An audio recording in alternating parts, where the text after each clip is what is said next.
So, hey guys, welcome back to the channel. This is a story about what if Naruto trained by Hashirama and Madara. If you guys enjoy this, what if? Comment down below. So without wasting time, let's start the video. Chapter 1.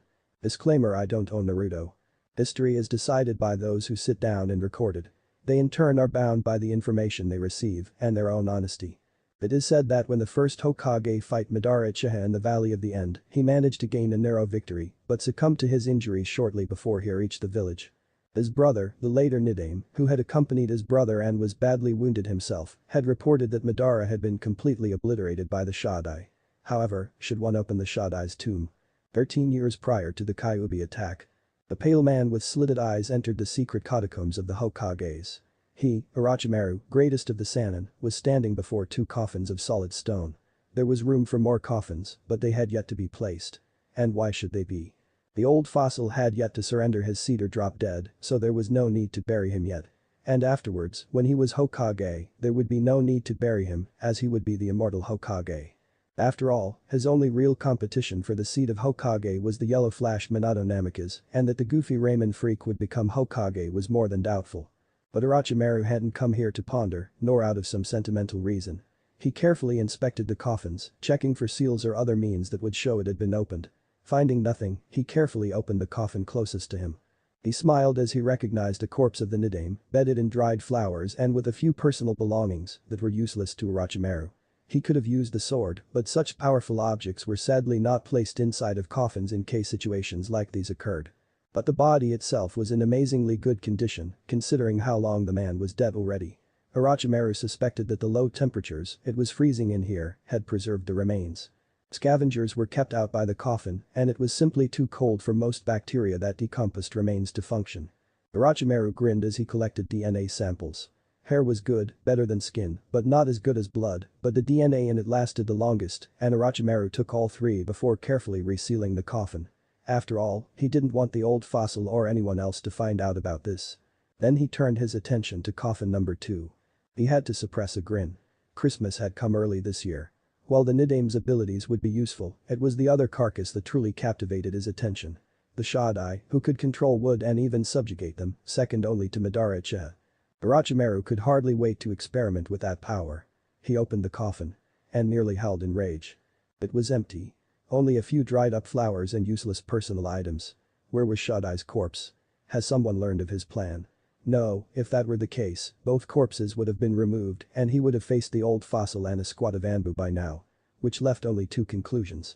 Either someone else had also thought of Orochimaru's idea and took it first, unlikely seeing as he wouldn't have left the second corpse. Or the coffin had been empty from the start. That had to be it. But how? Why? He rummaged through the items, in desperate hope of finding something, anything of use. Then he found it. A short lock of hair, apparently some sort of good luck charm. It had the right color, black, but that didn't have to mean much. But with the sentimental fools living here, it was likely they wanted to bury at least something of their leader. Orochimaru looked at the hair. It wasn't much, but it would have to do. The hair should have enough DNA for his purposes. And the material he gained from the Nidame would also give him a few interesting experiments. But he couldn't help but wonder where the Shaddai's corpse was. Valley of the End, great battle. Madara breathed heavily as he allowed himself a short look around. Not far from him, maybe 30 feet to his left, the Kyuubi, greatest of the 9 beasts, lay helpless, bound by countless roots, unable to move. In front of him stood his rival and greatest foe, Hashirama Senju, equally exhausted. Most of his weapons were broken and scattered over the battlefield. Another 40 feet behind him was his brother, laying on the ground with multiple deep cuts from Madara's side. He was bleeding badly, but he would live if left alone. Madara wondered what possessed his rival and in a way, his friend, to bring the boy along. While the mastery he displayed over water was impressive, the boy simply lacked both experience and skill to compete with either of them. Madara's gaze returned to Hashirama, then he closed his eyes. When he opened them again, the eternal Mangekyo Sharingan had faded from his eyes, revealing the normal Sharingan with its 3 tomo. Then he laughed. Hashirama looked at him. What is so amusing, Madara? Said person calmed down. Simple, even you have to admit that we are fighting a battle like there never was one before. Look around, our struggle has formed a valley. Hashirama nodded, a small smile gracing his features. Well, I take no joy out of war and combat, even I must admit what happens here will become legend. But tell me, what now? Madara tilted his head. We are both almost completely out of chakra, there is no point in either of us denying that. In skill and strength, we are equals.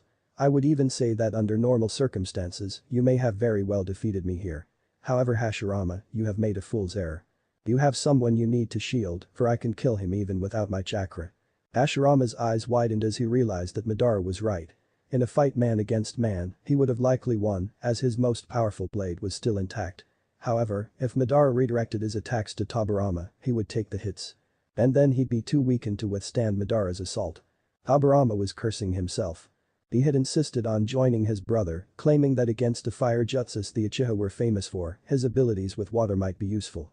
Not that his brother wasn't skilled with water, but it was unlikely Madara would fight them close to the river, knowing the weakness of his skills just as well as they did, and his ability to draw the moisture out of the air and multiply it would be a help. And it had, until Madara had tired of his interventions and took him out of the fight in an instant. Tobirama had only figured out what had hit him when he noticed his blood dripping down Madara's side. And now his brother would die because he had to shield him, and when his brother fell, the only barrier between Madara and Konoha would fall with him. Nobody else in the Leaf was as skilled as Madara, and without Hashirama, the fox would wreak havoc in the village.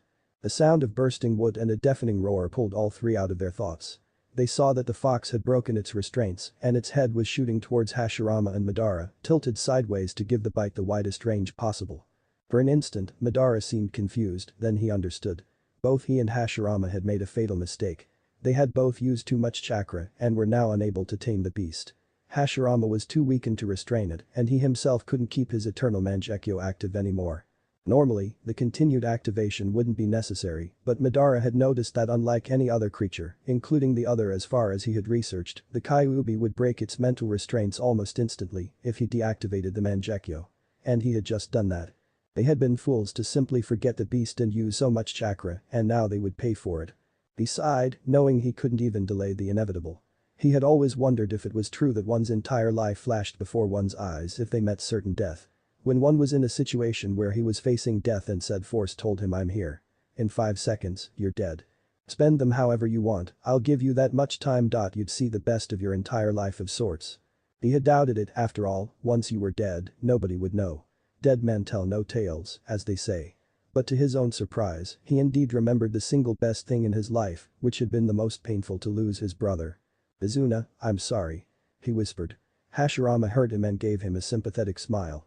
He was the last to deny the love Madara held for his brother, even though many others did. He remembered it like it had been yesterday. Flashback. Hashirama had expected much, but not this.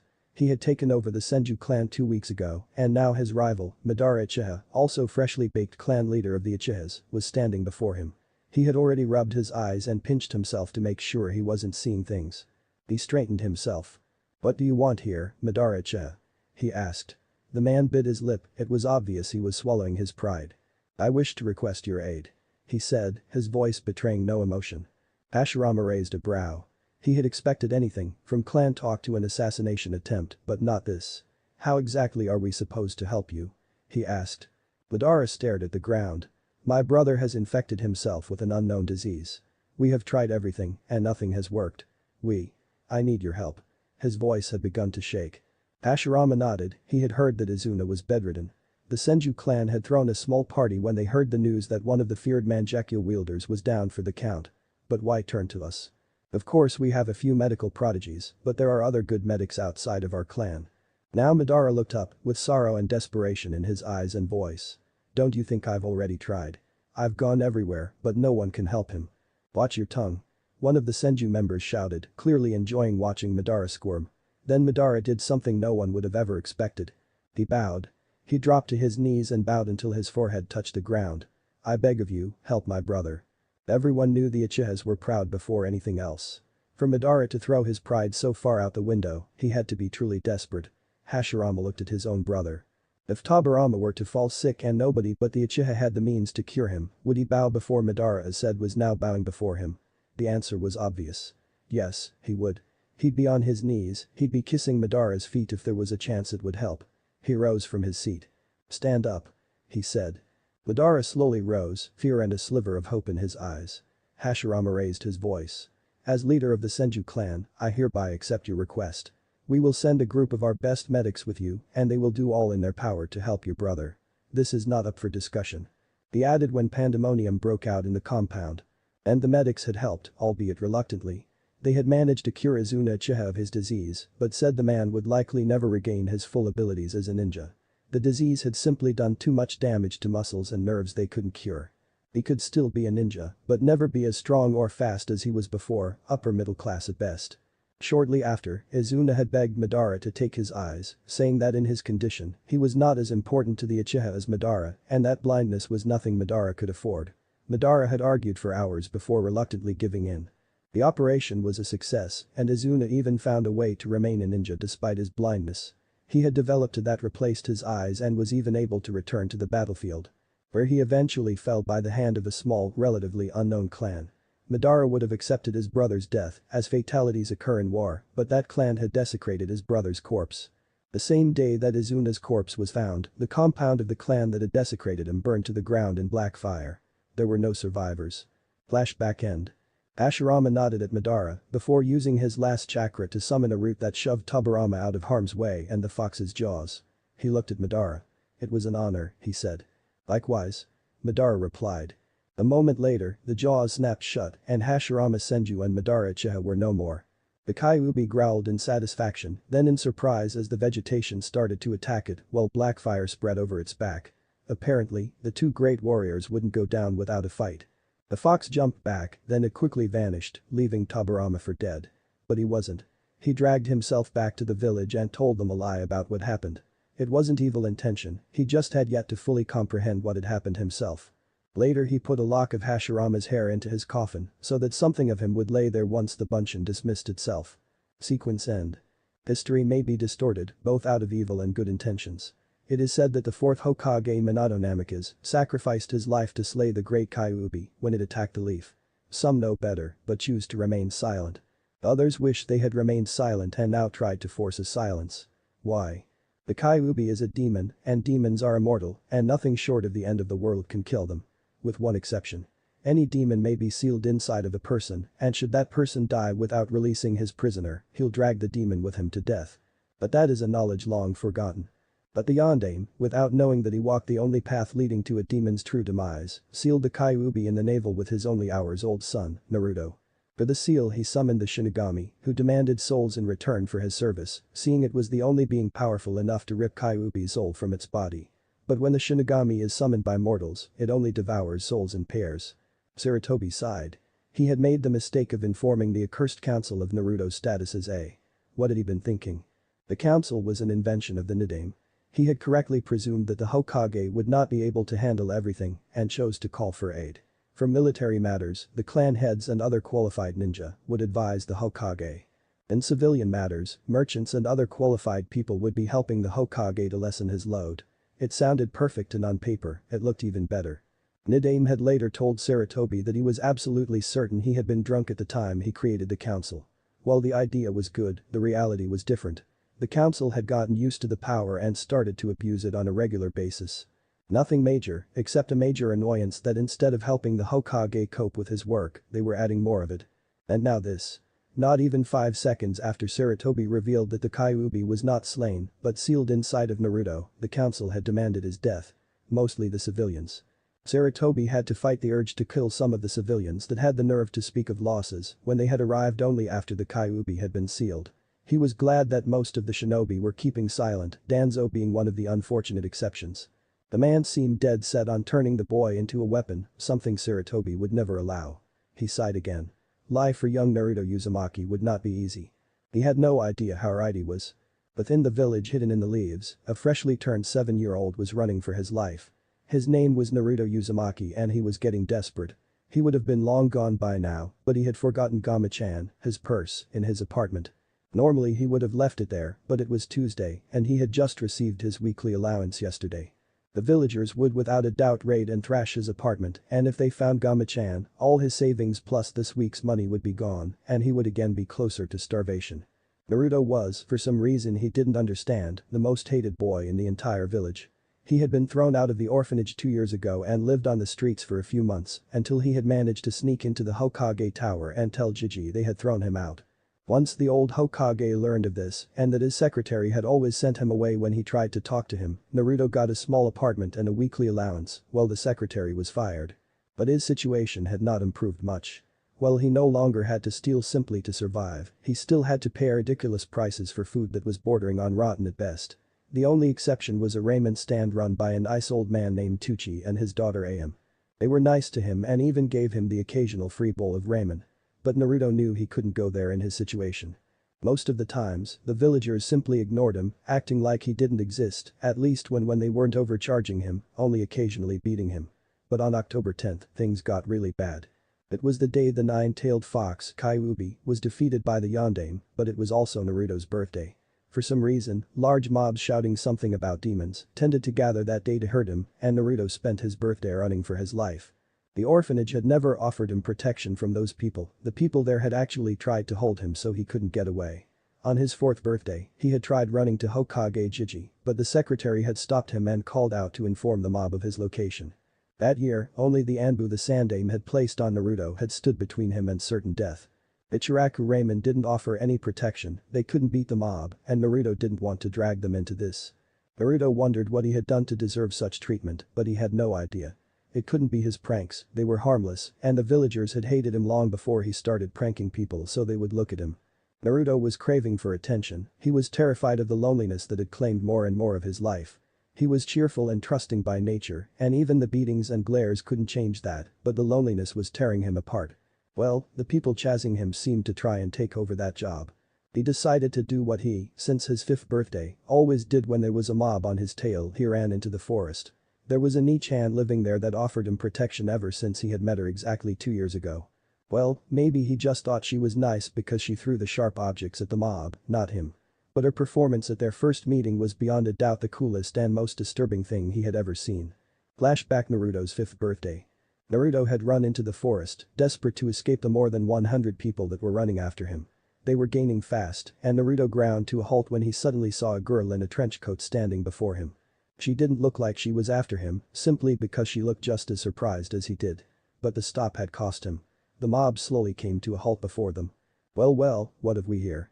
One of the villagers spoke. The snake whore and the demon brat, both at the same place. Guess what, bitch, it's your lucky day. Hand over the brat and we'll let you go unharmed. If you try to fight, then you'll share his fate. The girl let her gaze wander over the villagers with their makeshift weapons. She saw a couple of Chunin, but to her relief no Jonin or Anbu. She glared at the speaker. So, now you want to kill this poor boy? No chance in hell. The man shrugged. Don't say we didn't give you a choice. With that, they slowly came closer. The girl pushed Naruto behind her and grabbed a few pills. Naruto looked at her as she ate them. Nobody but Jiji and those masked people had ever helped him. He heard her mutter, I really hope this works. Even with the soldier pills, it might not be enough. Well, here goes something. With that, she bit her thumb, formed a few hand signs, and shouted Kuchiyas no Jutsu. Smoke blocked Naruto's sight, and when it cleared, a giant snake with horns was in front of them. Its huge body was purple and had black stripes, and it was looking right at them. Who dares summon Manda? The giant serpent hissed, yet his voice was deafening. Naruto and the entire mob gulped.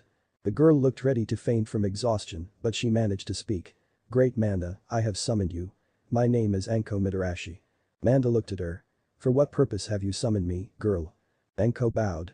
I would not dare make demands on our first meeting.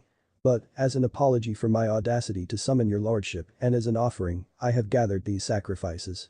They are yours. She pointed at the mob. Manda's gaze left her and landed upon the villagers, who were now frightened out of their minds. 127 sacrifices. Very well, young summoner, you are forgiven. Manda hissed. Some villagers tried to run, but with one of the explosive bursts of speed snakes are famous for, Manda had shot forwards and swallowed them whole. Then he looked at Anko. You may summon me if needed, but I demand sacrifices for my service. How much depends on why you call me.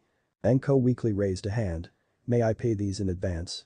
And if so, how many offerings is the minimum I must gather before the sacrifice? Manda seemed to consider the question. Very well. He replied, but I demand at least 40 offerings when summoned, unless my power is needed, then, we will decide the price. With that, he vanished and Anko collapsed. Naruto supported her so that she wouldn't fall. He smiled at her. Thank you for helping me. Anko grinned. No problem, kid. We outcasts have to stick together now, don't we? Just come to me if more idiots are chasing you, I'll send them packing with a kunai up their ass and a pair of lighter balls. Naruto didn't quite understand just what she would do, but he nodded. And even though villagers screamed for the demon brats and the snake whores' heads for the disappearance of over 100 honest, hardworking villagers, the Sandaime never found any proof that linked Naruto or Anko to the mysterious disappearances. Not that he tried hard to find any. Flashback end. Naruto had managed to hide Gama-chan, but afterward he found that the villagers had blocked all escape paths out of the village and were now searching for him. Naruto realized that this was planned by someone and that his protectors were probably kept away from him. He was on his own. The council, the civilian party, the Hokage's advisors and Fugaku Uchiha to be more precise, felt the urge to give themselves a pat on the back. Their plan was brilliant. The demon was trapped inside the village with no escape and all 4 Anbu that were assigned to guard him today had been worked to the ground during the last weeks until they had forgotten the date. Then others, comrades as they would think, would come along and convince the watchers to skip their duty, saying that their partner, guarding Naruto was always a 2-man job, could watch the boy alone for one day. After all, they deserved a break. All 4 would then be kept away from anything that could jog their memory, they had even delayed the festival for that, including each other. Yes, Itachi Uchiha, Kakashi Haddock, Yugao Yuzuki and Tenzo really deserved a day off, and the council, in their limitless compassion, made sure they got it. As for the Hokage, he would be caught up in pointless meetings with the council for the entire day. While the other clan heads were getting annoyed by the civilians, Fugaku could hardly suppress a smirk. After all, one of the watchers, his son Itachi, who additionally had been worked into the ground by the clan, was probably spending a nice day with his best friend, Shisui. Itachi would probably forget Naruto Uzumaki ever existed. Itachi sighed. The last weeks had been more than exhausting, with both the council and his clan working him into the ground. Normally that wouldn't have stopped him from performing his duty to watch Naruto, but Shisui had met him this morning, and they ended up hanging out close to the Uchiha district.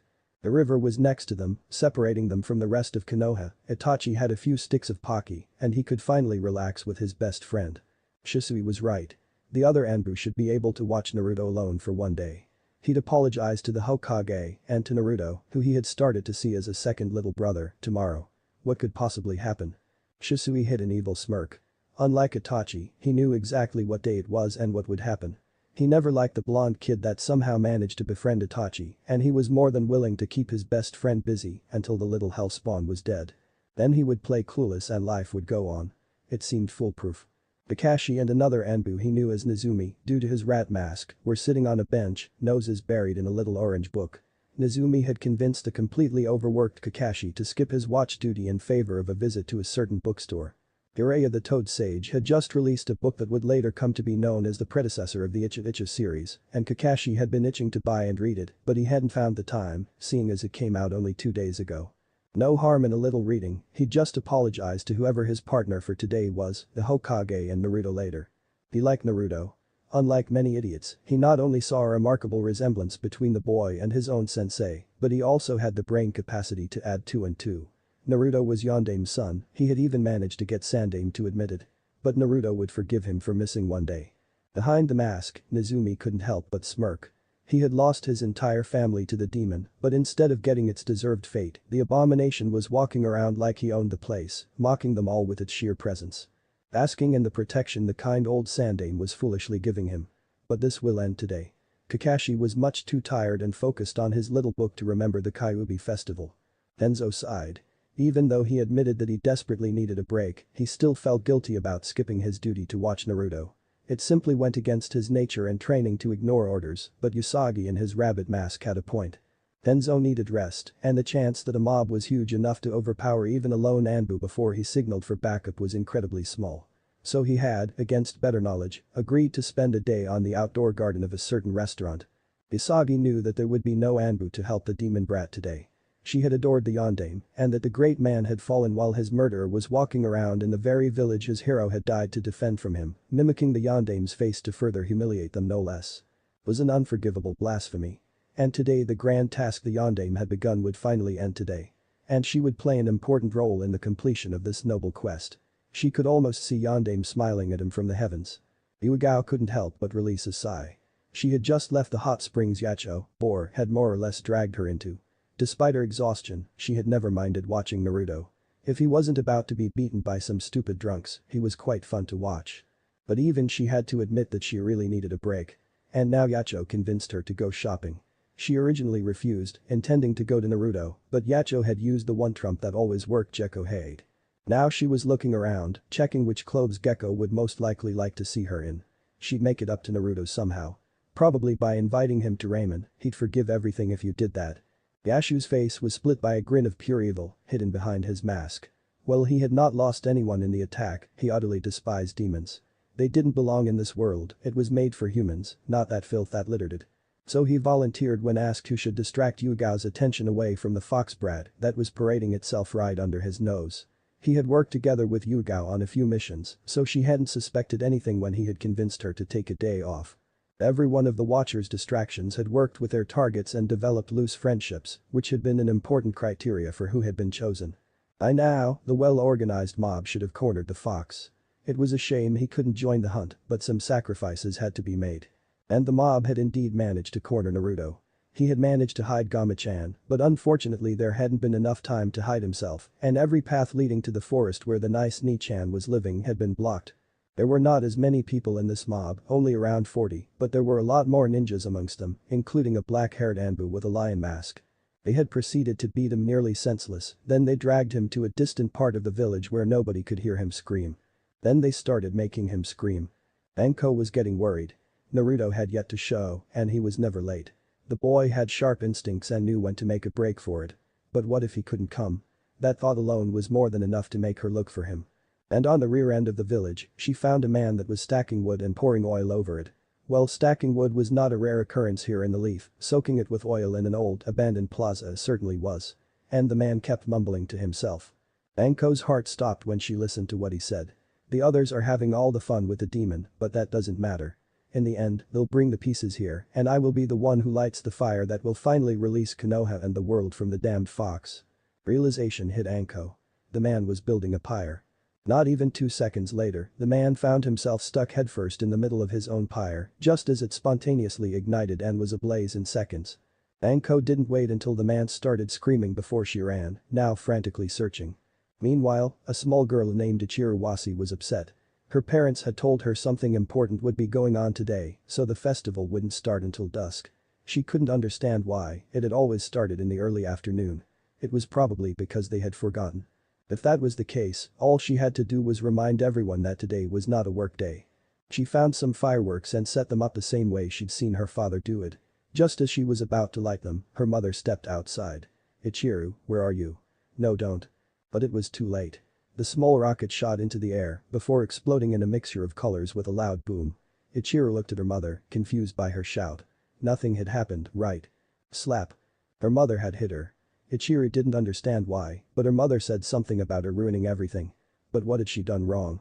As soon as the better firecracker had come into sight, 8 heads had snapped towards it. The exact same thoughts were in the heads of Itachi, Kakashi, Tenzo and Yugao. Firework. Why would someone light a 4 faces lost all color, the Kyuubi festival? Naruto. In 4 different heads a single thought was found when they saw the recognition in the faces of the ones they were supposed to keep away from the demon fox. Shit. With that, they jumped in the way of the Watchers, who had just begun to dash. "Shisui, I have something important to do, so please get out of my way," Itachi said, not quite understanding why his best friend had stopped him. Shisui shook his head. "Sorry, but I can't. A lot of people would be beyond pissed if you came." Itachi's thoughts were going a mile a minute, so it only took him a few seconds to understand what was going on. Somebody had arranged another attack on Naruto, and if they had kept him distracted and away from Naruto, they probably had done the same with all others who were supposed to watch him. That meant that Naruto needed him now more than ever. He became completely calm. It was the same calm that took hold of him in the war or when he was on a mission as an Anbu. All he saw was his objective, namely saving Naruto, and a hindrance to said objective. And hindrances were to be removed. His voice was like ice. "Shisui, get out of my way, or I will use lethal force. You have 3 seconds. One could see even through the face mask how Kakashi's face twisted in an ungodly rage as he understood. "You filthy traitorous little rat. How dare you? You have 3 seconds to get as far away from here as possible. If you're still here by then, I'll kill you." "Come on Tenzo, you wouldn't really attack a comrade for the sake of some demon that killed our great leader, the Yondaime, would you?" Usagi asked. Tenzo's eyes held no emotion. "You are standing between an Anbu and his objective. I don't think I have to tell you what that means." As for comradeship, you have 3 seconds to move before I remove you. Yacho knew Yuigao well enough to immediately grab her when she tried to get past him. Oh no you don't. The filthy demon will get what he deserves today, and you understand that we can't let anything stop us from doing the world such a favor.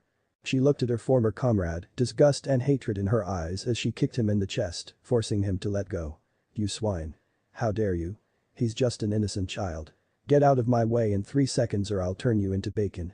All 4 had given the ultimatum at the same time, and their targets reacted in the same way.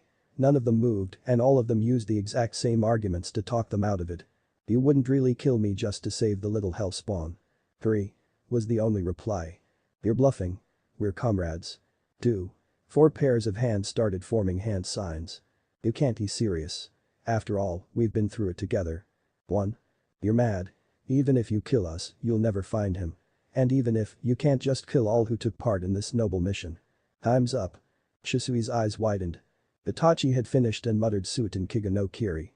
Before dashing at Shisui and passing him, so close that their lips almost touched. Shisui again jumped in Itachi's way, laughing. I knew you wouldn't do it. You wouldn't hurt your best friend just to save a demo. GRGL. Shisui stopped talking when he noticed that water was flowing out of his mouth. He tried to inhale, but his lungs were completely filled with water. He tried to cough it out, but his lungs refilled faster than he could release the water. He could even see how some of the smaller drops he hurled out stopped falling and flew back into his mouth. He then saw Itachi dashing away, and despite knowing both what had hit him and how to solve it, he made the wrong decision by going after his friend. Itachi jumped over the river, and Shisui tried to do the same. But drowning on dry land had taken a toll on his body, not to mention that the lack of oxygen paired with the fear of death made it impossible to have the precise chakra control required for water walking. Instead of landing on the other side like Itachi, he landed right in the middle of the river, submerging. Itachi's eyes widened. The he used was designed to drown its victim by attracting any and all water in the surrounding area to itself in seconds, that usually meant using the humidity. Should someone in Shisui's state land in water, no matter if in a pond, a lake, a river or the ocean, he was doomed. Colder water would continuously flow into the lungs, forcing the mist down, even if fire chakra was gathered in the lungs to force it out. Shisui would drown. It was a grotesque view. The water of the river flowed into his mouth, then his nose, before finally covering his entire face, blurring his features and veiling his terrified expression. Itachi felt a tear run down his cheek, then as Shisui's lifeless body sank to the riverbed, stinging pain emerged in Itachi's eyes, before fading as fast as it had come. Itachi made a mental note to figure out what was wrong with his eyes, but right now, he had more important things to do. He turned away from Shisui's watery grave and jumped over the roofs, trying to find Naruto. Kakashi's hand was covered in lightning, surpassed only by the malice seen in his eye. You had your chance, you wasted it. Now die. Rikiri. Izumi never had a chance to even make an attempt to dodge. The last thing he saw in his life was a flash of lightning. The blow had been aimed to the left side of his face, and it tore through the mask as if it was made of paper, obliterating nearly the entire left section of his head, including his nose, left eye, left ear, and roughly 2/3 of his upper and lower jaw. Kakashi had intentionally aimed a little to the left so he wouldn't waste time pulling his hand out of Nizumi's skull, and ran forward without sparing the corpse a single glance as it fell, and what was left of the brain slid out of the head and landed on the ground. He didn't stop running when he sliced his finger and summoned his dogs. Find Naruto. He ordered. Akin took the time to look at Kakashi, the blood on him and the corpse. That won't be easy, Konoha is big and the boy has been nearly everywhere. Kakashi looked at him. I don't care, find him. Akin sighed. This is bad, isn't it? You have no idea. Kakashi muttered. Then the dogs were gone, searching for the freshest trail to lead them to the boy. Yuigao jumped into the air before announcing her Kaiten Karyu Enden. The flames hit Yacho, who had been too startled to dodge, from a high angle, burning his hands, the lower arms he had extended to form hand signs of his own, his legs and part of his lower torso, which to Yuigao's extreme satisfaction, included the man's jewels. Outfitting swine, you're bacon. Say hello to Ibiki for me. She mocked, before leaving him laying on the ground to search for Naruto. Denzo looked at his, in his opinion former comrade as he clasped his hands in the typical hand sign for Mokuten and spoke Mokuten Jibaku Aisu. Before Usagi had a chance to react, roots broke through the floor and bound her, leaving her unable to move. She considered cutting or burning herself free, but Tenzo seemed to read her mind. If I were you, and I thank God that I'm not, I wouldn't try anything funny. This usually drags its victim beneath the earth and crushes it there, but I found a way to have that effect delayed. Now it only activates when there is damage done to the roots. And Kamawari doesn't work in this. The only way to release this without killing you is either knowing Mokuton or having a special seal. There are two, one of them is in Hokage-sama's possession. Isagi looked annoyed. And the other one? For a moment, she thought she saw a smirk appearing on his face when he answered. Ibiki. She paled. I have more important things to do, so farewell. With that, he was gone. Scattered within the leaf, 5 people were desperately trying to find one blonde boy. Suddenly, all 5 felt a chill run down their spines, and they did something completely against their training. They started shouting for Naruto, hoping that the boy would answer. They knew it was a race against time, and the clock was ticking fast. The self-proclaimed saviors of Konoha looked up from their gruel work as the rocket popped. Naruto was nailed to the wall by a large collection of blades, both arms already removed after all pain receptors had been destroyed by the torture. The crowd saw the fireworks as the village celebrated them, but one of them realized it would also call the hounds on them. Their gaze was locked to the point where the rocket popped, but one of them threw kunai at the point he knew the boy was. He felt an immense joy when he heard the sound of sharp steel penetrating flesh. What happened next was the last thing anyone had expected. Filling intent washed over them, so strong that even the civilians felt it as they were forced to their knees. When they managed to turn their heads, they saw the demon standing there, the blades no longer in the body, eyes crimson and slitted. An insane chuckle was heard as the boy looked at them and spoke with a voice that terrified all that heard it. The villagers, who had been momentarily distracted by the firework, turned around to see that instead of the weak demon brat they had nailed to the tree without arms, what was now in front of them was physically the same, but an aura of dread overcame those who looked at him. They had cut the birthmarks open, so it was impossible to see if they had deepened, but the eyes were now crimson and slitted. Then this creature before them opened his mouth, and a dark laughter escaped before he started to speak. Finally. After 7 long years I can finally move in the physical world again. Such a shame that it's only temporary. One of the villagers mustered all his courage. You finally show your true self, demon. And what are you talking about, after 7 years? You've been taunting us with your cursed smile every day. Tonight you die. Naruto, or rather what possessed him, spoke. Fool. I will not die in the night, but in the light of the sun, the very ashes of the world in my lungs when all else has long since perished. And sadly, your Hokage was a lot better than I would have liked. I am sealed in this boy, and as long as his consciousness dominates his body, I'm unable to do anything, trapped like a rat. Fortunately for me, you fools have tortured him until he had to retreat to the deepest corners of his mind to avoid mentally breaking. Even I would not easily find him now, not that I want to. It's a real shame that you couldn't break him, that would have allowed me permanent control. Couldn't you puny maggots have tried a little harder? While he spoke those words, red chakra bubbled out of the stumps where his arms had been and formed a good imitation as the rest of his wounds healed in seconds. Slowly, bones started to form while the flesh grew from the shoulders to cover it. It would take a few minutes, but then the arms would be good as new. Many of the villagers paled at the thought that if what this thing said was true, the boy would have to possess immense mental strength to keep up that long. And now the villagers had gotten their wish. The boy was gone, at least for now. But his absence had unleashed the very beast they had tried to punish and destroy. But as humans have enormous problems with guilt, they simply declared it as the damned fox trying to mess with their minds. One member of the mob stepped forward to face the Kyuubi. It was an Anbu wearing a lion mask. Silence, monster. You can't deceive us.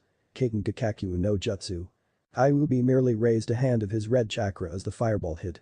Shishi, lion, smirked. Go to hell, fox. Being there, it was rather boring. Came the reply. Everyone stared as they saw the fireball shrinking in size as it was absorbed into the hand. Kyuubi's eyes filled with something akin to pity. We are beings of pure chakra, do you honestly believe that sending such pathetic amounts of chakra at us would hurt? All you're doing is pouring a cup of water into an endless ocean. The Anbu removed his mask and revealed black hair and the Sharingan. I am of the Uchiha clan, demon. That trick of yours doesn't impress me. For a second, Shishi thought he heard a low growl at the word Uchiha, but the Kyuubi Naruto's face was impassive as he tilted his head. Maybe my next one will be more impressive. For my next trick. I'll make your head disappear.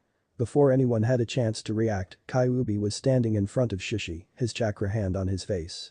The hand seemed to have grown a bit as it covered the man's entire head. Kyuubi pushed forward, and with a sizzling noise, the head evaporated as Kyuubi was already gone, leaning on a tree on the opposite side of where he had started. One of the Chunin shouted brother. But Kyuubi ignored him and merely looked at his arms. The bones had completely formed, but the flesh had only crawled to the middle of his upper arms. A different ninja jumped at him, kunai in a reverse grip to slit his throat. Kyuubi raised its hand, and the blade connected with it instead of the unprotected artery. The man stared in disbelief at the molten stump of metal that was left of the kunai before hissing in pain as some of the slowly hardening metal burned his hand. They looked at the Kyuubi, expecting amusement or that pity-resembling look, but what they saw terrified them. Kyuubi's face was distorted in ungodly rage. He grabbed the attacker's face, but he didn't evaporate it. "You miserable flesh bag," he said, "you dare attack me? You pitiful speck of dust, dare raise your hand against me, Kyuubi no Kitsune, the greatest of the nine. I thought I made it crystal clear that any mortal attacking me will die, but I'm more than willing to freshen the message." But that his right hand, which was not holding the man, formed something that could be an unknown hand sign, and a pulse of red energy passed through the arm and into the man's face. Kyuubi released the man, who dropped to the floor, screaming in agony. "What have you done to him?" a random villager shouted. Kyuubi smiled. "Unlike chakra, a demons can undergo many changes. I won't bore you with details, but when a demon is filled with anger, rage or hatred, it transforms into malice, which is the deadliest form of. As you've seen, it can melt steel on touch, and when injected into an organism that is not its creator, as I have done, it reacts rather violently." Violently turned out to be the understatement of the century. The man was squirming on the ground, screaming in agony as his eyes liquefied and his teeth fell out, reddish goo seeping out the holes where they had once been. His limbs seemed to stop thrashing as they started to bend in ways they were not supposed to. The entire human shape seemed to melt as his skin bubbled. Kyuubi was apparently so proud of his work that he saw fit to explain. "I've worked very hard to get my malice to do to organisms what I wanted it to. Now that it's perfected, it dissolves his entire body, his bones, muscles, flesh, inner organs and all that stuff. There are 5 things that will dissolve only after all else is gone. His brain, his heart, his lungs, his pain receptors and his vocal cords." One of the mobsters looked at him, eyes filled with hatred as the malice's victim's muscles liquefied, making him unable to squirm, although he could still scream. "I understand brain, heart and lungs stay intact so he lives as long as possible, and the nerve endings remain because you're not only a filthy demon, but a sadistic bastard. But why the vocal cords?" Kyuubi's eyes filled with evil glee. "Isn't it obvious? So I can hear him scream." As the man finally died, Kyuubi's chakra had finished regenerating both arms. He looked at the mob. "Now that the arms are back, I have one question before I rip you all to shreds. If you truly believed that this pathetic vessel was me, why did you attack?" The other Uchiha spat out. "Isn't it obvious you are a monster? You don't deserve to live." Kyuubi rolled his eyes. "Idiot. I wasn't asking about your obviously non-existing morals, I was asking whatever made you believe that you weaklings would stand a snowball's chance in hell to kill me. In case you've forgotten, I played bowling with your head 7 years ago, and I wasn't even using my tail's powers. If I can cause tsunamis and crumble mountains with but a flick of my tails, what made you think that it would have been beyond my power to annihilate your village? No, had I wanted to, I could have wiped this village from the map before it even appeared on the horizon." It made some villagers think. The demon had a point, it had crushed their best ninja 7 years ago, as if he was crushing ants. Even if weakened, such a demon would not have accepted their treatment all these years. They had just witnessed what he was capable of, and had the fox been in control, rivers of blood would have been spilled long ago. But the fox's words left one question open. "If you could have crushed us so easily, why didn't you?" The grin flashed over Kyuubi Naruto's face. 2 reasons. First, Konoha was not my target, I was merely passing through and only killed those who attacked me. As I've proven, I will painfully destroy those who dare raise their hand against me. That's bullshit. My brother attacked you, and you seemed amused, not angered. Uchiha shouted. Kyuubi looked surprised. That was supposed to be an attack. I thought he was giving me his chakra as a sacrifice. A collective sweat drop fell before Kyuubi spoke again. Anyways, the other reason I physically attacked your village instead of blasting it to oblivion or releasing my malice and watching you die of, let's call it chakra poisoning, which in hindsight would have been better, is very simple. It was more fun. Now, how shall I kill you all? The entire mob tensed, but then something unexpected happened. Kyuubi Naruto stumbled backwards, clutching his face as if he had received a particularly nasty uppercut. Then he cursed as his free hand was clawing the air, as if trying to swat away a horde of wasps. Shit. I had hoped you would take longer to awaken. Things were just getting interesting, and now that the arms are healed, you just want to take over? I don't care that you're the most powerful ninja this pathetic village has ever had, this is not fair, I was deprived of all joy and freedom for far too long. But the red slowly faded from Naruto's eyes, replaced by black. Fine, you win. But did you? Before you make a hasty decision, let me show you what these people did to our host. Once we have more time, I'll show you the rest of his life. I'm sure you all will find it most enlightening, especially you, Yondaime. But for now, view his last 10 minutes. A last growl, then the red, slitted pupils had been replaced by normal black eyes. For a second there was warmth in these eyes, then confusion, then rage. He spoke, but the voice was completely different. "This is not what I wanted the Leaf to become when I founded it. I desired peace, not for the villagers to band together in order to torture children. I won't stand by and watch you stain what I and others worked so hard to create. You all are a disgrace to Konoha." The mob wondered what the hell was going on. Suddenly the beast that had wanted to kill them had been forced back, shouting something about Konoha's greatest ninjas and the Yondaime. But the Yondaime couldn't be sealed in Naruto, could he? But who was this person talking about Konoha as if he was the impossible? But it was possible. None of you will escape here. Genyukuru no Jutsu. And as some of the smarter mobsters feared, a tree grew out of the ground next to the headless Uchiha, its branches quickly wrapping around them all and pulling them close together. And even as they tried to escape, they realized that the branches were too tight to wriggle free and too thick to be broken. But one of the older members shouted, "Shadaime-sama. How have you become trapped within the demon? And why are you doing this to us, who merely tried to kill it once and for all?" The black eyes darkened. "Just like Madara, I was devoured by the Kyuubi. When it was sealed, I, together with him, was released from the beasts inside and became one of the guardians who assure the Kyuubi remains behind bars. And before your foolish actions, there was no need for us to even awaken, as the Kyuubi had no way of taking control. But your actions have nearly led to the destruction of the Leaf, and that I cannot forgive. But, I'm not your executioner." He closed his eyes. Before he opened them again, the Uchiha shouted, "Wait a second, I'll burn us out." But one of the men knew enough about trees to deduce what they were tangled in. "No, no fire. This is an inferno oak. That type of tree has oil flowing through it like a human's blood system. One cut and we're soaked in oil. And it is said that a single spark is enough to set an entire forest ablaze. If you use fire, we'll all be cremated." A low chuckle escaped Naruto's throat as he opened his eyes, the Sharingan swirling in them. "That's right. Hashirama developed this technique just to imprison Uchihas. And I can assure you it works perfectly. And what have we here? One of the traitorous Uchiha clan. I wonder, after you've betrayed me, has your life gotten better? Or was I right and the once proud Uchihas have been reduced to lapdogs? Is the next conspiracy already planned, this time against Konoha? I can assure you that it's too late for that now, you should have joined me when you had the chance." The Uchiha paled, realizing that he was talking to his ancestor, who had correctly deduced their plans, even though he had no way of knowing what had happened in the last decades, the great Madara Uchiha. A dark smile flashed over Naruto's face. "In the flesh.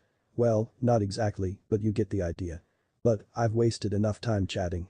He walked to the corpse of the man dissolved by Kyuubi's malice that was really only held together by the skin. He gave it a kick and it shot towards the tree, where it popped like a balloon once it hit the bark, showering those held by the tree in liquefied remains. Madara closed his eyes, and when they opened again, the eternal Mangekyo had replaced them. "Well then, young Uchiha," he said, "this is where we say farewell. But don't worry, you're not going alone. All these people will join you on your journey into the void, and the rest of your traitorous clan will follow you soon enough. Kamui." And in the center of the tree, space collapsed, sucking everything in the area of effect inside of it. When Madara Naruto's eyes closed again, the only evidence that anything had ever happened was a crater. But when the eyes opened, they were in Naruto's vibrant sky blue, but with a seriousness in them that Naruto never had. He sighed. "This is not what I wanted to happen. I can only hope these were the exceptions and that the other villagers see him as a hero." With that, he vanished in a yellow flash, only seconds before an Anbu noticed the crater and called for backup. Naruto's body suddenly found itself at the bottom of a small lake, a rusted three-pronged kunai on the ground in front of him. So that's where it went. Minato thought to himself as he swam to the surface. He was at the shore of a lake in the forest, close to the village. The river flowing through the village was next to him as its waters joined with the lake. Minato remembered that this was the same lake that Gamabunta had jumped into to wash him off when he got the summoning contract for toads. Suddenly his knees buckled and he fell to the ground. Minato mentally shrugged, he wasn't surprised. The three of them had just squeezed more chakra out of Naruto than most ninja use in their lives, till they made Jounin.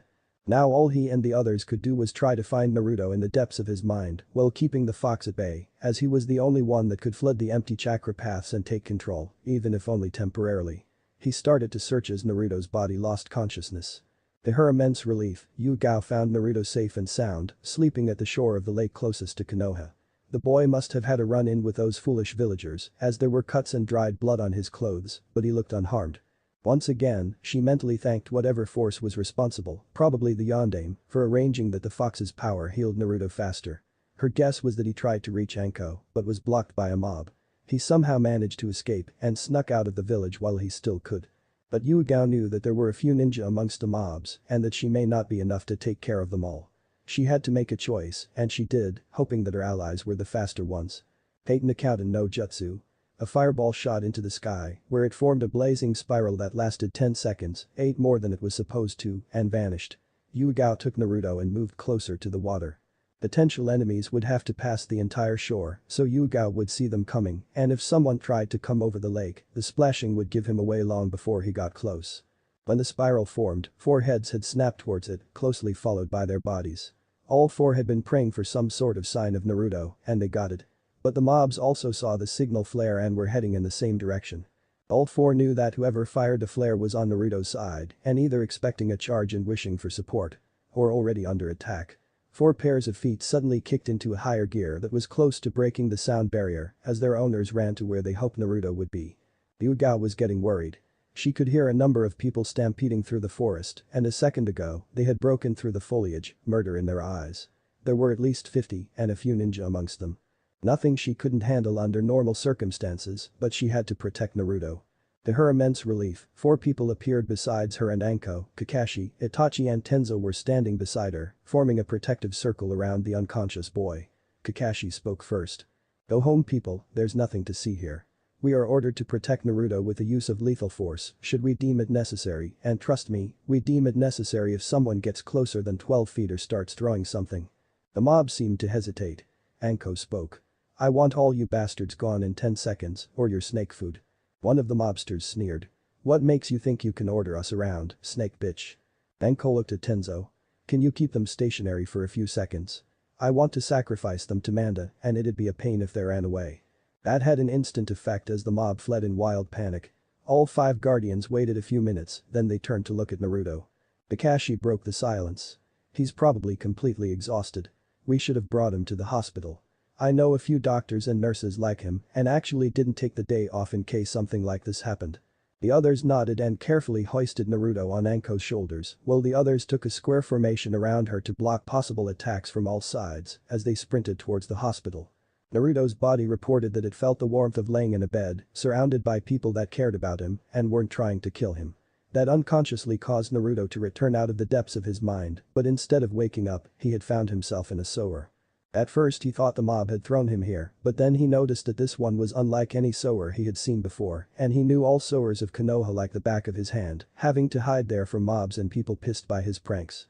He continued walking until he reached a big hall. On the other side, he could see a giant gate with a tag that had the kanji for seal on it.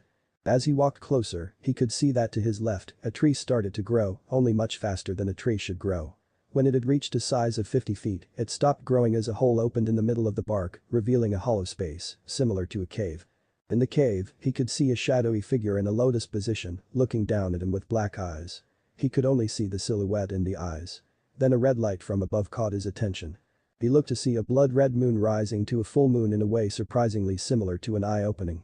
When the moon was full, black fire seemed to break out around it and gathered on the bottom as the eye moon closed.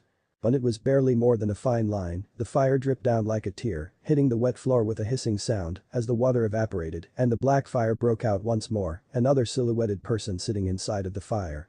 He seemed to have something on his back and the eyes were red, with a circle with 3 rings in it and 3 bars connecting the ring to the edge of the iris, you know what it looks like. He was sitting in a more relaxed position, one leg on the floor like with the lotus position, but the other leg was standing on the ground, the knee with the left arm leaning on it pointing to the heavens. As Naruto still tried to digest what had happened, pale fire seemed to appear everywhere. They were not bigger than the fire of a candle, but they seemed to gather right in the middle, between the black flames and the tree. As they gathered, a third silhouette appeared within them. He was also in a lotus position, and his sky blue eyes and the shape of his hair seemed familiar to Naruto. "Who are you?" Naruto asked. The smirk from all 3. The one in the tree spoke first. "We are the guardians of the seal. The Shinigami himself put us in this position." The one in the black flames chuckled. "We were once human like you, only much stronger. Due to different circumstances, we all ended up in a particularly obscure ceiling, where the Shinigami found us and put us here." The third one shrugged. "We woke from our slumber a few minutes ago when you blacked out." The one in the tree spoke again. "But perhaps we should introduce ourselves with our real names." He stepped out of the tree and Naruto could clearly see him now. My name is Hashirama Senju, but you may know me as the Shadame Hokage.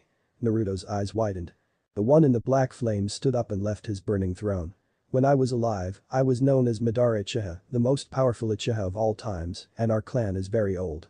Finally, the third one jumped out of the pale fire. And I am Minato Namikaze, the Yondaime Hokage. Naruto couldn't keep himself from staring. These almost mythical people were inside of his head. He tried to decide what to ask first. Finally, he made a decision. You said you guard a seal inside of me, but what is this seal sealing?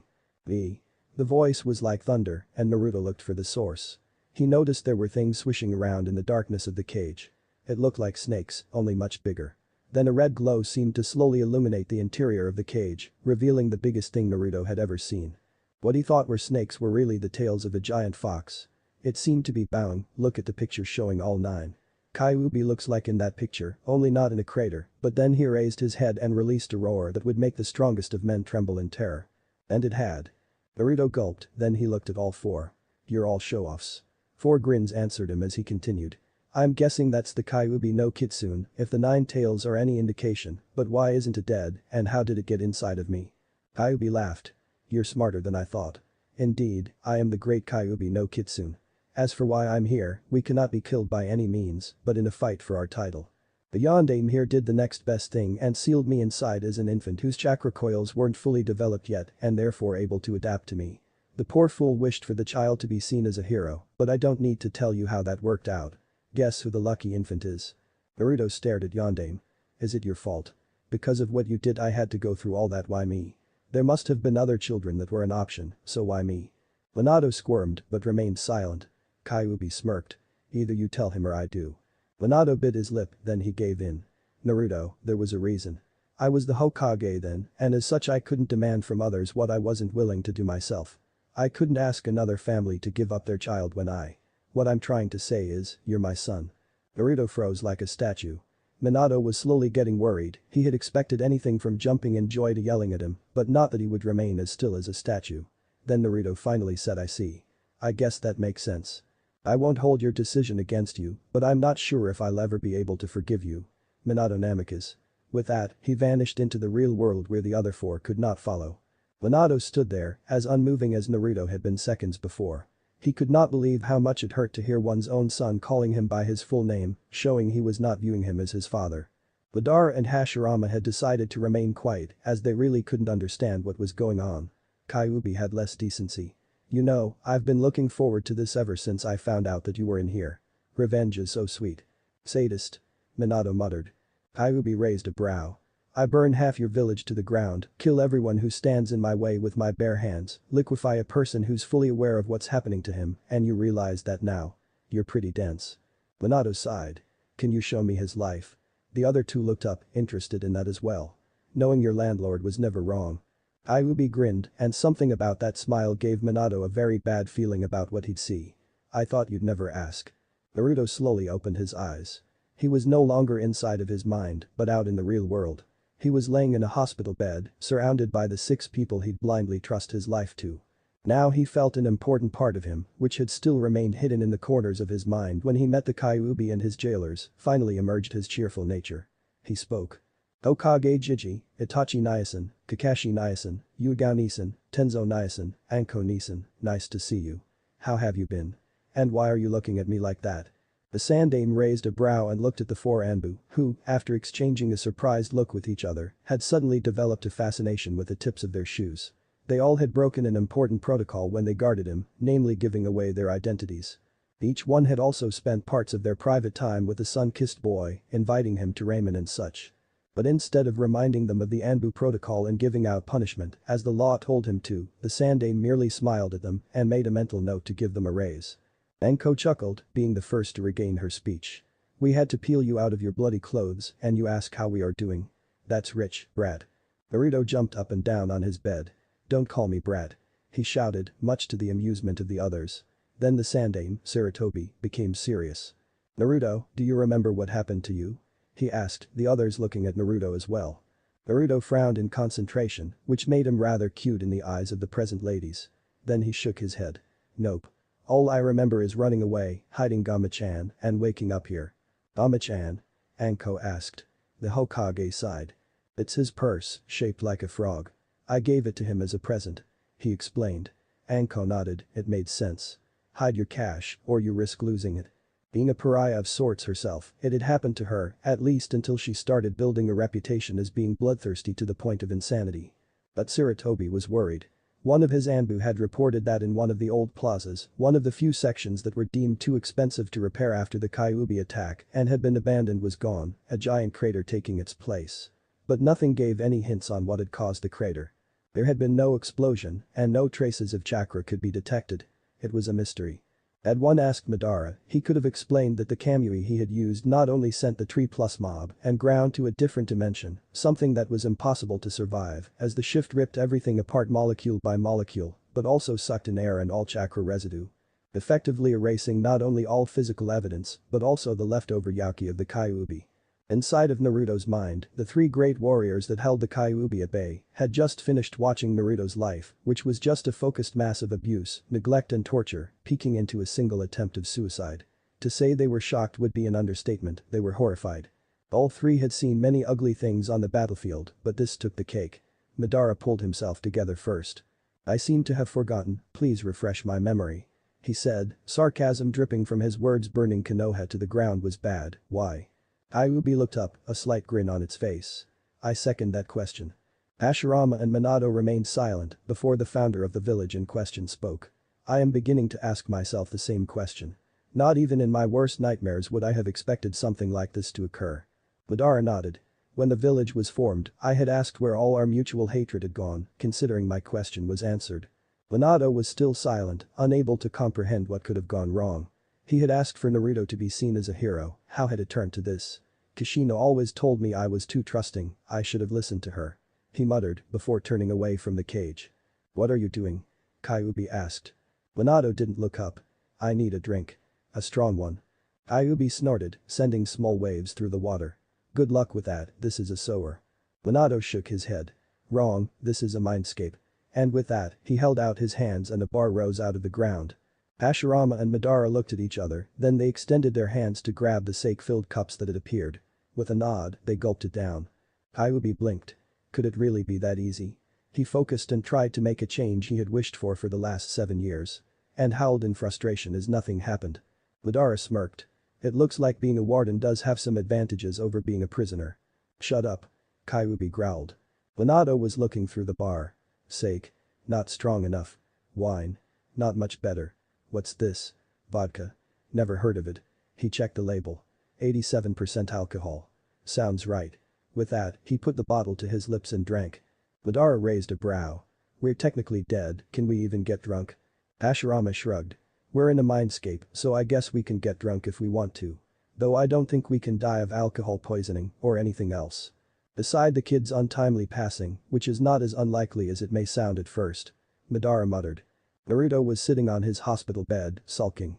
Despite his best efforts, Akanaging, the Hokage had insisted that he'd stay the night. While that may not be such a bad thing, seeing that his apartment was probably in shambles by now, he hated the hospital, not because of the shots or the doctors and nurses, most of them were nice to him. He hated it because he could hear the patients getting visits, he could see parents with their children, and sometimes even a few grandfathers through the window.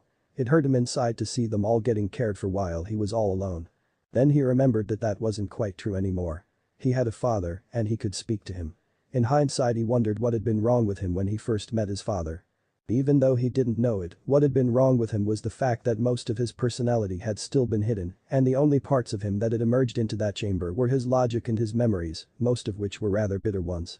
Leading the logic to the conclusion that his father had caused suffering. But now that Naruto's mind was complete, he felt rather bad for his harsh words and wanted to apologize.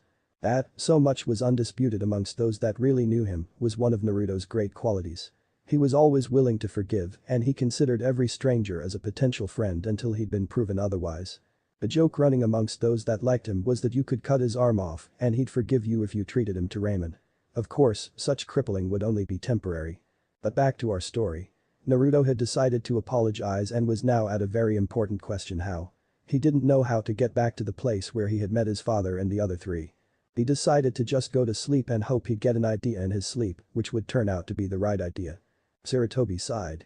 Apparently a group of villagers had vanished right about the time that crater had been discovered. What made matters worse was that amongst the missing, there were 2 Uchihas, one of them an Anbu. That made it Saratobi's responsibility to find out what happened, but so far, he had no luck. Of course, the council, at least the civilians, seemed to know exactly what had happened. Hokage-sama, you cannot allow the demon to live after what it has just done. We lost almost 50 citizens and shinobi, amongst them an Anbu. Saratobi sighed. Lost is the right word, seeing as there is no trace of them. Also nobody has seen any of them in the last 24 hours, so I have to assume that they have been missing since that time. Do you have any proof or even witnesses that say Naruto did something to these people? Many civilians felt like giving themselves a kick, their tactic had backfired. Many in the population were against Naruto and knew of the mobs that usually gathered to kill him, therefore they always said that they hadn't seen anyone on such days when questioned. Now that same tactic worked against them, giving the little hellspawn an alibi. And if anyone changed his opinion, he'd be considered a liar, seeing that he'd be giving 2 conflicting statements. Fugaku, to everyone's surprise, agreed. I don't know what happened, but I doubt that Naruto Uzumaki has anything to do with it. He wouldn't have the skill to defeat an Anbu, much less if 50 people backed him up. In reality, he simply saw it as impossible that the demon could defeat an Uchiha even close to the level of the missing ones. The Hokage nodded. I shall inform you all if we find a trace of them. But until then, meeting Aj. But before he could finish the sentence, a messenger burst through the door, panting. Hokage-sama, it's terrible. We have just found the body of Shisui Uchiha. Fugaku jumped up. What? He jumped up and grabbed the messenger by the throat. Where is he? Saratobi grabbed his shoulder. Calm down, we can't do anything right now. And please let the messenger go. Begrudgingly, Fugaku dropped the man. What is the cause of death? He asked, forcing himself to be calm. The messenger coughed, then he spoke. Apparently, he drowned. We found no traces of violence on the body, but without an autopsy, it's impossible to determine what exactly happened. However, to make an autopsy on the member of a clan, we need the permission of the clan leader. Permission granted. I want to know exactly what happened. Fugaku growled before storming out. Saratobi sighed. Meeting adjourned, he said and left the council room. Minato had just finished his 2nd bottle of vodka, and you could clearly see it. His face was crimson, and he muttered nonsense in a melancholic voice. The others were looking at him, but they were unsure what to do with him. Finally, Kyuubi sighed. You are taking this way too seriously. If I know that brat, he'll be here soon to apologize. I have yet to see an occasion where the boy wasn't willing to forgive after a short while. He just needs to cool off, then he'll be jumping in joy about his mighty dad. That had an amazing effect on Minato. His face took its normal color, and all signs of drowsiness practically slid off of him. He started glancing around, as if waiting for his son to appear. Madara raised a brow. Since when do you cheer people up? I'd have expected you to milk this for all it's worth, especially if what you said is really true. Kyuubi let out another deep sigh. Normally I would enjoy him looking like a miserable worm, but this case is special. As much as I dislike the fact, he is the one that sealed and therefore defeated me, and look at him. He looks pathetic, which in turn makes me look bad for being sealed by someone like that. Hashirama blinked. That somehow makes sense. Ah, our host is here. Minato spun around to see where his predecessor was looking. And indeed, Naruto appeared out of one of the tunnels, looking sheepish as he scratched his head. He cleared his throat. Well, nice to see you. He was obviously very nervous, and he kept glancing at Minato, which raised the man's hopes of some kind of bond forming with his son. Naruto walked towards Minato, eyes still glued to the ground. I just wanted to say sorry about what I said earlier. I mean, you didn't have much of a choice, and it's not your fault the village is full of meanies. So, can we forget that ever happened? Minato chuckled. Then he laughed. I make your life bad, unintentionally, and you want my forgiveness. It should be the other way around. But let's just call it even, okay? Naruto grinned. Only if you teach me something really cool, he shouted. Minato grinned. No problem, but to be able to use the cool stuff really well, we have to go through some of the not so cool stuff first. It sucks, but I can't change it. Naruto pouted, but in the end he agreed. Madara shook his head. While he liked the kid's spunk, it would take much training to turn him into a truly great shinobi. He looked at Hashirama. Are all children like this? He asked. Unlike Madara, Hashirama had married and fathered a child, so he was the more experienced one in this topic. Hashirama shrugged. Pretty much. It depends on how they are raised, but in their nature, they are curious and easily fascinated. But training him might bring us some advantages as well. Madara looked at Naruto and sighed. Not like we have anything better to do, he stated. Nobody could say that Madara didn't like challenges. For the first time, Naruto really looked around. The sight was not that impressive, a dark sewer with water going halfway up to his knees. And the giant barred gate. He looked at Kyuubi, really looking at him for the first time. Minato raised a brow at his son's behavior, while Madara and Hashirama returned to their sake. Kyuubi silently watched everything. Then Naruto grinned. "I like him," he proclaimed. The reaction was memorable. Minato nearly fell while the other two spit out their drink. "What?" they shouted, while Minato went for a why. Naruto pointed at him. "He's orange," he stated, as if that was all there needed to be said. "He destroyed half of Konoha," Minato shouted. Naruto nodded. "Yeah, but he's orange. And fluffy. And orange. Children," Hashirama muttered, speaking the word as if it were the worst swear word he knew. Madara glanced at Kyuubi, who he could swear was smirking. And indeed, Kyuubi was of a neon orange color. It had always been orange, but not this kill-me-bright coloring of a life jacket. Then something clicked in his mind. If the boy's favorite color had been blue, you would have shown up ocean-colored, am I right? Kyuubi's smirk turned into a shit-eating grin. "Maybe," he admitted. The three guardians decided that right now, there was no point in trying to convince Naruto that Kyuubi was pure evil. Minato remembered that when he was a child, he had also liked and wanted things simply because they were his favorite color. Then to the adult's amazement, Kyuubi threw all dignity overboard. He whimpered and made large puppy eyes. "Naruto, can you do me a really big favor? Please. Putty with sugar on top." He spoke in a voice that made him seem like a harmless puppy in desperate need of assistance. Madara had spent the most time with the fox, even though it had not quite been itself, and this was the last thing he expected it to say. It had more pride than the Uchiha and Hyuga clans put together, and here it was, begging in a childish voice. It was against Naruto's nature to ignore someone in need, especially if it looked so cute. He nodded. "Sure. How can I help?" Kyuubi suppressed a smile. This was going better than he'd hoped. The boy was going to grant the one wish that had become more and more pressing every day he was stuck here. It wasn't like he was asking to be released right now, but was that one wish really that much to ask for? He looked at Naruto. "Can I have your permission to make the inside of this cell look how I want to?" Naruto blinked. "That was it?" He nodded. "Sure," he said. As soon as he had finished speaking, vibration seemed to go through the water. Then it was drained away, revealing that the floor made a drastic dive behind the gates. Apparently Kyuubi had been standing in a pool of water deep enough that he was submerged to the shoulders. It did explain how they saw eye to eye most of the time, despite Kyuubi's size. He had apparently been using water walking when they first met to tower over them. Kyuubi shook like a dog, sending enormous amounts of water in all directions before steam started to rise off his body. Kyuubi sighed in relief. "Ah. Finally, no water. I'm dry, I'm warm, I'm happy. I owe you one, child." Naruto grinned. "Don't mention it, it was nothing." Well, he was happy he could help, the others stared. This was Kyuubi's great wish. Then again, Kyuubi had apparently not been dry for 7 years, so it was understandable. Kyuubi stretched and yawned. "There's much I can improve in this setting, but that can wait till tomorrow. Right now, I'm tired. Oh, I almost forgot," he said, and suddenly 2 pictures appeared on the wall. They showed Madara and Hashirama in a rather embarrassing position, as it captured the moment they had spit out the sake. Not exactly a dignified stance. Kyuubi grinned. "Home, sweet home. Yeah right," he muttered before laying down to sleep. Minato scratched his head. "Well, that was awkward. Anyways, we'll train you as well as we can, or I will at least, but it won't be easy. You will have to work hard to earn your power. Oh, and I think it's best if nobody but those you trust with your life should know that Kyuubi is not the only thing sealed inside you." Hashirama decided to add his 2 cents. "Remember that our identities are to be given out on a need-to-know basis." Madara spoke up. "Also, remember that nobody needs to know. Things would spiral out of control if people knew just how much power you have. Since we're on the topic of power, I believe that you'll gain both mine and Hashirama's dot." Mikuto blinked. "Cake what?" Minato sighed. "Keke. That means bloodline. They're telling you will gain the Sharingan and the ability to control wood, which both are impossible to do without their limit.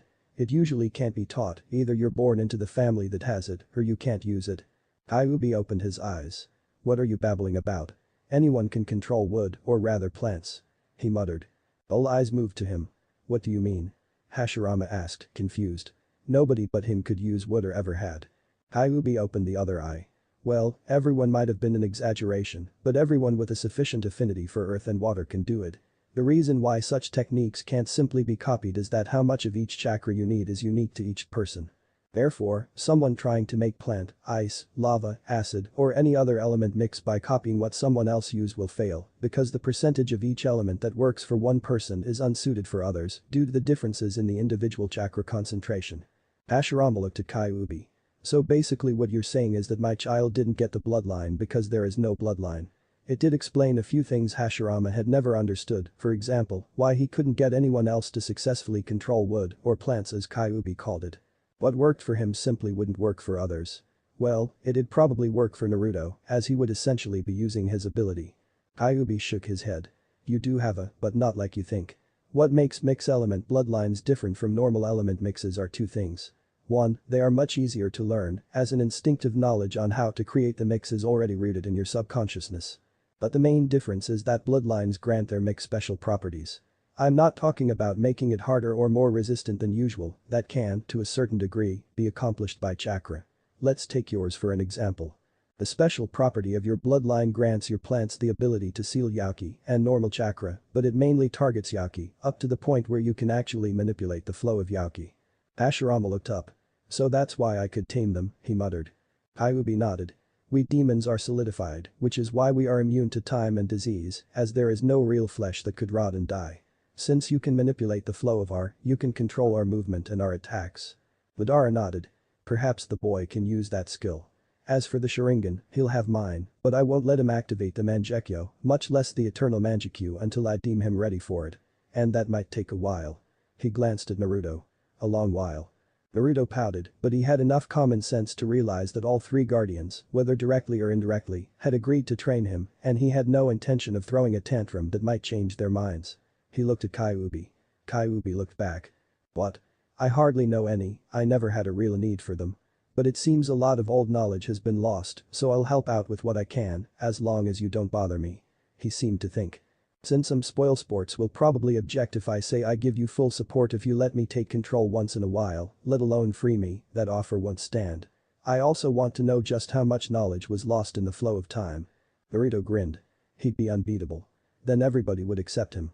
Kyuubi on the other hand closed its eyes and embraced the first sleep in 7 years. He had no idea how Shukaku managed without sleep, it was so enjoyable. Oh well, his loss. Itachi bit his lip. So far, things have gone well for him. He had managed to fool his father into believing that Shisui had been doing fine when Itachi had left him behind. He'd forged a suicide note from Shisui and managed to sneak it into his room. But now the tension within the Uchiha clan was slowly rising. Itachi knew what would happen if things went on like this with the thrice-damned Uchiha arrogance, things would get ugly. Right now the only thing that stood between the Uchiha and annihilation was the Sandaime, who, much like him, despised violence. But the man's peaceful attempts to resolve this were slowly but steadily going down the drain. The Uchiha clan's plans of a coup were in their infancy, but they were growing fast, and if it went on, then Konoha would have to act in a few months. But right now he was, per his father's wishes, training his little brother. Nothing big, just a bit of taijutsu. But it also gave him the opportunity to plant a few seeds of doubt within Sasuke's mind, which in time would hopefully keep him from becoming one of the arrogant Uchiha that viewed everybody as beneath him. He blocked one of Sasuke's strikes and made a short jab into the lower ribs, the attempted hook had left open, and Sasuke crumbled. Can't you hold back at least a little? He asked, gasping for air. Itachi shook his head. I am holding back Sasuke, you can tell because your ribs aren't broken. But since you seem to need a break, let's take one.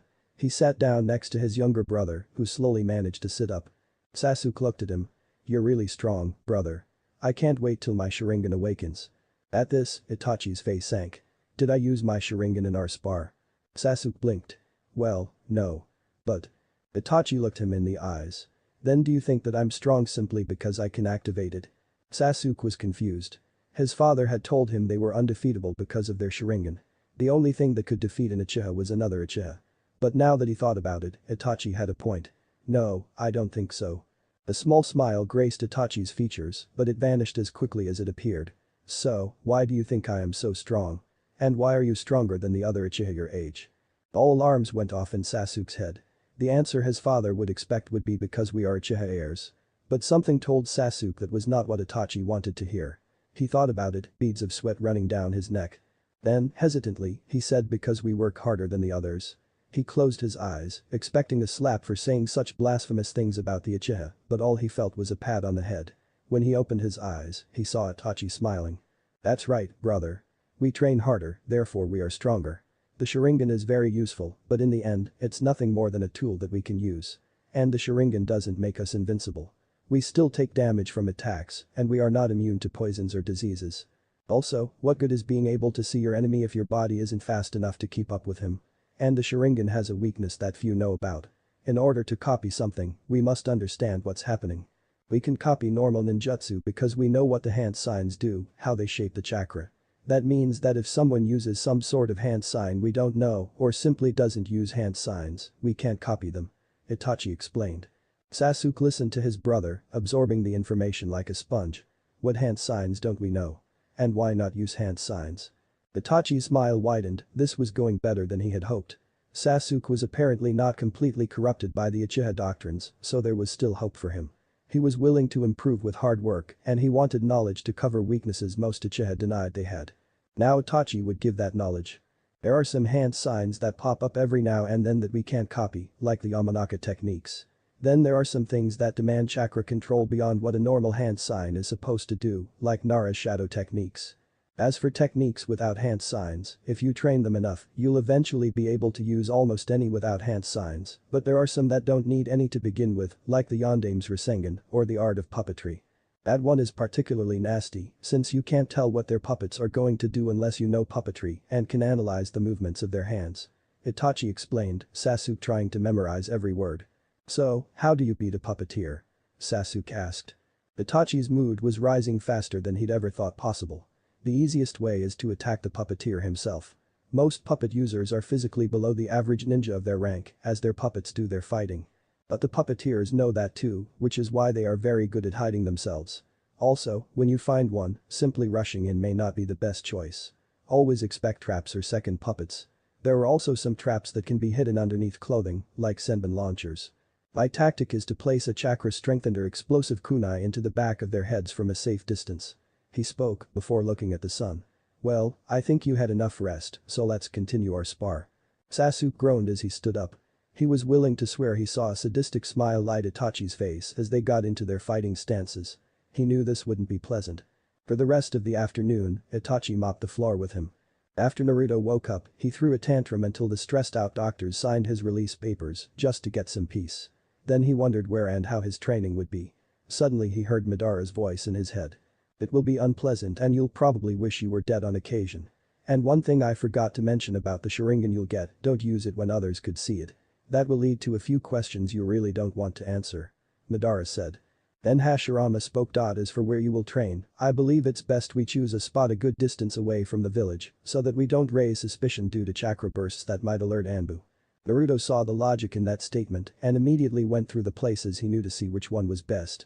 He decided on a clearing roughly 20 miles from the village. He knew of it because he wandered through the forests often in search of food or simply a safe place. This clearing was far away from any roads or outposts, and there was a spring flowing through it, supplying water for any water jutsu and the fruit trees. One could spend a large amount of time there during summer without having to worry about running out of essentials. Naruto decided that he'd head there tomorrow. For now he thought about who he could trust with the information that he knew about the Kyuubi and who he wanted to know that it wasn't alone in there. Madara had been quite clear that nobody should know exactly who was inside of him. Hokage Jiji would be on that list, of course. Hashirama and Minato seemed to agree. So little Sarutobi has become a Hokage. The times change so fast. I believe he's trustworthy. Hashirama chuckled. Minato also laughed. I never thought he'd take the job again, he seemed happy with his retirement. I agree with Shadame, we can trust him. Naruto felt better hearing that the others seemed to like Hokage Jiji as well. But who else? Itachi Nyasen, Anko Nisan, Kakashi Nyachen, Yugao Nisan and Tenzo Nyasen were people Naruto really liked, so he thought they would keep it a secret. The Guardians went through his memories to find out who he was talking about and when they found out, they agreed. Madara seemed intrigued by Itachi. Well, who would have thought? There is a decent Uchiha left after all. And if his brother is anything like him, that makes two people. Maybe the Uchiha won't have to go completely extinct after all. But I think you can trust these people. Naruto grinned. But before he went to the Hokage, he decided to make a stop at Ichiraku's, having already retrieved Gama-chan. When he stopped in front of the restaurant, he could hear his father sniff. Naruto, I'm so proud of you. All on your own, you have found the little piece of heaven Kami left on earth. He said, mentally adding it seems he's well liked here. I knew I could count on old man Ichiraku to treat him fairly. He never judged anyone based on anything but his own opinion of them. Naruto grinned, happy that his father seemed to love Ramen just as much as he did. Like father, like son as they say. He entered paradise and stayed for an hour, much to the joy of Ichiraku and his daughter, and to the dismay of Gama-chan's body mass before heading to the tower. Now that his stomach was satisfied, Naruto headed to the Hokage tower. As soon as he entered, he met the first hurdle in the form of the secretary. The Hokage is busy, come again later. She started coldly. When will he have time? Naruto asked. He was pretty sure she was one of those that hated him, but maybe Gigi really was busy. She glared at him. That's none of your business, now go before I call the Anbu on you. Naruto frowned, but before he could say anything, the Hokage's head poked through the door. I thought I heard. Ah Naruto, good to see you, come in. Naruto blinked. I thought you were busy. Sarutobi blinked. How did you get that idea? For once I'm having a breather in my duties. Then his gaze fell on the secretary, who suddenly seemed very busy, and all became clear. Well, she was not taking her work seriously, so Sarutobi had been looking for a reason to part ways with her anyway. He waved Naruto in and signaled him to take a seat. Now, what can I do for you? He asked. Naruto fidgeted a bit, which caught the Hokage's attention. Naruto never fidgeted, he always spoke what he thought, consequences be damned. This seemed big. Then he cleared his throat. Gigi, I'm not sure how to start this, but you know I've been attacked, right? Sarutobi nodded, slowly getting worried. Yes Naruto, I know, and I don't condone any of it. Naruto smiled. I know Gigi, but that's not what I wanted to say. You see. Here Madara interrupted him mentally. Hold that thought. Before you continue speaking, ask the Hokage to send the Anbu out and soundproof the room. He ordered. Naruto didn't notice any Anbu, but they weren't the best for nothing. Gigi, can you soundproof this room and maybe send the Anbu out for a minute? He asked. Sarutobi blinked. How do you know there are Anbu here? He asked. Naruto's sweat dropped, but then he had an epiphany. You're the Hokage, you are always guarded, right? Sarutobi smiled. That's right Naruto, I'm impressed you figured it out. He gestured and 3 Anbu appeared, bowed and left the room. Once the door closed, Sarutobi laid a finger on a seal on his desk and the room glowed for a moment. Nobody can hear what we say now Naruto, so you can tell me what you want. Naruto nodded. Okay. Well, when I was beaten, I lost consciousness and I ended up in my mind. Sarutobi tensed, but Naruto continued. I found a giant cage and in the cage there was the Kyuubi. Sarutobi became dead serious. Naruto, please understand. Yondaime had no choice but to. Naruto raised his hand. I know, and I've already forgiven my father. Sarutobi dropped his pipe. You know Yondaime is your father? He asked, completely shocked. Naruto nodded. Yeah, but that's not all I wanted to tell you. Kyuubi isn't the only thing sealed inside of me. Sarutobi dropped into his seat, this was all too much. That can't be true Naruto, Minato sealed nothing but the Kyuubi within you. It has to be a trick so that you trust one of the aliases and release it. Don't I wish? Kyuubi muttered. Naruto shook his head. No Gigi, the Shinigami sealed 3 humans in me to guard the seal. And they agreed to train me, isn't that great? And Kyuubi said he wanted to know how much old knowledge was lost or something like that, so he'll help once in a while, though it sounds more like giving advice. He said happily. Sarutobi blinked. He felt the urge to take a strong drink to calm his nerves. He took a deep breath. Who is guarding the seal? Naruto looked apologetic. They were clear that I shouldn't mention their names, but I can guarantee that they're really strong and that they won't make me burn down Konoha or anything like that. I wouldn't bet on that one. Madara dryly stated. Naruto ignored him. So I might vanish for a while to train, but no reason to worry. He gave Sarutobi a heartwarming smile and the old man couldn't help but calm down. I see. But still, I don't think it's a good idea to leave you without supervision. He reasoned. Naruto nodded. You can tell Itachi Niasen, Tenzo Niasen, Kakashi Niasen, Yugao Niasen and Anko Niasen about me knowing about Kyuubi and the 3 guardians, but they said they'd only train me away from curious eyes. Sarutobi nodded. This only proved that the guardians were ninja, as they didn't want outsiders to know of their art. Can you at least give me a basic area where to search for you? Naruto frowned. Then he pointed in a direction. Between 10 and 50 miles that way. Sarutobi nodded and smiled. Thank you for the trust, I'm guessing that's all for now. Naruto nodded. Bye Gigi. He called and left. Sarutobi leaned back in his chair. This had been a startling revelation that he still hadn't completely digested. But he had a sneaking suspicion that he knew who one of the guardians was. It seems the gods were not as cruel as I thought, as they did allow you to watch your son grow up. Though I doubt this was what you wanted to see, Minato. Naruto had decided to start his training as soon as possible, aka the same day. After a 5-hour hike through the forest, he reached the large clearing he had chosen as his private training field. Hashirama chuckled. Well, this is nostalgic, I myself left this clearing as a spot where I trained with my brother. The fruit trees were a very nice touch, if I do say so myself. He stated to Naruto's immense surprise. Then a wide grin took over Naruto's face. So I'll be training at the same place where both the first and the second Hokage trained. Cool. So, how do we begin? Madara sighed.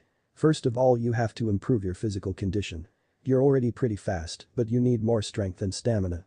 Also, I intend to teach you a martial art style, but you're way too stiff, seeing as the Urugu Genzu, Wavering Phantom, relies on flexibility and can be made even more effective with hidden weaponry. Building on that style is a sword style called Tsuku Kamitachi, Hunting Kamitachi, my own preferred sword style. He explained. What's so great about those?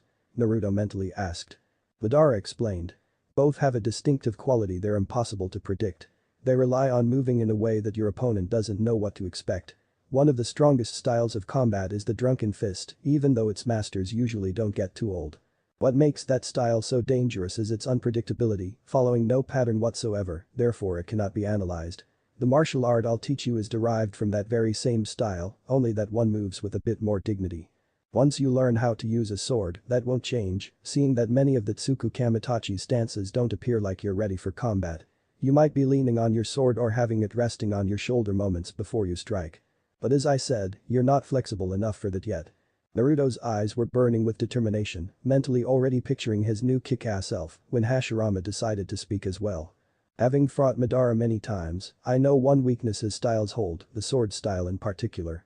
Since you are using unpredictable attacks that often come from unusual angles or are staged out of uncommon and sometimes impractical positions, resulting in a decrease in stopping power, you can't put much power behind your strikes. While you will fight extremely well with Madara's styles, they're not designed to end battles quickly, it's more like fighting a war of attrition. I will teach you a style that may counter that weakness, and perhaps you'll even manage to combine our styles. My style has the fitting name Juggernaut. It works by circulating your body's energy, called Kai, through your body, giving you superhuman strength with minimal strain to your body. Also, since your Kai won't leave your body, there is no substantial decrease in your overall energy and none to your chakra. I will teach you that once you're at least adept in handling a sword for sheer hand-to-hand combat, Madara's style is effective enough. Naruto was jumping with joy. This was incredible, and it was just his taijutsu training. Both Hashirama and Madara had, as far as Naruto knew, mainly relied on ninjutsu, so how great would that be? And his father was one of if not the best seal master ever. While seals seemed boring at first, Naruto knew that he could do great things with them if he mastered them. How do we start? He asked. With the basics. They just said you weren't fit enough, so we'll start with that.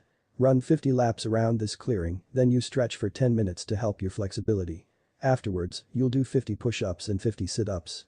Then we'll start with basic chakra manipulation, followed by a bit of mental exercises. We'll steadily increase both your physical and mental exercises until you reach a point where your taijutsu lessons can begin. Same with your chakra control, once that reaches an acceptable level, we start your ninjutsu lessons. Minato answered.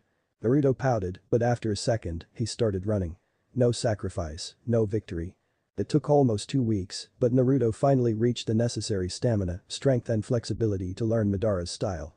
Naruto nearly popped limbs many times while trying to get the moves down, his efforts graced by moderate success. His chakra training was going a bit better. He had managed to make a leaf float and to his own amazement, he was able to walk up trees as well. He had learned the 3 basic academy jutsu from his father, but for some reason, the Bunshin always eluded his grasp. Iubi explained that because of the 5 different wavelengths of his chakra, his control was below average. In return, his reserves were humongous, and interestingly it was denser and more potent. This meant that he needed less chakra to perform a technique, and that his chakra paths would continue to widen because of the pressure, increasing his reserve. Once the reserve had adjusted to the larger paths, it would widen them again, turning the growth of his chakra into an endless cycle. These factors resulted in the situation that even the smallest amount of chakra Naruto was able to produce already overloaded the Bunshin jutsu. To solve this problem, Minato discussed a few ideas with the other guardians, and in the end they decided that the Kage Bunshin was the perfect solution. Not only would it be more effective than the illusionary clones, the added effect of the clones giving their knowledge and experience would be a great help in Naruto's training. Of course it didn't help with his physical training, so they decided that Naruto's clones would train chakra control, seals and whatever else they could, while Naruto himself trained his body to improve his taijutsu. They would also teach him a clone technique that could take more than one hit so that he could get used to fighting, and specifically fighting multiple enemies, while being aware of one's surroundings. Naruto was more than happy to learn these and shove the reading to his clones. It was boring. The only lesson he feared was resistance training with Madara. All his beatings had already given him a high tolerance for pain, so Madara focused on stealing Naruto's mind. Unknown to most, Madara and his brother had been very curious and studied certain things until they reached a mastery unheard of. One of the things Madara had mastered was killing intent, which he used on Naruto to harden him. He only used a fraction of what he was able to do, but it never failed to bring Naruto to his knees. Madara mentioned that he would also teach Naruto to use Kai, not just the basic pressure, but also the version that gave images of a brutal death and Madara's personal favorite, using Kai in a way that made him imperceptible to enemies without them even noticing anything was wrong. On the days he didn't have to train he spent time with Gigi and his mother, and niece Sans. Anko introduced him to her boss, a bear of a man named Ibiki, but he seemed okay to Naruto, and they quickly got along. Spending time with Tenzo was always a little awkward, but Naruto was used to the man's quirks. But Itachi was worrying him. While Itachi seemed in a good mood when he told Naruto about his younger brother and how he was wiping the floor. I mean training him and that his parents had made Itachi his guardian, there seemed to be something that was on his mind, depressing him. But whenever Naruto tried to ask Itachi, he would just give him a smile and change the topic. That behavior was not soothing Naruto's worries in the least, and Madara started to notice something fishy as well. Many weeks would pass before they received an answer to their questions. Naruto was enjoying the end of one of his free days, wandering around looking at the sky turning crimson with the setting sun. Since he hadn't been paying attention to where he was going, it was no surprise he found himself somewhere he had no memory of entering. It was a training ground, a pretty basic one too. There were the wooden logs that some ninja used to improve the strength of their hits, but not much else. Except for Itachi. The Uchiha was sitting on a recently fallen tree, Naruto guessed he had felled it himself, face buried in his hands. Naruto cleared his throat. "Are you alright, Itachi?" Itachi looked up, but relaxed when he saw the blonde mop of hair and the telltale whisker marks. He smiled weakly. "Naruto, good to see you. Take a seat." Naruto did as asked and for a while they sat in silence until Itachi seemed to strengthen his resolve. "Naruto, do me a favor." Said boy looked at him. "What kind of favor?" he asked. Itachi looked at him. "Nothing complicated, just a simple favor. Tomorrow evening, stay away from the Uchiha compound." "Why?" Naruto asked. Itachi looked sad. "I fear something bad might happen, something that I can't stop, and I don't want you caught in the crossfire." Naruto looked shocked. "Shouldn't you tell the Hokage then?" he asked. A sad smile flashed on Itachi's face. He already knows, but there's not much anyone can do. Naruto didn't really understand, but Madara did. Something was going to happen, and it would likely be bloody. Naruto's thoughts were more focused on helping Itachi. "And I really can't do anything to help." Itachi was about to shake his head when an idea hit him. "Naruto, there might be something you can do for me." Naruto straightened up. "How can I help?" he asked in a serious voice that coming from a 7-year-old would be hilarious if the situation weren't so grim. Itachi smiled. "You remember my younger brother Sasuke?" he asked. Naruto frowned in concentration, then he nodded. "I saw him once or twice, and you always talk about him. He seems okay, what about him?" Itachi looked him in the eyes. "Should I for whatever reason no longer be able to take care of him, could you keep an eye on Sasuke? You know, be his friend, train with him, make sure he doesn't go insane or starts to take all the junk the bloodline lovers spout seriously." Naruto nodded eagerly. If he couldn't help Itachi any other way, he'd at least try to look over his family. Itachi gave his first real smile of the evening. "I knew I could count on you." With that, he ruffled through Naruto's hair, knowing the boy didn't like that very much, though he would allow it as a gesture of care. Then he was gone. Naruto looked at the spot Itachi had formerly occupied. That was weird. Really weird. The next day he headed to his usual training site. He had to admit he was proud of himself, considering he now only needed little more than an hour to reach it. He created his usual 100 kg bunshin and prepared for his usual routine when, to his immense surprise, Madara interrupted him. "Naruto, take it easy and save your strength today. And we're going back to the village early today," he said. Naruto was confused. "Why?" he mentally asked. The words of that Itachi made me curious. I want to know what will happen at that clan tonight. Who knows, perhaps my wish will be granted. Madara explained. "What wish?" Naruto asked. "I'll tell you another time," Madara said. Naruto shrugged. If Madara didn't want to talk about something, he didn't, simple as that. What is going on in your head?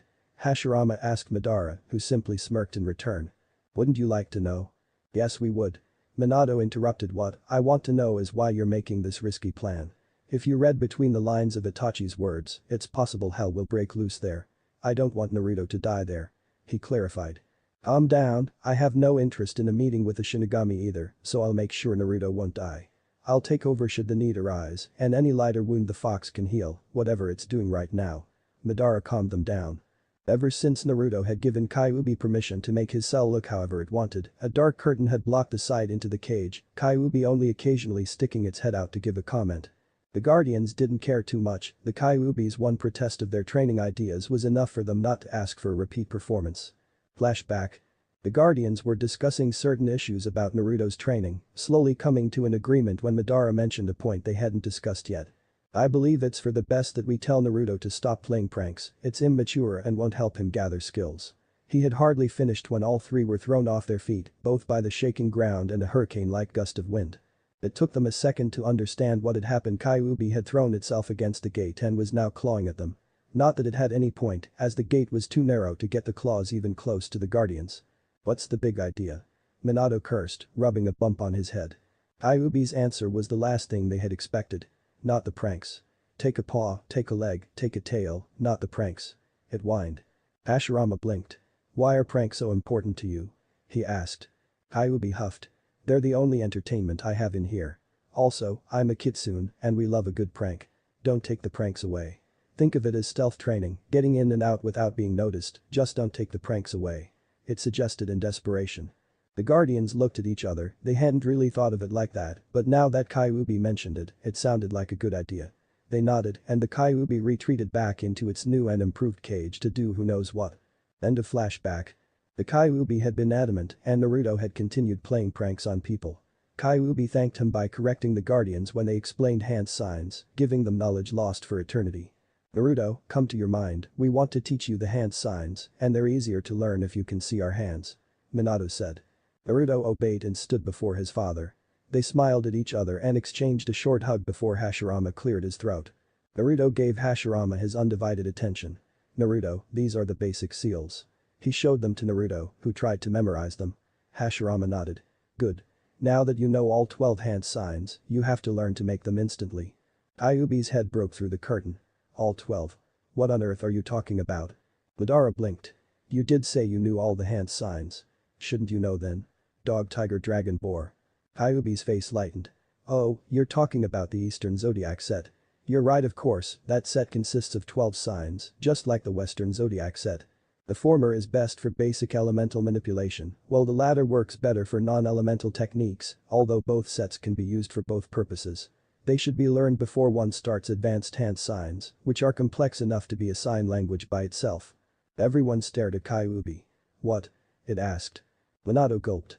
Ninja today only uses 12 hand signs. If what you say is true, then everything else was lost in history.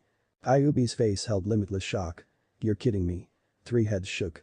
Kyuubi shook its head. You can't be serious.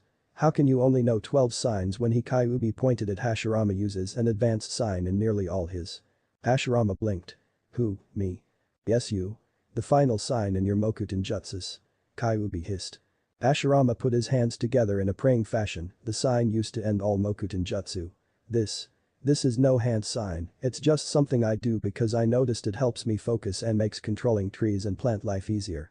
Kyuubi face palmed, an action that created wind strong enough to blow the bangs out of Minato's face.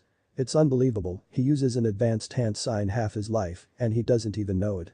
I wonder if it came with the Genkai instinct. Of course it's easier to control plants like that, it's the forest sign for crying out loud. Okay, you guys teach him the Eastern Zodiac, I'll handle the rest. Unfucking believable. The last part came out as a mutter, while Kyuubi retreated back into his now hidden cage. Madara shrugged off the memories and turned to Hashirama and Minato, intending to have a private discussion about Naruto. He has made shocking progress, even before he began to use the Kage Bunshin to master and chakra exercises. He has a wide arsenal of E to C ranked, and I'm considering starting with elemental training. What are your opinions on the matter? He asked. Hashirama scratched his chin. He certainly is talented, and he works very hard to learn, which I believe is a major part of his achievements. He seems proficient in his taijutsu, even if he is still far away from mastering it. I would agree that learning elemental manipulation sooner may give him an edge. He stated. Minato smiled. I was thinking of bringing the topic up myself a little later, but I agree with you. He's ready to learn it, but we should keep an eye on him, he's still a bit immature. Madara nodded. I also considered starting his sword training. While training will be easy, finding a blade that can last in real combat is not. There are only 2 blades of sufficient quality in Konoha, and they're both hidden under the Uchiha clan, not that they know it. But any blade will last for a few missions before breaking. I'm bringing up something else that I deem important, the boy's first kill. It doesn't have to be now or even soon, but it should happen before he becomes a genin. Hashirama nodded, sharing Madara's opinion. Naruto hesitating to finish off an opponent could be a fatal mistake. He didn't have to become a murder lover, but the experience could save his life. Minato understood that as well, but it didn't mean he had to like it. He begrudgingly nodded. Madara acknowledged the support when he noticed that the sun had started to set. He contacted Naruto. Naruto, we should head back. And make a stop at the Uchiha compound, if possible. I'd like to pick up something I left there. If you don't mind, I'll take over should it be necessary. Naruto shrugged. But before he left, he turned to a hollow tree and grabbed into an opening. Minato was shocked at what he pulled out. It was an Anbu mask, and it wasn't just any mask either. It was the Kitsune mask. Where did you get that? He stammered. Naruto blinked in confusion. What was wrong? I found it in the trash behind that big building with outdoors. What's wrong? Minato knew he was talking about Anbu headquarters, the only building built with outdoors for security reasons to keep non-ninja out. After the Kyuubi's attack, it made sense that nobody wanted that particular mask, but still. He was pissed. Naruto, Anbu masks are embedded with a number of seals to give the wearer a certain edge, but that one is special. It's one of the few I made and equipped with seals personally, so it's far superior to normal Anbu masks. He explained. Naruto looked at the mask with new respect. He had found it at the end of the worst months in his life when he dug through an unguarded trash can desperate for food. He hadn't found any, but the mask had given him back hope and the wish to be Hokage, things he had nearly lost in his desperate situation. Shortly after he had found Ichiraku's, a small ramen shop that didn't send him away, but instead nurtured him back to health. That first bowl of ramen had been the most delicious thing he had ever eaten. A few days later he had managed to sneak into Jiji's office, and the Hokage had been shocked about his situation. He got his own apartment the very same day. The question popped up in Naruto's head. You said you made a few ones, which ones? Minato thought for a second. Let's see, there was the Tora mask, a classic. Then the Inu and Nico masks, there was a Hibi mask, but nobody used it after Orochimaru defected. The Kitsune mask of course, but I have a feeling I'm forgetting one. Ah, now I remember the Itachi Weasel mask. That was all of them. He counted them on his fingers, making sure he had them all. Naruto grinned, almost all of those belonged to people he liked, and Anko would probably take the last one someday. So what's so special about them? Naruto asked. Minato smiled. Simple. Amongst its other benefits, the moment you put it on, only you can remove it. Also, as soon as it's on your face, it changes your entire outfit to what you want it to look like, though that function must be consciously activated. Naruto put on the mask and a second later, he was wearing something that looked like the Hokage's outfit, only in bright orange. Cool. Naruto shouted. Madara face palmed. Maybe, but it ruins the impression that you're an Anbu. For that, you'd need something different. He sent Naruto a mental image of what he had in mind, and moments later, Naruto complied and his outfit changed again. Now he was wearing a long black jacket with a hood and sleeves so long that his hands, which were now fitted in black gloves, barely poked out of them. Looking down he saw long black pants whose endings were wrapped to his legs with grey bandages that vanished in his black boots. Since the hood was raised, there was not a single inch of skin nor a single hair visible. Madara nodded, satisfied with the result. With this, they could go to the Uchiha without being too obvious. He was interested in what would happen tonight. Itachi swallowed as the last man fell. He had done it. The Uchiha clan was finished. Almost. The driving force behind the coup was still alive, his parents. Fugaku was the leader, but unfortunately for her and Itachi, his mother was supporting her husband with all her heart. A man doesn't do something like this without the support or at least agreement of his wife. It hurt Itachi to do it, but Sasuke would be an orphan once this was over. He bit his lip as he turned to his home and prayed to whatever gods were listening that Sasuke wouldn't come home anytime soon. Sadly, his prayers weren't answered. Naruto reached the compound and immediately noticed an irregularity. Where were the guards? There were always 2 guards at the entrance of the compound to keep unwanted people, like him, out. But now there was nothing, nobody was in sight. He stepped through the gates, still expecting somebody to stop him, but again nothing happened. He looked around. And understood why the guards hadn't stopped him. They were laying behind the walls close to the gate, their throats slit, a look of shock forever etched onto their faces. Now that he looked around, there were more corpses. What they all had in common was that their expressions were not ones of pain, but ranging from surprise to horror. They had died swiftly and almost painlessly. Still, Naruto felt bile rise up and fought to suppress it. To his own amazement, he succeeded. Madara spoke up. Impressive. Add some fire and I'd say that I landed in one of my daydreams. You were dreaming of this? Naruto mentally hissed. It was disgusting, and Madara dreamed about it. You don't understand what the Uchiha clan has become. Before Konoha was founded, our clan trusted in their own virtues. The times were brutal, and death was a constant companion in our journeys. The Senju clan was our greatest foe in our battles, the one clan that was our equal. Hashirama was considered the greatest of the Senju, while I was considered the greatest of the Uchiha. We were bound to cross blades on the battlefield, and we did many times. Don't misunderstand, there was no man I respected as much as him, and I know the feeling is mutual. But one day, everything changed. Madara spoke, lost in memories. What happened? Naruto asked. I came to the Uchiha and asked them to make an alliance with us. Not only with the Senju clan, but with other clans and Hai no Kuni itself. We'd protected against the other countries, and in return we got a place in which we could make our own rules. I was tired of the permanent fighting and dying, and I was not the only one. That was Konoha's birth. Hashirama explained, also mentally far away. Now this was history Naruto could pay attention to. What happened? Madara sighed. The Uchiha were also tired of the fighting and pressured me as clan leader to agree. I was the only one who was against the idea. Why? It sounds great. Naruto stated. It sounds great, but it couldn't last.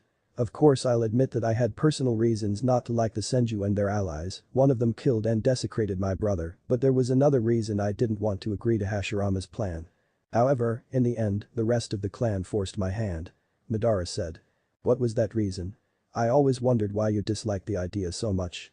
Hashirama spoke, interested. Both the Uchiha and the Senju were great clans. Both were superior to all their allies, we were the strongest and we knew that. However, our clans were equal in strength. Such a delicate balance cannot hold very long. To quote a saying, two tigers cannot live in one jungle. There is no way two dominant clans will tolerate not being the top dog forever. Either war would erupt or one side would gradually become servants to the other. And the election for the first Hokage was showing which side would be the masters. To the Uchiha, it seemed like they were merely acknowledging Hashirama's achievements, but it was the beginning of the end. I tried to reason with my clan, but I was merely called a warmonger. I left Konoha to gather knowledge and strength, to complete a few things, to prepare for the battle that would come, and to observe the Uchiha to see if perhaps I had been too paranoid. But my fears were accurate, the Uchiha were slowly turning into servants for the Senju and other clans, the fire that once burned in their hearts diminishing. In such cases, it's better to burn the existing system and keep it down and start from scratch. Madara explained. In a weird way, it made sense. So now what? Naruto asked. Now we look around if there's anyone left. Although I'd like to take control of your body in case the one who caused this is still here. You're not bad, but you don't have the necessary bite yet. Madara stated. Naruto nodded and temporarily relinquished control of his body to Madara. It was a weird feeling, moving without wanting to move, but Naruto shrugged it off as he watched his body kick into action. Itachi had just finished off his father. It was almost sad how little resistance the leader of a coup to overthrow the village offered, even if the drug that Itachi had put into the clan's supply of drinking water slightly dulled his senses and chakra control. After all, the effects were fairly weak to make sure that nobody noticed before it was too late. He looked at his mother, who seemed calm. Why are you doing this, Itachi? She asked. Your plan will drag this village into a civil war, and even if the Uchiha win, the other villages, seeing that Konoha now consists of but a single, still combat-weakened clan, will descend on us and the entire Hai no Kuni like locusts. Your plans would cause so much bloodshed, cost so many lives. I can't let that happen. Makoto looked at him, her eyes showing no fear. I see. What about Sasuke? He will live. He will probably be the last Sharingan wielder in Konoha. Itachi stated. His mother nodded. Do what you must. A single tear ran down Itachi's eye as he ended her life. Unlike his father, she looked peaceful, as if she was merely sleeping. Itachi took a step back. It was done. Now he just had to get away before. Ha-san. Tu-san. Itachi winced. Why now of all times? He wiped the tear away as he slowly stepped into the moonlight, knowing Sasuke had already noticed him. After weeks of training, Sasuke could somehow sense his presence. Sasuke looked at him wide-eyed. Nai-san, they are. Itachi put on an emotionless mask. I know Sasuke. Sasuke looked at him. Outside, they're all. Itachi nodded. Dead. I killed them. It took a few seconds before Sasuke understood his brother's words. What? He gasped. I killed them. Itachi repeated. I annihilated the Uchiha clan. Tears ran freely down Sasuke's cheeks. Why? He whispered. Now Itachi was in a bind. The truth was not an option, so he had to improvise. It was. To test my potential. He finally answered. That actually sounded plausible. Sasuke knew Itachi had never gone all out in a long time. Itachi silently congratulated himself for the good excuse. For a second he had been worried his excuse might be of a Kakashi Hada quality, in other words, as easy to see through as polished glass. Sasuke bought it. Just for that. You killed them all just for that. Raga. With a cry of rage, he threw himself at Itachi. But the former Anbu captain remained calm, plucked his brother out of the air, and threw him through the thin sliding doors onto the street. What he would do next was the last thing he wanted to do, but it would look suspicious if Sasuke got away with a few scrapes while all others died, by his brother's hand no less. So he steeled his resolve and left the house in a burst of speed. Sasuke groaned as he fought to stand. Attacking Itachi head-on had not been one of his best ideas. He had sparred with him often enough to know he was no match for his brother, but his anger had blinded him. Ironically, to lose control of one's emotions was the first thing Itachi had told him never to do. Itachi. Where was he? He knew that fighting him was suicide, so he did the only smart thing. He retreated. He had not run long when he heard Itachi's voice. You're running away? I expected more. But it's time I ended this. The voice seemed to come from everywhere at the same time. Sasuke looked around frantically, trying to locate his brother before he attacked. Finally he remembered another thing Itachi had told him: people rarely look up. He raised his head and saw Itachi crouching on a pole like a cat. He saw his Sharingan, then he heard Itachi mutter Mangekyo Sharingan. And watched in fascinated horror as his brother's eyes seemed to mutate as the three Tomo merged into a single shape. Then everything went black. The last thing he heard was Itachi's voice stating Tsukiyomi. I think that's far enough. Only when this new voice spoke did Sasuke realize the darkness had come because someone had put his hand over his eyes. He shoved it off and saw that the one who had stepped in was about his size, dressed completely in black and was wearing a Anbu mask that showed a fox. Itachi tensed, he had never seen this guy before. His size indicated that he was Sasuke's age, but the voice didn't match. Was it that he couldn't see through? If so, it would have to be a powerful one. Who was he? And a soldier? No, they had a special symbol on their masks. A secret Anbu, some sort of last resort weapon? Maybe. There was a simple way that might answer his questions. Who are you? A low chuckle came through the mask. Who indeed? The unknown figure muttered, loud enough for everyone to hear. It was worth a try. Itachi regained his calm and looked at him. This is a clan matter. You should leave, well you still can. The figure chuckled. Clan matter, huh? Tell you what pup, using that on a decent Uchiha is a big no-no. With that, he opened his eyes, a fully evolved Sharingan spinning in them.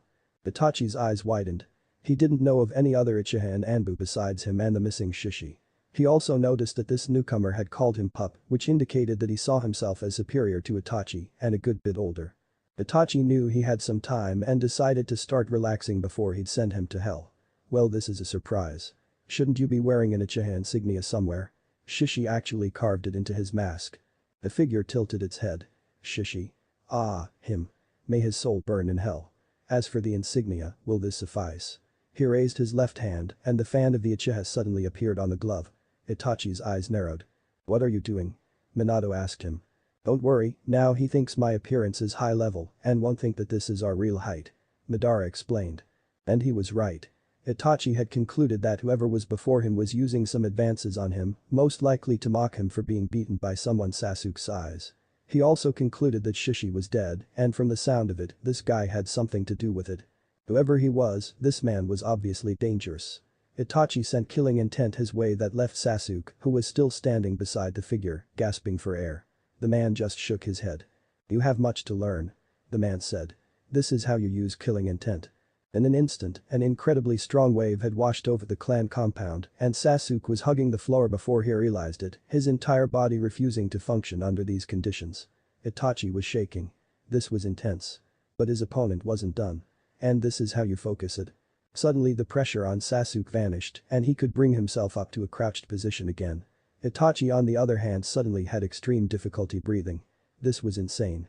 This guy's mere presence was so powerful it wasn't funny. Itachi knew from the man's behavior that he was superior to Itachi, and after feeling this Kai, Itachi wasn't sure if he wasn't right. He needed to end this fast. His eyes changed back into Mangekyo. The figure snorted. Are you sure? You've barely tapped into its potential and have next to no experience, unlike me. With that, his eyes formed the eternal Mangekyo, not that Itachi could recognize it. Itachi was shocked. This man had Mangekyo as well. Itachi knew that he was a beginner with the Mangekyo, and if this guy spoke the truth, he was an expert or at least proficient with its usage. While he may be able to win if he pulled it off right and somehow surprised him, the chances were not high, and Itachi thought it'd be better if the Hokage knew of this. He made the same decision Sasuke had made: he would retreat so that he lived to fight another day. He looked at his brother and decided to throw him a bone as he told him the location of the Uchiha's most secret location that was used as a meeting ground, library, and many other things. The figure didn't seem to mind. Itachi gave his last goodbyes. Perhaps the next time we meet you'll have the strength to kill me. For that, you need hatred, so never forget what happened here. As for you, he looked at the figure, we'll meet again. Then he was gone. Madara watched Itachi leave, gave Naruto some final instructions like don't use your real voice, and relinquished the control back to him. Naruto knew Sasuke was behind him and decided to put on a small show. He sighed in relief. Thank heaven he bought it. He said. Sasuke slowly got back on his feet. What do you mean? He asked. Naruto turned his head to him, the eternal Mangekyo fading from his eyes, though Madara let him use the normal Sharingan to not give away his eye color. I have just finished training myself before I came here. I'm low on chakra and physically exhausted. He could have killed us with some effort on his part. Fortunately, he bought my bluff. Remember, sometimes all you have to do is seem superior to your enemy to make him retreat. And why the long face? Sasuke bit his lip. The entire clan is dead. As an Uchiha, shouldn't you feel just as bad? Naruto shrugged. He decided to use half-truths. I've long since cut ties with this clan. They had become arrogant and lazy, choosing to completely rely on their Sharingan and the skill of others. The Sharingan is a wonderful tool, but you should never become dependent on it. Training with Itachi, Sasuke couldn't really disagree, but there was a deeper reason for Sasuke's sadness. He killed them all, even our parents. Just to test his abilities. Bullshit. Naruto stated. Sasuke looked up. What? I said bullshit. He obviously saw me as a dangerous opponent, yet instead of fighting me, he chose to flee, indicating he was confident that he'd be able to shake me. If he really wanted to test his abilities, why didn't he fight me and retreat if things turned grim? There's something else going on here, and I'd really like to know what. Sasuke was shocked. This guy was right, if Itachi wanted to see where his limits were, why did he flee when faced with what could be a real challenge? It indeed seemed fishy. Naruto looked at him. A final piece of advice. There is a very fine line between using your emotions and being used by your emotions. Being angry is fine, but you can't let yourself be devoured by anger. If you do, you'll eventually push everyone away from you, and I can assure you that there is no hell worse than loneliness.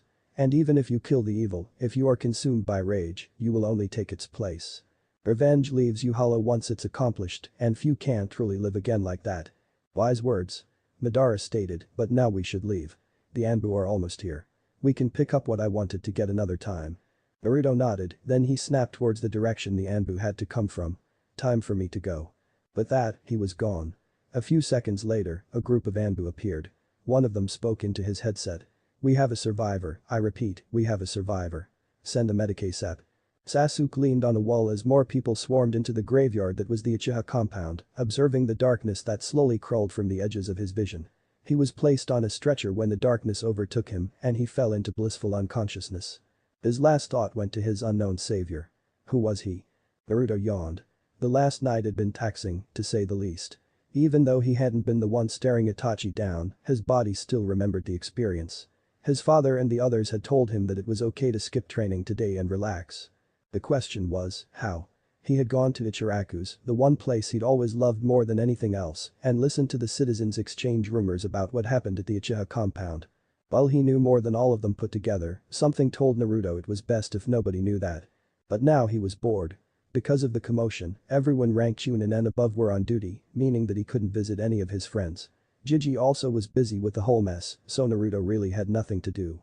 He wondered why Itachi Nyasen had killed his clan, but that was yet another question he wouldn't get answered in the near future. It was so frustrating to want so many things and get none of them. But sulking never helped, so Naruto returned to the question of how to spend his time. Well, his water walking could still use some work as he could stand and walk but still sank in if he tried to run, so why not work on that? With that decision made, he decided to save himself the walk to his usual grounds and just use the nearest available source. Sasuke sighed. He had been released from the hospital earlier today and he was downright furious with the behavior of the villagers.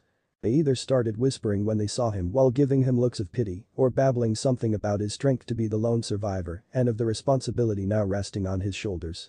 Sasuke was sick of it already. And he wasn't the only Uchiha left, just the only one with a chance to awaken the Sharingan.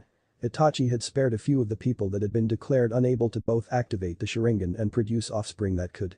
But only a few were left, one old man, a 7-year-old and a young woman that led a small Uchiha orphanage together with the children in said orphanage, but in reality the place had been where parents that produced worthless offspring dumped them. The young woman, being just like the children she cared for, had been known for her dislike for the Uchiha leadership and her undying love for the children under her care. On the night of the massacre, she had told the children to hide in the cellar, hid the entrance and blocked the entrance of the orphanage with her body. Itachi had knocked her unconscious, but apparently decided to otherwise ignore her and the children. Yet he was hailed as the sole survivor because he was Konoha's last chance to keep the Sharingan. Sasuke spat out and directed his thoughts to less infuriating topics.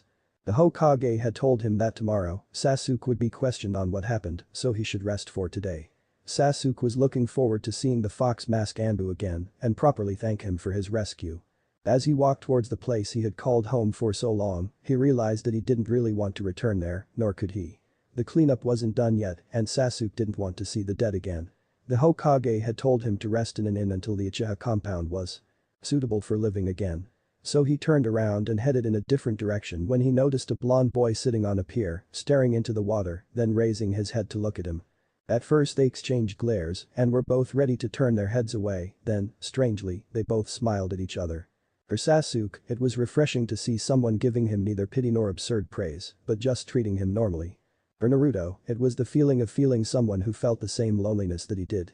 Sasuke approached and sat down next to Naruto. For what seemed like an eternity, neither spoke a word. Then Naruto spoke. "I'm Naruto Uzumaki."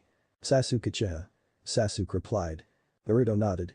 No condolences, no prodding, just that nod. "Say, do you want to be a ninja when you're older?" he asked. Sasuke nodded. "Of course." Naruto grinned. "Me too.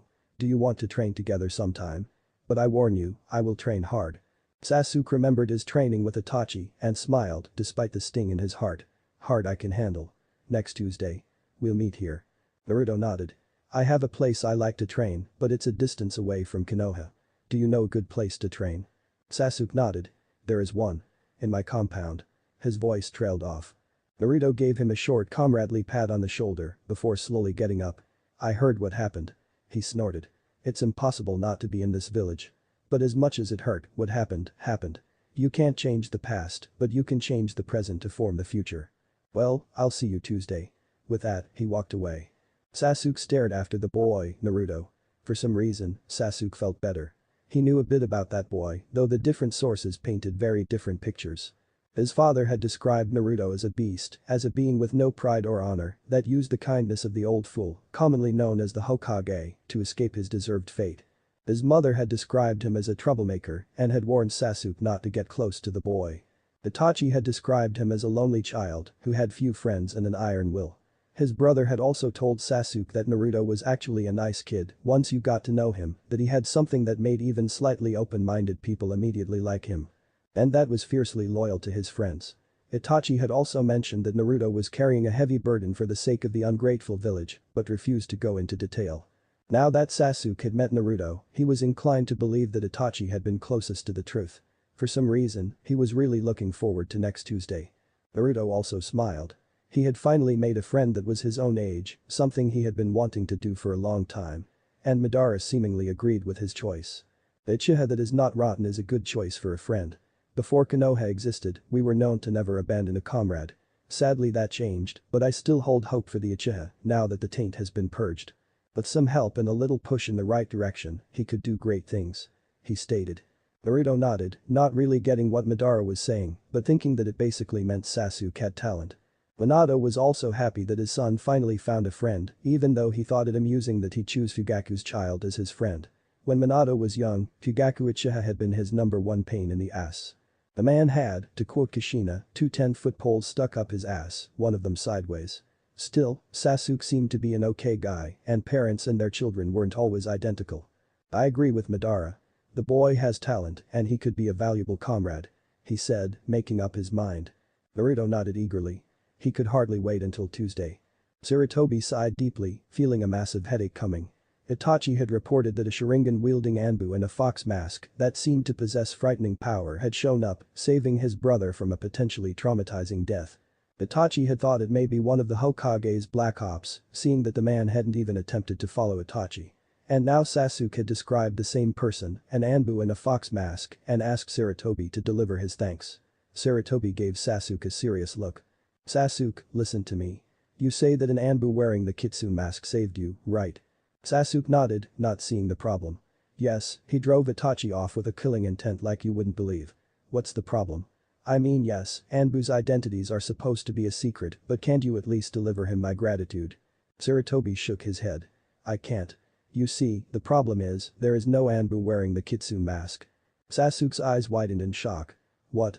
Sarutobi nodded. There hasn't been a single kitsune in the Anbu for over 7 years. You see Sasuke, the previous owner of the mask retired, and before a successor to that title could be chosen, the Kyuubi attacked. You can imagine that nobody wanted to wear the mask after that. I gathered some information. Anbu masks are designed with certain seals, though you can never tell who made these seals, for safety reasons. Now, apparently the maker of the kitsune mask went a little over the top and made it practically indestructible, so the people at headquarters eventually just threw it away. You see, anyone could have that mask right now.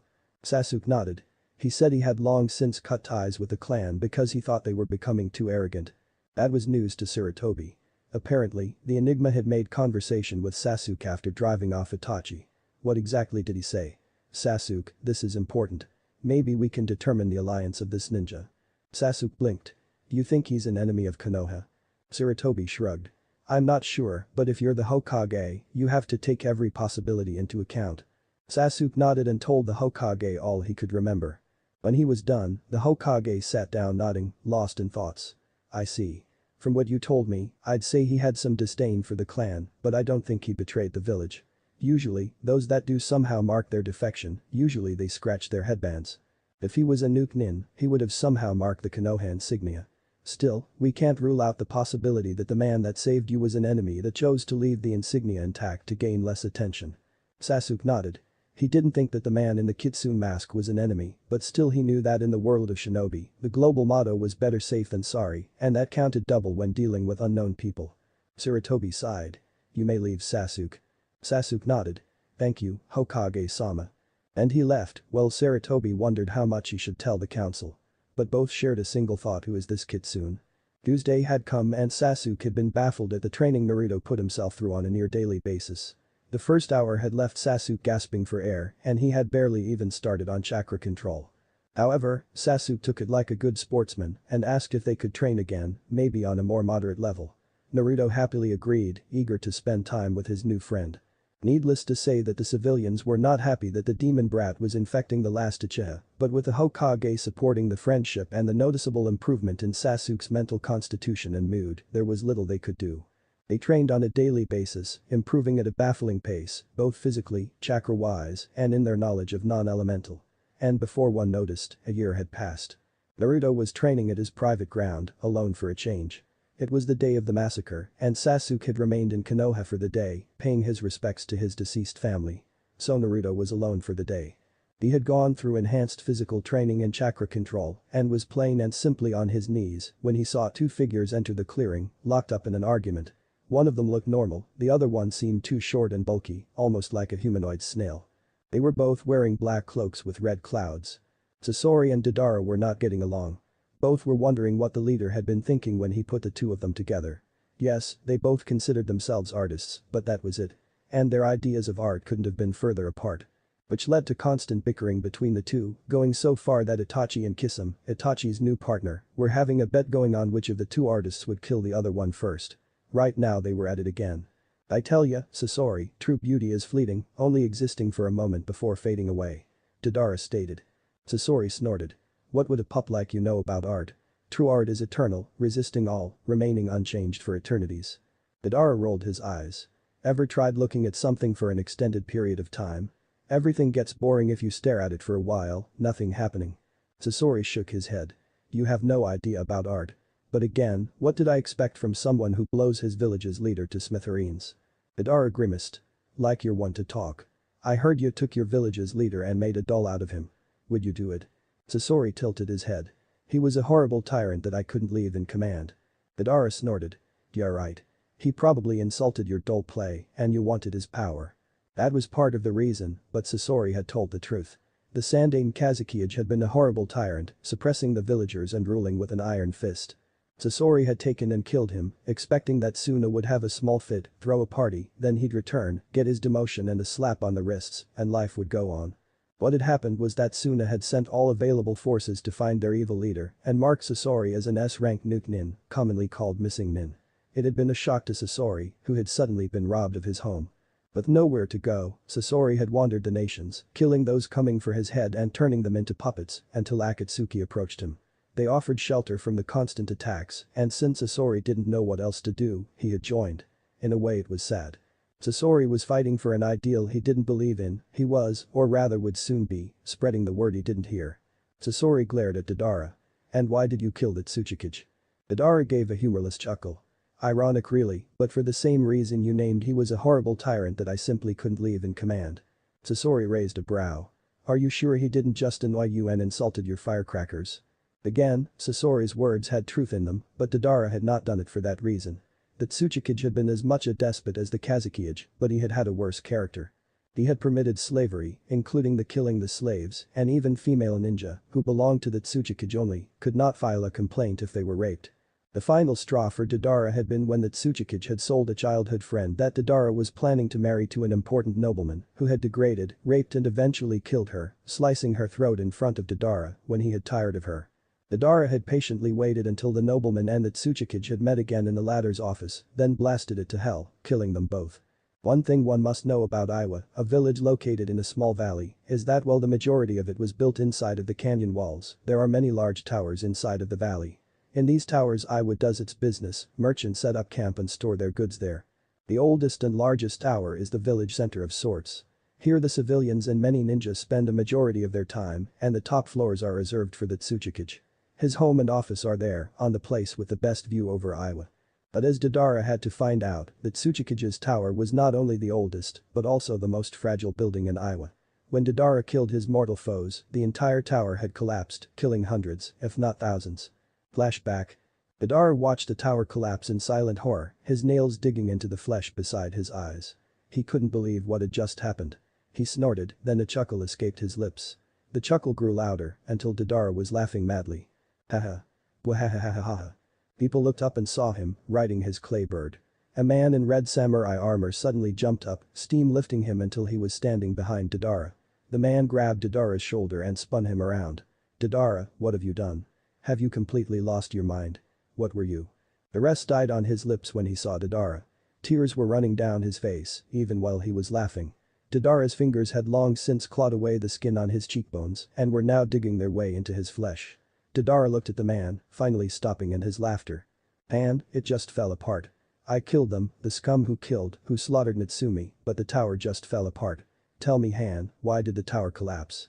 Was it me? Was it my art? Was this the beauty of destruction? I'm an artist, is it not my duty to create beauty? Does beauty lie in annihilation? It does, doesn't it? Yeah, it must, yeah. Yeah. Han finally understood. It was no small secret that Madara's love, a civilian, had been sold by the Tsuchikage.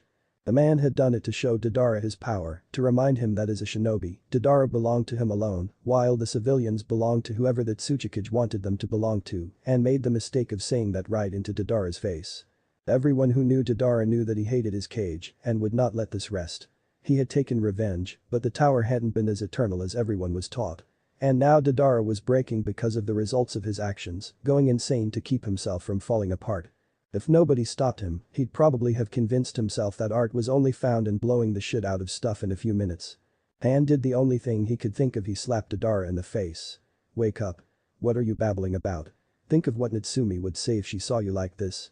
Madara blinked, slowly coming back to reality. She'd tell me to stop sulking. She always said, screw the past, live the present, make the future. I hate you, Han, and we both know that, but today, I'm grateful for your actions. However, I can't stay in Iowa, not after this. Goodbye, Han, let us never meet again. But for me to make my exit, I'm afraid I have to lose some weight. Brace for impact. With that, the bird tilted, Han barely managing to stick with a foot. Dadara saw it and threw two of his clay spiders at him. Han caught them, Dadara muttered katsu. And the twin explosions knocked Han off for good. While he broke his fall with steam, Han watched the clay bird shrink until it was no longer visible. Goodbye, Dadara. Han thought I hated you, but I know you were loyal to your village, and now, perhaps for its own best, you leave it. May we never meet again. Madara had fled Iowa, not at all surprised when he had found himself in S-class Nuke Nin. But unlike Sasori, he had not come far before Akatsuki had cornered him. He had refused to join, then Itachi had shown up and taken him down with a few basics, his Tsukuyomi and a shitload of skill. Begrudgingly, he had chosen to join Akatsuki, essentially live to fight another day, over being killed on the spot. Ever since that day, he had, in that case actually with Sasori's help, constructed a device that would cover his left eye and constantly put on it as long as he fed it with chakra. The level of the could be adjusted, going from simple ones to Tsukuyomi quality. He had been wearing it for a few months, and after getting used to it, he could now not only operate on the same level as before, but his left eye was now able to see through almost all low levels. Shaking himself from the painful memories, Dadara looked up and saw a young kid kneeling on the ground, seemingly catching his breath. Then he saw the whisker marks. What have we here? Correct me if I'm wrong, but don't you think that the kid there is the Kyuubi's vessel? Sasori looked at the kid. He matches the descriptions, and we're close enough to Konoha, so it's possible. Madara looked at him. Now what? We snatched him. Sasori thought about it, then he shook his head. Leader was clear when he said that while the 9 are the most important things we need, that we should try to get other, preferably unsealed and therefore unmissed demons first. He also mentioned that the Kyuubi is special, and that after sealing it, we can no longer seal other demons, so it has to go last. Taking the kid now would only call Konoha on our tails, and we'd have to find a place to keep the kid for years. All in all, there's no point. Madara nodded, then he grinned. I have an idea. Sasori raised a brow. A rare occurrence. Shut up. Dadara hissed. We simply let the kid decide what art is, as an uninvolved party. Sasori snorted. He's a little kid. Little kids love explosions. He started, but he still started moving towards the kid. Madara grinned. I know. Naruto looked at the two approaching figures. They didn't seem bad, he had developed a keen sense of who wanted to hurt him or not, so Naruto immediately classified them as friendly. He waved and smiled at them. Hi, I'm Naruto, nice to meet you. What are you doing here? This place is a good distance away from any road. Minato was not as trusting. Watch out, Naruto, I don't trust the blonde one. Why? Naruto asked. In the war, I fought and killed many shinobi from Iowa. They weren't very good losers, and they hate me, and anything that has anything to do with me can be associated with me or resembles me. Last I heard, Iowa killed off all toads because I summoned them. Jiraiya is having a hard time not only getting into Iowa, but Tsuchi no Kuni altogether, and children that even faintly resemble me are banished or killed. Minato explained. Naruto wasn't too worried. They don't look like they want to hurt me, and if push comes to shove, I can surprise them and make a break for it. The two men looked at him. Then the blonde one spoke. Name's Dadara, that's my partner Sasori. We're just going our way, sheer coincidence that we landed here. But, since we are here and you are too, maybe you can help us. Naruto nodded, he was always happy to help. Sure. Now Sasori spoke. We were discussing art. In my opinion, art is something that exists for eternities, resisting the ever-changing times with sovereign beauty. Madara cleared his throat. And I tell him that's boring. Things that never change cannot captivate for long. I believe that true art is fleeting, something that exists for but a moment before fading away. Naruto tilted his head. It was a difficult question. Then he spoke. I'm an amateur, but isn't both art? Fireworks are beautiful, but a painting can be as well. I always thought that it wasn't important how long something exists, but what effect it has on the people that see it. Madara and Sasori blinked, then they looked at each other. After a few seconds, they both chuckled. Leave it to a kid to point out something so obvious that everyone else missed it. Dadara said. Sasori nodded. Then he looked at Naruto. You still haven't told us what you were doing out here in the middle of nowhere. Naruto scratched his head. Oh yeah, I forgot. I'm training here, since I want to become Hokage one day, I need to be strong. He smiled widely. Sasori chuckled. A grand dream. What do you think of Dadara? I'm surprised you're not squeezing the life out of him yet, considering who he greatly resembles. Madara waved his hand. Spare me the history lesson. The kid could be the Flash's twin, child or reincarnation for all I care. If I have to hear one more speech about how we must avenge the humiliation the Yondaime Hokage gave us, I'll puke. Sasori tilted his head. Really? Give me a minute, I'll draft one. Madara glared at his partner. Don't you dare. He looked back at Naruto. So why out here? Why not in Konoha, where people would help you and you can play with your friends? Naruto's eyes turned sad. Because I'm not safe there. I spent my early childhood alone, the only one who cared for me was Jiji, and he had many duties, so he couldn't spend a lot of time with me. Jiji? Sasori asked. What Naruto had told him reminded Sasori of his own childhood. No friends, denounced as weird, Baba the only one that looked after him, and having to leave him completely alone because of her duties for 3/4 of the time. Feelings that Sasori thought he had long forgotten began to re-emerge inside of him. He decided that he'd help a little. Not much, just a push in the right direction. Naruto scratched his head again. Well, he wasn't really my grandfather, but since I'm an orphan, he looked after me. For the first years of my life, he was the only one I had. Later I made a few friends, but only one of them is my age, and I only met him a year ago.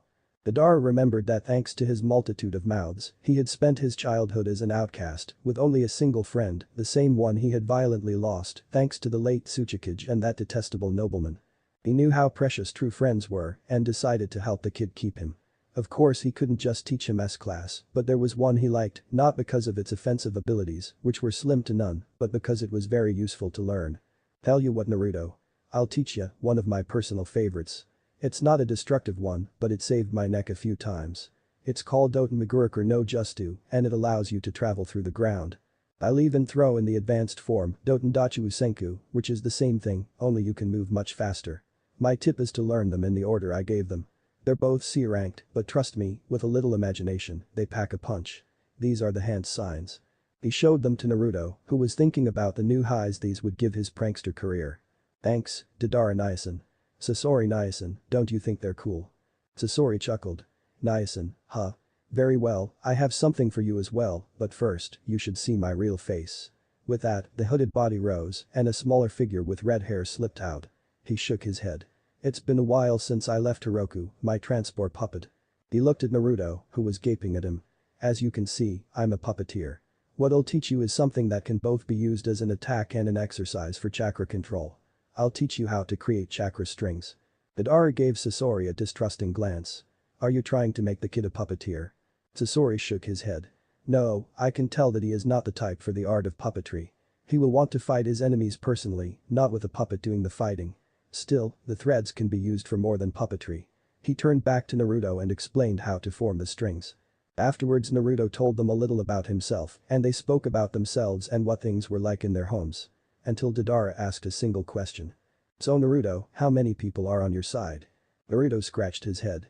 Well, there's Hokage Jiji, old man Ichiraku and his daughter, my newest friend Sasuke, a teacher at Ruka who I swear has some magical abilities. He always catches me when I make a prank, it's not fair. Anko Nisan likes me, but she's a little weird. Anyways, then there are a few Anbu that like me, namely Kakashi Niacin, Tenzo Niacin, Yugao Niacin and Itachi Niacin. Madara looked up, staring like Christmas had come early. Itachi. As in Itachi Uchiha. Naruto nodded. Yep, that's him. I still don't think he just killed his family for no reason, it's not like him. Madara's grin threatened to split his face. Do tell me more. And Naruto told them more, Sasori and Madara exchanging glances that showed that they had the same idea. Itachi wouldn't know what hit him. Soon, the sun was sinking, and Sasori and Madara decided to say goodbye to the blonde kid who, they noticed, somehow had managed to worm his way into their hearts. Itachi was nervous for some reason. Sasori had asked if they could have a talk between four eyes, and Itachi complied, knowing that the puppeteer was not the type of person for idle and pointless chatter. He entered one of Akatsuki's training halls, which were deserted except for a lone figure, who now raised his head to look at him. You're right on time. Not too early, not too late. Good. I hate waiting or making others wait. Itachi bit his lip. In Konoha, when someone was told that he wasn't late, the usual reply was "Am I Kakashi?" But he wasn't sure if Sasori would get the joke, so he swallowed that. Why have you called me? He asked instead. Sasori nodded. Straight to the point, good.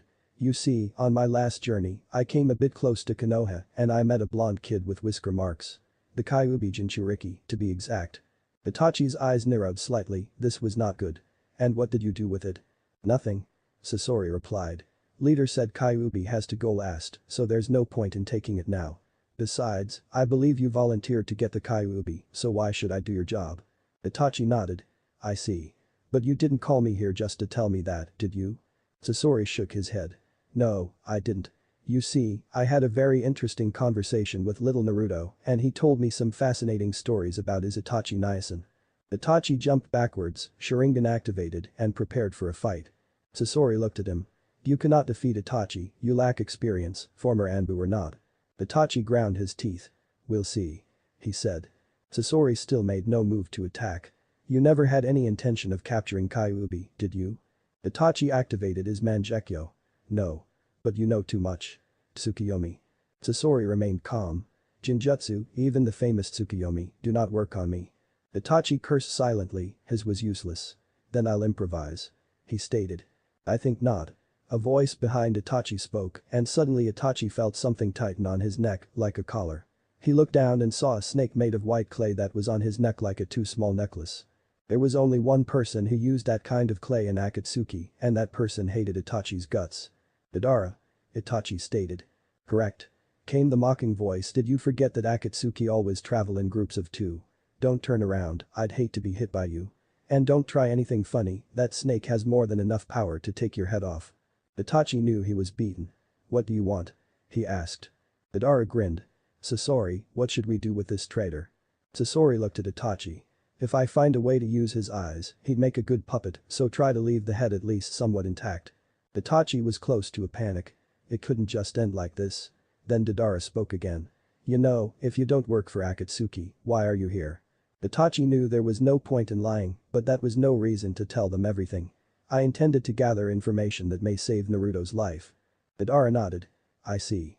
Well, that's all we wanted to know, so there's no point in doing this anymore. Sasori nodded to Madara. Do it. Itachi closed his eyes and waited for the end. Madara grinned. Katsu. After 10 seconds, he opened them again. The clay snake had exploded, but it wasn't worse than a firecracker and most of the blast had gone outwards. Itachi didn't even have a burn on his neck. A dud. He wondered, then he trashed that thought. Madara didn't make duds, if he wanted his creations to trash something, it'd be trashed. Which only left a logical conclusion that Madara didn't want to kill Itachi. But why? When he turned around, Madara grinned at him. That look was priceless. Gave you quite a scare, huh? Why? That was all Itachi managed to say. Madara shrugged. Why didn't we kill you? You don't want Naruto to die, we don't want Naruto to die, so why should I blow your lights out? Sasori nodded. Don't ask me how, but he managed to sneak his way into our hearts. For the first time since he joined Akatsuki, technically second if you count the time Haiden had kicked Samehada off the top of a tower, only for Kisame to immediately jump after it, Itachi smiled. He does that to people, doesn't he? Madara nodded. You can say that again. Naruto yawned. With his Kage Bunshin, he had managed to use the Madara Niasen had given him, but the chakra strings were still difficult. Naruto had high hopes for that one, he had some ideas that not only held incredible prank potential, but could actually be useful in his career as a ninja. His father and the others had thought that the given were a good cue to start his elemental training, and with that, indirectly Sasuke's. But the only problem was, they didn't know his elemental affinities. To solve that problem, Naruto was walking with Hokage Jiji, listening to him talk about the village and remembering old times. It was surprisingly interesting to hear what had been going on when Jiji had been as young as Naruto was now. But eventually, Naruto cleared his throat.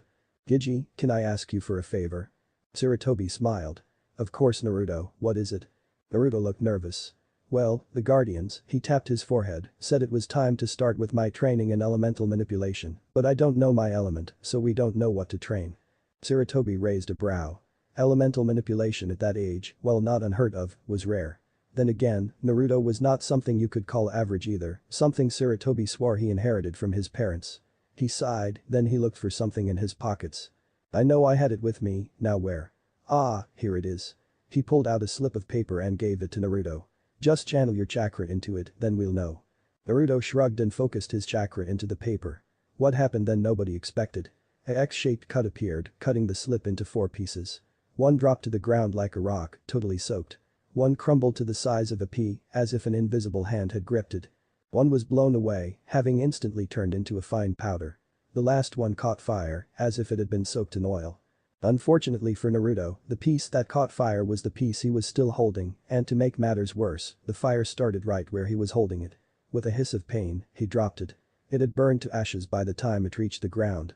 Sucking on his burned fingers, he looked at Sarutobi. What happened? The Sandaime blinked. You seem to have affinities for all 5 elements, and strong ones too. If I had to guess, I'd say wind is your strongest, since it happened first. It probably has something to do with your tenant. Naruto heard Kyuubi's voice. No, it doesn't. Unlike most others, I never focused on developing my elemental skills until I had a specialty, since I had a different power that was much better anyways. But I can't use it anymore, as it's sealing the. Anyways, your affinities have nothing to do with me. Minato spoke up. It may have something to do with us residing inside of you. My affinities were wind and lightning. Hashirama agreed. That is possible. As you know, I use Mokuton, so my affinities were obviously earth and water. Madara mentally shrugged. As for me, I'm an Uchiha. We have minor affinities to all 5 elements, otherwise our Sharingan would not be as effective. But my main affinity was fire, weak secondary affinities with lightning and wind. My earth and water affinities were pretty much neglectable. Kyuubi spoke up again. Anyways, that little slip of paper told you that your affinities for all elements are strong enough to be trained. Still, I wonder about your other affinities. Ask the old man when you can do the actual affinity test, seeing that those slips must be designed for on-the-spot identification, like when less experienced ninja get into situations where they need elemental training to keep up with foes. Naruto had no idea what Kyuubi meant, but it sounded good, so he asked. Jiji, Kyuubi wants to know if we can do the real test to see my other affinities. Sarutobi blinked. Real test. That is the only test there is. Then something dawned on him when he remembered what Naruto had said some time ago. Or at least, that's the only test that hasn't been forgotten. Kyuubi gaped. This has to be a joke. Ask him if the words force manipulation ring a bell. They didn't. Kyuubi sighed. Okay Naruto, you will repeat my words just as I say them. Naruto nodded, then he started. According to Kyuubi, there are 5 elements earth, wind, fire, water and lightning. Those can be mixed, creating sub-elements. However, there are also 5 forces. These forces, with a single exception, cannot be mixed, and you can't have affinities for more than one force, with the exception of the before-mentioned mixer certain. Also, not everyone has a force affinity, they're actually pretty rare, only 1 in 5,000 has one. Also, unlike elemental manipulation, if you don't have the affinity, then the force is forever out of your reach. Sarutobi gulped. This could topple the entire ninja world. But true to his title as the professor, he couldn't resist wanting to learn more. What are those forces? Naruto winced. Kyuubi was getting to that. There are time and space, these two can be owned simultaneously and form the only sub-force, dimension. The other 3 forces are gravity, void and death. Kyuubi says he'll answer questions now. Sarutobi focused on getting his thoughts in order. The Kyuubi was a kitsune, and kitsunes were tricksters. If Sarutobi assumed what Kyuubi had said was true, then this had all the potential to revolutionize the world of shinobi. Or was it just bringing it back to its old glory? Kyuubi said he'd answer questions, but he never said how many. He needed to be careful. He decided on his first question. Death. You mean that they control death? Naruto listened to Kyuubi, then he shook his head. Death is just an overview. They called it that because the topic seemed to fit. Well, there are some instant death techniques, they're really advanced. Shiten mainly focuses on 3 things: necromancy, souls and curses. Before you ask, souls means using souls as weapons or directly attacking the souls of an enemy. An experienced Shiten user can pull out your soul simply by directly touching you and pulling it out. Necromancy doesn't restore life, it controls the dead to do your bidding, though temporary resurrection is possible. And curses are self-explanatory, it casts curses on someone, usually leading to death, though other results are possible. Sarutobi rubbed his beard. What about void? Manipulating? Nothing. How does that work? Naruto took a moment, then he replied. Void is in essence indeed nothing. However, vacuums don't exist very long, do they? With the void element, you can drain others of their strength, their chakra or anything else. Also, the true masters can create the void, reducing all to nothing. Also, looking into absolute void can break weak minds, as humans were not meant to gaze into a realm where not even light or darkness exists. Sarutobi nodded. That final stage of mastery was scary indeed, especially if it could be used on a wide scale. To be able to make an army vanish, it was a humbling thought. He looked at Naruto. Does Kyuubi know how to make that force affinity detecting paper? And does he know how to train those that have them? Naruto focused. Kyuubi says he knows how to make the paper, though he needs certain things, some can be brought, and some he must get himself. As for the force training, he says that he doesn't know too much, but he knows where to get more information. The only catch is that we need a force user of that affinity to reach the source for that information. He says the next question is the last he'll answer. Sarutobi thought about it. Can he make some of that paper for us? Naruto was silent for almost half a minute, then he looked into Sarutobi's eyes. Naruto's eyes were red with slitted pupils. I thought you'd never ask. A week had passed, Naruto had managed to get a second slip of chakra paper, despite its according to Kyuubi inferior quality, and given it to Sasuke. After all, why should he be the only one who learned to use elements? Naruto had already decided to learn those that Sasuke could use as well last, so they could compete without making the other one look bad if they made it first. After all, different elements, different exercises, different time to get them done. Sarutobi had told Naruto that affinities sometimes didn't develop until one was 20, to which Kyuubi said bullshit. According to the fox, affinities were determined at birth, the only thing changing is how strong these affinities get. Originally weak affinities could grow incredibly strong, but originally strong ones could just as easily wither until it was really weak. Kyuubi described it as being similar to muscles. They built up naturally for a while, but once it reached the natural peak, if they weren't used, they degenerated. Granted, it took much longer than with muscles, but if you don't use them, they'll eventually weaken. Sasuke's affinities were fire, no surprise there, and to their amazement, lightning. Both affinities were equal in strength, seeing as the paper had crumbled and caught fire at the same time, though Naruto was a bit peeved when he saw that in Sasuke's case. The flames started at the side that was the furthest away from Sasuke's fingers. Sasuke had decided to train fire first, since it was not only his clan's affinity, but they had lots of tips to train it in his clan's archives. Lightning would eventually turn into a problem, as there weren't many, or any for that matter, lightning users in Konoha. The only one was Kakashi Niasen, and as ridiculous as it sounds, despite having copied over 1,000, the only truly effective Raiden he knew were the ones he made himself, the Chidori and its stronger brother, the Rikiri. Minato knew a few, ranking somewhere between mediocre and not bad, really, not bad, kudos, but again, nothing really mind-blowing, as Kumo and Konoha hadn't fought on the same side for a long time. While Kumo of course didn't have a monopoly on Raiden, it was still the best place to go to find some. So learning actual Raiden jutsu would have to take a backseat for a while, until the other ones were on a good level. They would still train the element to make sure the affinity didn't wither away. But right now, Naruto was standing in front of the Hokage and an old man, who Jiji introduced as Kakami. Kakami was apparently a paper master, meaning he could create the paper to create the chakra analyzing slips. Kyuubi's voice rang inside of Naruto's head. Here I have to do the talking, and I need control of your body too. Don't worry, those stupid guardians can lock me away instantaneously if necessary. Naruto nodded and relinquished his hold. Kyuubi took over and Naruto's eyes turned crimson. Then he spoke. Now old human, I've heard the old man say that you make the paper out of a tree grown with chakra. Please tell me there's more to it than that. The kami nodded. My code forbids me from giving away all secrets, but I can say that the best paper is gained from the Bansho no Kai, tree of all creation. Kyuubi nodded. At least you haven't forgotten everything. The kami nodded. We have tried several things, but the only thing that worked was cutting a young tree before the bark hardened beyond what can be cut down and use the heartwood. Now Kyuubi has started. You're kidding. I don't believe this. First of all, you need an old tree, the older the better. And secondly, the heartwood. The wood isn't meant to channel chakra, so of course it only works with what isn't completely formed yet. You could just as well make that paper out of infants, the effects would be the same. To make the paper correctly, you need an old Bansho no Kai, one that I know is around here somewhere, and you don't use the wood, you use the leaves. The kami stared at him. What this demonized boy had just said didn't fit with anything he'd learned. He decided to voice the biggest problem in what the demon had said. The leaves. The Bansho no Kai is a tree that absorbs chakra from its surroundings. Full-grown trees can easily reach 100 feet or more, and a full-grown tree absorbs all chakra it makes contact with, and its bark is harder than diamond. It can't be cut by any shinobi or non-shinobi means. You can't even tree climb it, seeing it absorbs the chakra you're using to stick immediately, making you drop like a rock. The leaves grow in height starting at 80 feet, how would you get the leaves?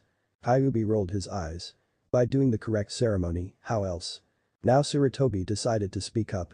Perhaps it is easier if you show us this ritual. Kyuubi nodded. Lead the way, I'm not sure where the tree is. Ever since you founded this village, all the landmarks are gone. You even changed the layouts of the mountains. When they reached it, Kyuubi nodded. I remembered it being in a hidden valley within mountains, but I didn't expect it to be the mountain you carve your leaders' faces into. The kami nodded. It wasn't found until after the village was founded and attempts to remove it failed miserably. So, how does this ceremony work? Kyuubi looked at them. For that, I need a blade. A dagger, even a kunai would be enough, but I need a sharp object. The kami looked at him. The bark is harder than diamond, the only thing you could cut with it here would be us. Kyuubi rolled his eyes. Just give me a kunai, I won't use it against you. Sarutobi nodded and gave the kunai. Kyuubi raised Naruto's right hand, then slashed his palm. What are you? Sarutobi started, but then he paused. Kyuubi had formed a cup with the cut hand, the blood forming a small puddle in the palm, before dipping his index finger in it and started writing a complex seal on the bark. He dipped his finger 3 more times before the seal was complete, yet it barely took 5 seconds. Kyuubi healed the palm, shook off the blood and placed all 10 fingers on the seal, letting chakra flow into it. This ritual is complex. The blood needs to be fresh, the seal must be drawn in under 10 seconds, and the chakra must come from the owner of the blood. The chakra is used by the tree to regrow what it gives, the more you give, the more you get. If everything is done right, we should get results in a few. Well, this is unexpected.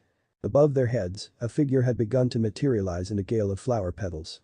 It was a woman with long hair in the color of fresh grass that was flowing in a non-existent breeze. Her skin was dark, having the color of tree bark, yet absolutely smooth. Her teacup bust and hergless figure were accented by a short kimono that pictured forests and clearings.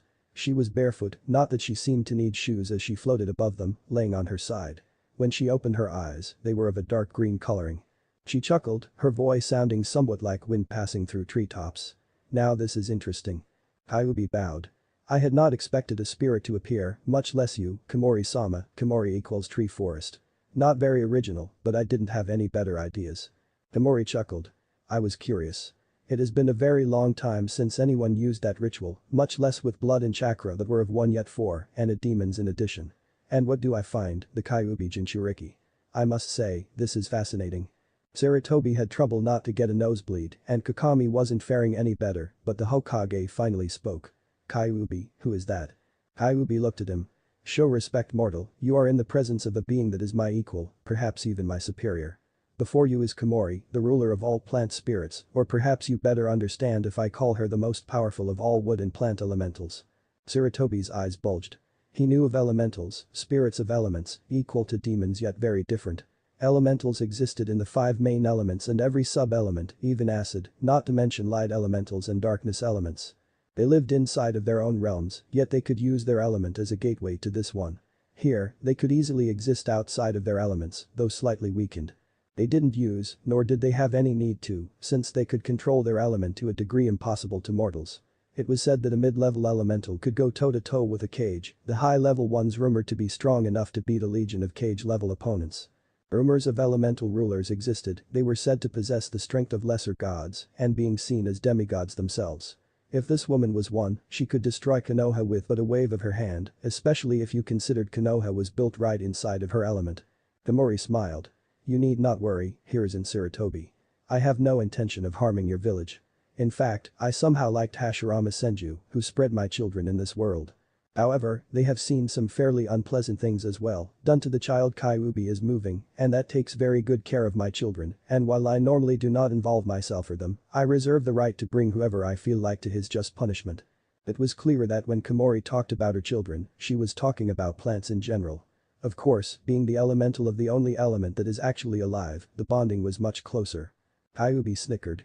It's not like they could stop you, even if they wanted. Komori nodded. True. However, I feel it is only polite to inform them beforehand. I dislike my children being hurt or taken away for no good reason. But I recall that you have fulfilled the ceremony, so here is your reward. With that, fresh leaves started to rain from the top of the tree, landing in Kyuubi's arms. Eventually the heap started to grow beyond what he could carry, so Kyuubi gave control to Naruto for a moment so that he could create a few clones to help with this load. After having shown every single leaf in the clone's hands, Kyuubi took the control back.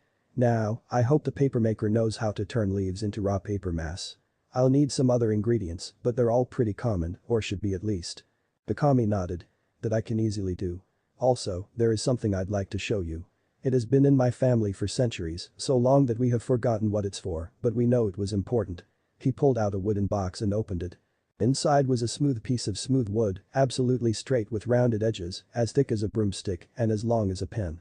Kyuubi's eyes widened. Yes, this is very important, it's called a distributor. You see, the shape of the real paper is not a small slip like what you made, but a loop with 3 slips 3 times the size of the ones you use sticking out of it, all the same distance from each other. To actually do the test, a piece of wood like that one was put through the loop, then the chakra was channeled into the wood, which then spread it in a way that each of the slips could show something else. The one on the right shows all elemental affinities the person has, symbolizing it by how much of the paper is affected. The one on the left showed the force affinity, or in rare cases, the two force affinities. Finally, the one on the top shows something else, whether the person is a physical or a mental type. Both don't require you to change your chakra's nature, but they have a major impact nonetheless. The Yamanaka use their mental energy to walk into the mind of others, while training or the 8 gates are easier learned by people with a physical affinity. Here, it's not unheard of for someone to have both affinities. But now I believe we have some paper to make. But before we make it, swear on the pain of death that the secret of how to make this paper stays between you, me, your successor, but only after I have agreed with him, and others that I deem worthy, who will also be required to make the same vow. But before you make a hasty promise, I feel the need to remind you that while we can no longer sense her, Komori knows all that happens in forests or in the near vicinity of plant life, so she will be our witness, and should you break your vow, she will be the one to punish you. Should that happen, you will never again be able to be within a 50-foot radius of a plant without being in mortal danger. Bakami nodded. I vow upon the pain of death, my honor as a paper maker and my life that I will hold myself to your conditions. As soon as he finished, a vine with a small flower at its end grew out of the ground, growing until it was at Kakami's neck, before leaning on him, leaving a faint flower-like mark on his throat. The vine then shrunk until it was nothing but a small flower between the roots of the mighty tree. Sarutobi nodded. I believe it's time that we return so that you two can bring something back to the world, or our village for now, that hasn't been seen in centuries. Kyuubi nodded. But the amount of paper created that way will be very limited, since the only distributor we have is in that old man's possession, and those things are a pain to make. For now, the only ones who should take the test are you if you want, the kid, considering that's the only reason I'm even doing all this, and since the brat won't shut up until I agree, eventually the Uchiha kid. Now let's get this over with, I want to sleep. The last steps had proceeded fairly smoothly, Kakami now knew the seal and what to do to make the paper, and Naruto, who was back in control of his body, was standing before the result of all their effort. The distributor was slid into place, and Naruto placed one hand on each end and channeled his chakra. On the right paper, it showed what was already known, that he had affinities for all 5 elements. Through here, a quarter of the paper fell to the floor in shreds, while the rest of the paper equally showed the other elemental effects. The paper on the top split, one part simply wrapping around itself until it was essentially a snake of paper, wrap an empty candy wrapper back up, and keep going for as long as possible. It'll eventually look like imagine that, while the other one folded itself to a pyramid, symbolizing Naruto had both physical and mental affinities, which wasn't that rare, as 1 in 50 had both. Now the left side was the truly interesting part. First it turned yellow, as if it were incredibly old, then it formed 5 folds, making it look like a row of stairs. Inside of Naruto's head, Kyuubi smiled. It seems your affinities are both space and time, and judging from the reaction, they're strong affinities. With training, you'll be able to master them, and the only existing sub-force, dimension. How? Intriguing. If someone has an affinity with death, a pitch black spot will appear on the paper, the bigger the spot the stronger the affinity. Void affinity causes the paper to fade away. And with gravity, one half of the paper will become heavier, while the other one becomes lighter. The bigger the difference, the stronger the affinity. Anyways, I'm going to sleep for now, wake me up if something important happens. The used paper was destroyed with a Kaiten, and Sarutobi decided that for now, that was all the tests they would do for now, in order to keep things under wraps. Sasuke would get to take the test when he made Genin, Sarutobi would take it when he had some free time. Naruto yawned and decided to follow Kyuubi's lead and hit the sack. After all, he had training with Sasuke tomorrow. Sasuke, who had managed to ignite a branch with his chakra, looked at Naruto, who was cutting the plucked leaves of the same branch, actually doing it himself, instead of using his cage bunshin for a change. They had been friends for over a year now, and Sasuke decided it was time to share his biggest secret with his friend. Something Itachi had told him on that fateful night, something he hadn't shared with anyone. Hey Naruto, can we talk? Naruto looked up and immediately turned serious when he saw the look on Sasuke's face. Sure. Sasuke nodded. Thanks. It's not really something I can tell you, it's something you have to see with your own eyes. It's at the Uchiha compound. Naruto raised a brow. Madara had mentioned that there was something there he wanted to pick up, but after that fateful night, he never mentioned the issue again. Was this connected? What are we waiting for? He asked. Sasuke smiled sadly. He knew that what Naruto would find could very well end their friendship, but Sasuke felt Naruto had the right to know. Naruto looked around. He hadn't been here in a year, yet the atmosphere hadn't changed a bit. The Uchiha complex gave off the feeling of a graveyard. Naruto shook his head. I don't know how you don't go nuts in here. If it wasn't for me, you'd probably be an antisocial emo with a god complex by now. Sasuke looked at him. I get the emo part, this place has had the atmosphere of a tomb ever since the other survivors moved out to forget what happened, but why the god complex? Naruto grinned. Because there would be nobody to kick your ass when you start to go mad with power. You'd drown in your delusions of grandeur if it wasn't for me pulling you back into reality. Shut up. It was true though, Sasuke had had a few phases where, intoxicated by a recent achievement, he had started to act superior. Naruto usually smacked the back of his head and the issue was over. Sasuke didn't want to think of what he might become if nobody stopped him before it was too late. Probably arrogant. Very, very arrogant. He told himself. Then he led Naruto to where he wanted him. Naruto was surprised, to say the least. The Uchiha's meeting room? The place is empty, what do you want to show me here? He asked. Instead of answering, Sasuke removed the floor mat, then a section of the wooden floor, revealing a ladder leading into a dark hole. He started climbing it down, and Naruto followed him. The lower room was pretty dark, but Sasuke lit an old oil lamp. Now that Naruto could actually see what was around him, he saw they were in a room about half the size of the one they had come from. But unlike the upper room, this one was filled with scrolls. There was a map of the village, with markings neither boy understood, and a few open scrolls which were coded. Essentially, they had no idea what the Uchiha had been planning. Sasuke glanced at the papers, having already spent hours unsuccessfully trying to make sense of what he was seeing, and turned to one of the racks filled with scrolls. This one obviously hadn't been looked through in a long time, as the scrolls were covered with dust. With one exception. A small, inconspicuous scroll in the very back seemed to have recently been opened, as it was dust-free. Meanwhile, Naruto noticed a small altar-like podium that held multiple scrolls, one of them opened, so that everyone could see it. What piqued Naruto's interest was that it was signed by Madara Uchiha. Just above the signature, there was a short sentence written. Naruto looked closer and deciphered the letters. It said looking underneath is a must for shinobi, but a true shinobi looks underneath that as well, just to be sure. Madara chuckled. Before Konoha was founded, it was custom in the Uchiha clan to end one's writings, no matter if a letter, a report or something else, with a phrase of advice. It wasn't always important, I recall my father putting down the advice when on a mission to protect someone's cattle, always remember to drink upstream from the herd. Others were better, I recall Izuna writing remember, a kunai to the head is never too good for your enemy. But I'm mildly surprised they put my scroll on display, they were sealed away when I left the Uchiha. Sasuke took a dustless scroll and handed it to Naruto.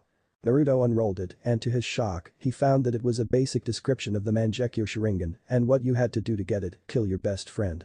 He looked at Sasuke, who was biting his lip. Itachi did it. He killed his best friend to gain the Mangekyo. After reading this, I also understood he tried to put me under the Tsukuyomi, which would have probably broken me. I don't want to hurt you Naruto, I just think you have the right to know this. I don't want you to learn it from someone else and think I only befriended you for Mangekyo's power. Naruto looked into Sasuke's eyes, which held a dejected look. Then he smiled. Well shit. Who would design a power like that? Then he smiled.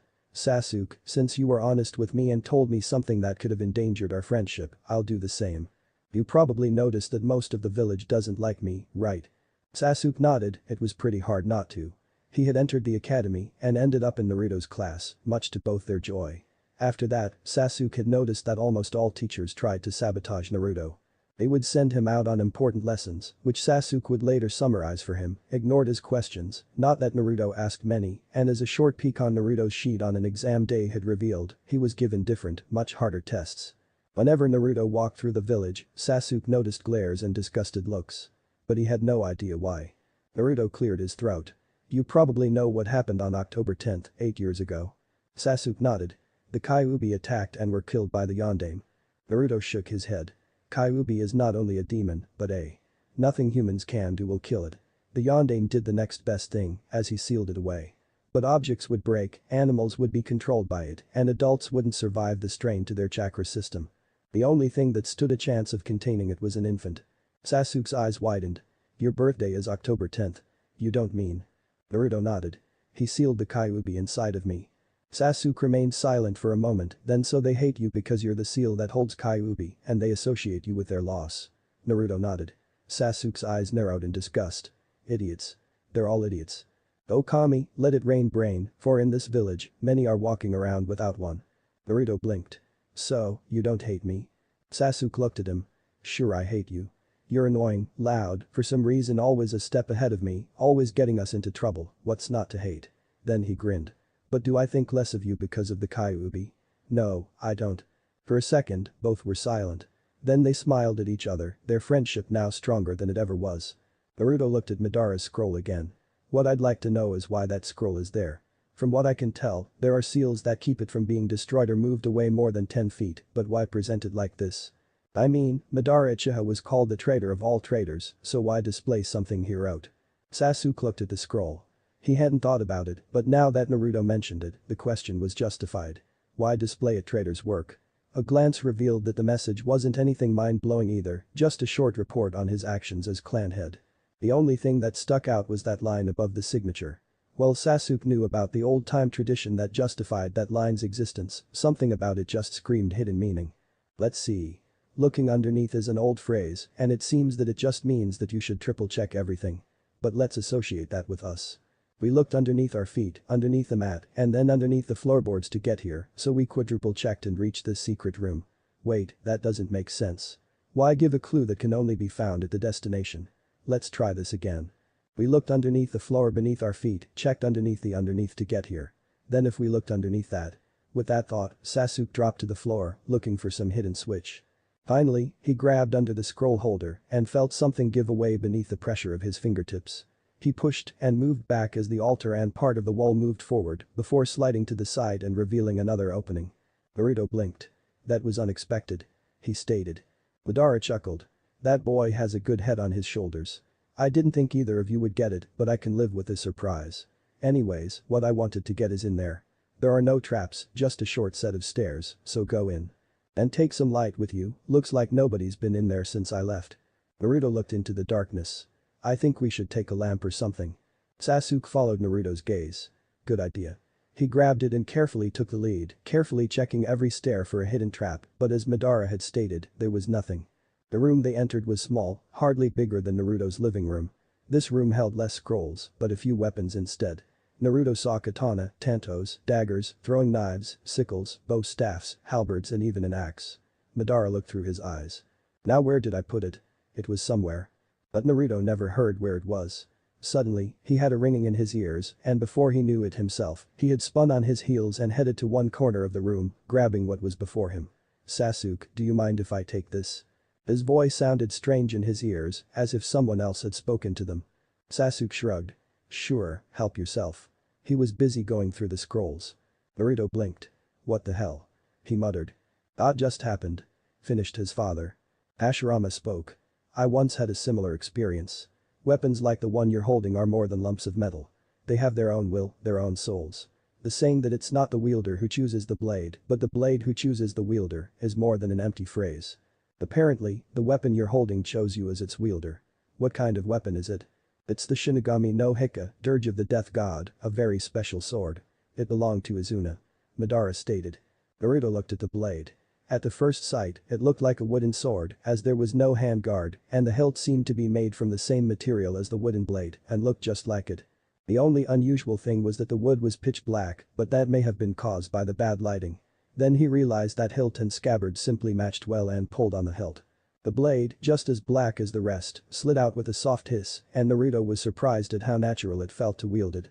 It was as if the sword had been made for him. He heard Sasuke gasp and spun around, worried that a trap Madara had forgotten had sprung on his friend. But Sasuke was physically fine, he was staring into a scroll. What's wrong? Naruto asked. Sasuke pointed at the scroll. Naruto took a look. It was another scroll by Madara, but this one looked more like a diary or a personal notebook. Naruto read over it, catching parts like both I and Izuna were chosen by the great goddess %A and $. The rest of the line was smeared, or while I use the black flames, Izuna opens the great whirlpool. Followed by a note of decreasing vision. Where was the shock? Probably 3 lines down. Madara replied dryly. Naruto looked and saw what had shocked Sasuke.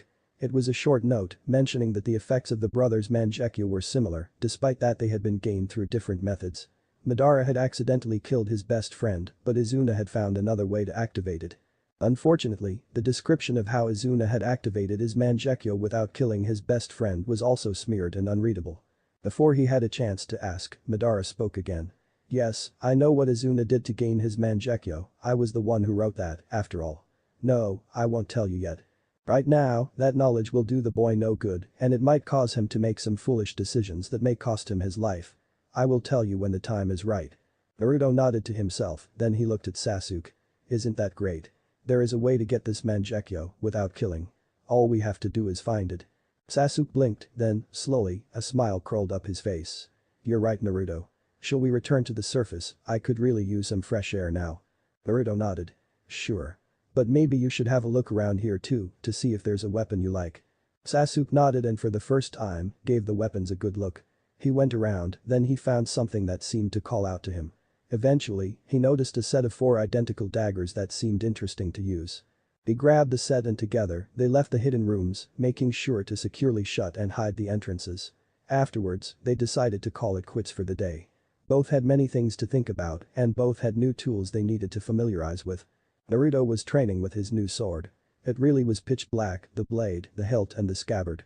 The blade just felt right in his hand, more like an extension of his arm rather than a separate object. Madara spoke again. Naruto, we Guardians had a discussion while you trained and we've made an important decision. Naruto paused. I'm listening. Madara sighed. We have decided, and even Kyuubi agreed, albeit probably for different reasons, that it's time for you to make your first kill. Naruto swung his sword, cutting a rock in half. The training and swordplay and the juggernaut style was beginning to show results, despite the fact that Naruto could only focus his Kai in short bursts of strength. But he had done what Hashirama had said he needed to learn before they would have Naruto kill for the first time. The thought still terrified him, even though he didn't admit it. But now that he had the skills, it probably was time for it. Naruto understood that it would be bad if he froze up at a crucial time and was injured or killed because of it, or even worse, if his comrades would die because of it. Hashirama and Madara had come to the conclusion that it would be best if the first kill would be low to no risk, but since murdering the civilians, despite the fact that most would deserve it, was not an option, they had to take second best. People who truly deserved to die and were no match for Naruto. Bandits. Hero sighed. He was not comfortable with being this close to a ninja village, no matter how much the other members assured him that they were absolutely safe. He loved being a bandit, but he had heard bad stories of what ninja could do to poor bandits like him. He decided to get his mind on other things, and what better way to get unpleasant thoughts out of his head than with a woman. He gazed to his side, but apparently, the boss had decided he wanted another turn with their catch before it was finally his turn. Genji Nimpanen was, true to his last name, a brute of a man. Built like a brick shithouse and easily reaching 7 feet, he fought using a large club that could easily pass for a small tree. Taro only hoped that the man wouldn't take much longer, there was an itch in his pants that he wanted to have removed. Suddenly, Genji screamed. You bitch. How dare you bite me? Before anyone could say anything, their leader had grabbed his club and smashed it into the girl's face. There was a crunch, and what was left of the head was catapulted away from the now dead girl's shoulders. Taro groaned. And she had been just his type too, 16, curvy and blonde. Boss, what the fuck? I didn't get a go at her yet. Couldn't you have just punched out her teeth? He said. Genji shrugged. If you're aching for it that much, she's still warm. Taro glared at his leader, but moved to the corpse. It was still better than simply jerking himself off. SLTCH. He reached for his belt when he heard a weird noise. It sounded strange, almost like cutting a fruit. He turned around, and his eyes bulged. Genji was standing a few feet away, but it was more like he was leaning onto himself, as he'd been vertically cut in two. He shivered, and the two halves slid away in opposite directions, revealing a short blonde kid with a pitch-black sword. Naruto stood there. He had been filled with such rage when he had seen what that man had done that he hadn't even realized what he'd done. And what Hashirama had prophesied happened, he froze. That also fulfilled Madara's prophecy, as that single moment cost him. 3 of the other 4 bandits had grabbed their spears and rammed them into his gut. Naruto looked at them, his eyes devoid of any life, and swung his sword.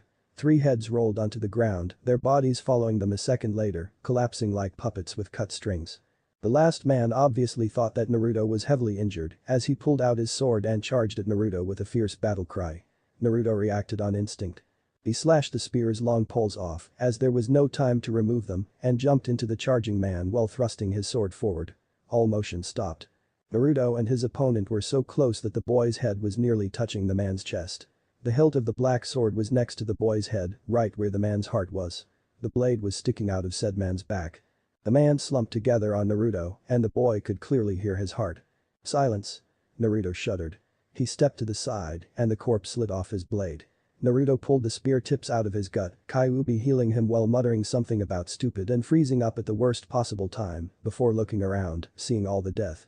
Then he turned around and emptied his stomach into the vegetation. Naruto was dry heaving by now, having long since parted with everything his stomach contained. He felt horrible.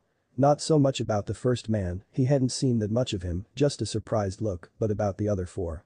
He remembered the terror etched into their faces when he had lifted his sword to take their heads, the hopelessness in their eyes when they realized they couldn't get back in time to save themselves, and the pain and fear when their heads separated from their bodies. And worst of all, he remembered the last man's expression, his fear of the being that had easily killed men, that by all logic, should have torn him to shreds, his hope of taking him down to save his life, his anger at the death of his partners. The surprise and pain Naruto had seen when his sword entered the man's heart and hearing that heartbeat getting weaker and weaker until it had completely stopped. He had felt that final shudder going through the man as his life came to an end and how he had gone limp. In short, Naruto felt miserable. He could feel that something inside of him had just died. "I killed them," he muttered to himself. "They were no match for me and I slaughtered them. I took their lives, it was like blowing out candles. That wasn't a fight, that was a massacre. I'm a murderer." Minato tried to talk to him.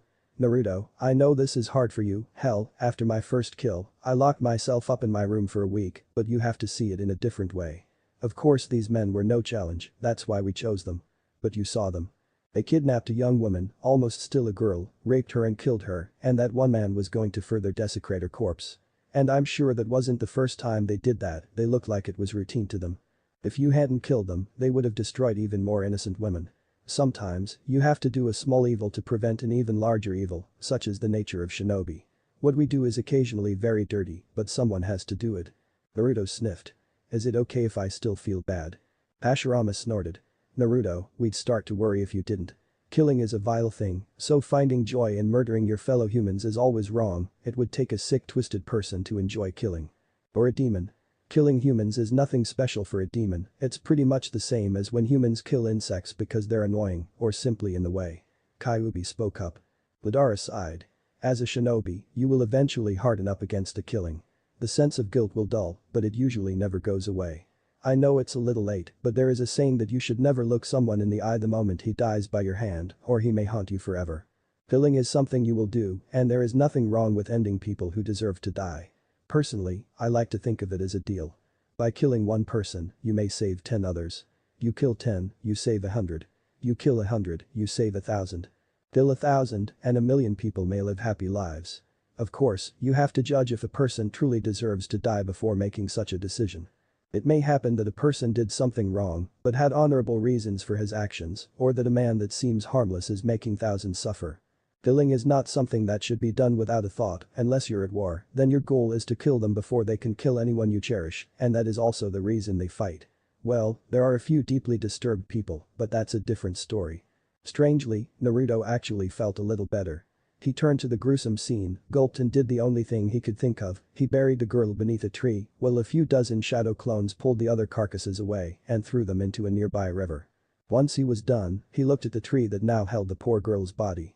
"I'm sorry, I don't even know your name, or if you have family. I hope you can rest in peace, your tormentors are no more and they won't rest on your clearing." He looked at the tree and decided that it wasn't right to just leave the girl like that, to be forgotten. He carved a few final words for the girl into the tree, giving a short prayer for her soul and to apologize to Komori for carving into the tree. The tree now sported the inscription, "Here lies a young woman, taken long before her time. She was proud, resisted until the very end, and died standing tall, unbroken. May she never be forgotten." Two things happened. The warm wind blew through the clearing and Naruto suddenly felt grateful. But it was not something he felt by himself, but another gratefulness directed at him. And secondly, the tree that he had carved into changed. His carvings became curvy writing that sunk in a bit, looking both expertly made yet naturally grown, and a new engraving appeared. It was not writing, but instead it formed a picture. It was the girl's face, head and shoulders. But here, she wasn't broken and defiant, instead she gave a bright smile. It looked like one was standing to her left and she was turning her head to look at you while giving you a beautiful smile.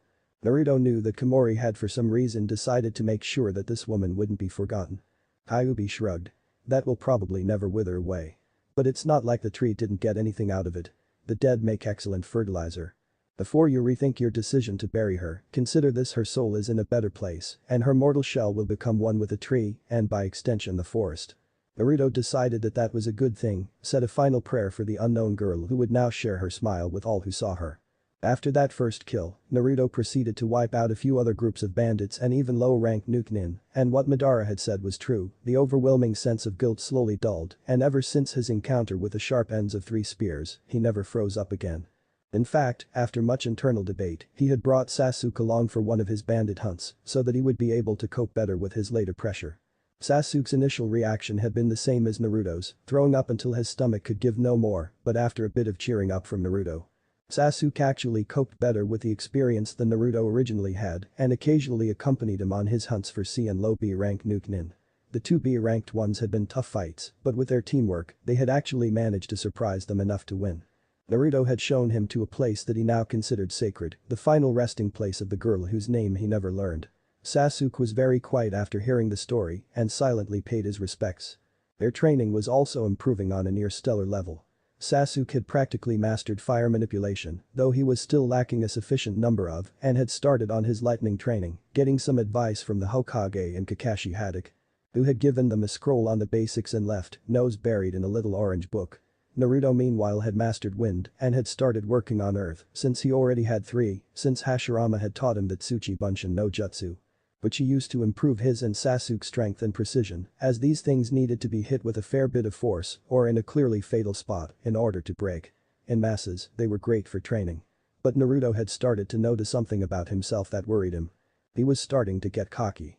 He knew he could take most, with the annoying exception of Iruka, who had to have some sort of magical power, as he managed to catch him easily when failed to do so. There was nobody in his generation that he knew of that could give him a challenge. The Hyuga may qualify, but since he was even more flexible than them, he had a fairly easy time dodging them. As all guardians had told him, the secret to beat a Hyuga, any Hyuga, was very simple. All he had to do was to not get hit. The Hyuga were ridiculously powerful in their specialized field, close combat, but beside that, they drew blanks, maybe a few kunai and shuriken, but nothing to really worry about. So Naruto did something that if he had told anyone beforehand, they would have declared him mentally unstable. He sought out a truly strong opponent. An opponent that would probably pound him into the dirt just so that Naruto could finally see where his limits were. The one he had found lived a few days of shinobi travel away from him, at the very end of Hai no Kuni, bordering on Taki. If things got too bad, he could always make a run for it. He was faster than most, unless they were masters of physical exercises, like that creepy guy with the bowl cut in the green suit, who had seen him run away from the scene of a very creative prank involving a pack of stink bombs, a hive of live wasps and a restaurant filled with demon haters. The man had kept his pace, shouting out something about him being youthful to run like that, and that if he couldn't keep up with this kid who was burning with the flames of youth, so that he'd fan them even brighter. He'd run 500 laps around Konoha on his hands while juggling 3 boulders with his feet. Naruto had tried to get away. But the weird guy who actually claimed that his name was Might Guy had easily matched his speed step by step and claimed that Naruto was getting more youthful by the minute. Naruto had at that very moment decided that he'd work on his speed, even if it killed him. Eventually, Naruto had, by sheer coincidence, run into Kakashi. Guy had stopped, shouted something about reading youthful books in public and challenging him. Naruto had used a distraction to run for the hills. But he had eventually found an opponent that would make him use all he had, and more. It was a vampire, a devil that could be classified into different categories. Humans turned by vampires were turned into low-class devils, so-called servients, who could with enough time, training and blood, ascend to mid-class devils independent from their makers. These creatures had many weaknesses, like garlic, water and sunlight, which burned them to ashes. Children born from a true vampire and a human were mid-class devils, sometimes referred to as dampers, but could easily raise to high-class devils, like their parents. They gained the strength of their vampire parent, while gaining the immunity to sunlight and other things from their human parent. True vampires, so-called purebloods, were the pinnacle of vampiric evolution. Born as high-class devils and immune to the passage of time as well as almost anything else, as they eventually conquered their weaknesses to the point where they practically didn't exist anymore. The true vampires only grew stronger the longer they lived, and the first vampire, Dracula, had actually become so powerful that he was one of Hell's princes. Hell was the realm of the devils, the underworld belonged to the fiends, and Makai was where the demons resided. The souls of sinners were sent to a different dimension, called Hell by mortals, but to those who knew better, it was known as Tartarus, a world of suffering divided into 9 rings and 1 ethereal realm where the Shinigami resided. Naruto would be facing a true vampire and a very old one too. He didn't know what to expect, but he was excited. Had he known just who he was about to be messing with, he probably would have been worried instead. In her castle, or ruins of a castle, Maria was getting bored. She was lazing on her throne, looking into the open garden whose plants had eventually torn down the frontal wall of the castle, making the room she was residing in more open than humans would have liked. Maria didn't care. As a vampire, she didn't get cold, she didn't get sick and she didn't breathe, so there was little reason for her not to face the weather, especially since she could control it. The only visitors she received were a few vampire hunters who tried to kill her. With time, she had gained immunity to almost everything, only the strongest of holy objects or the most excellent of blades could harm her. It was sad to see really, as most of the men who tried to kill her brought worthless junk they claimed was sacred, without even knowing what the word meant. Excellent blades, while surprisingly numerous in these countries, were also a rare find amongst those who came to claim her head. Honestly, most who came were a disappointment, not even their blood was any good. And now she could sense another one. This one was much better than what she usually got, he hid his presence perfectly, an ordinary human would have never noticed him. But she was no ordinary human. Another strange thing was that he seemed to observe, instead of trying to ambush her. She had given a few openings, but he never took them. She yawned and opened her eyes. "Come out," she said. The light rustling, and a young boy stepped into her field of vision. He seemed hardly 10, an unruly mop of blonde hair framing a face with 6 whisker-like marks and sky-blue eyes. Maria raised a brow. The hunters are getting younger and younger. Aren't they? She looked at the sword at his side, and pleasant shivers ran down her spine. That was not one of those worthless lumps of metal, that was a true masterpiece of a blade. She could feel the sword spirit, a solemn one, how rare, and knew that that sword could leave some marks on her. At least you're properly equipped. The boy blinked. Naruto blinked in confusion. What was this woman talking about? He was about to make a blunt comment when Kyuubi spoke. Before you do something stupid, I'd like to remind you that while this beauty looks like she's barely 20, she is centuries, if not millenniums old and ridiculously powerful.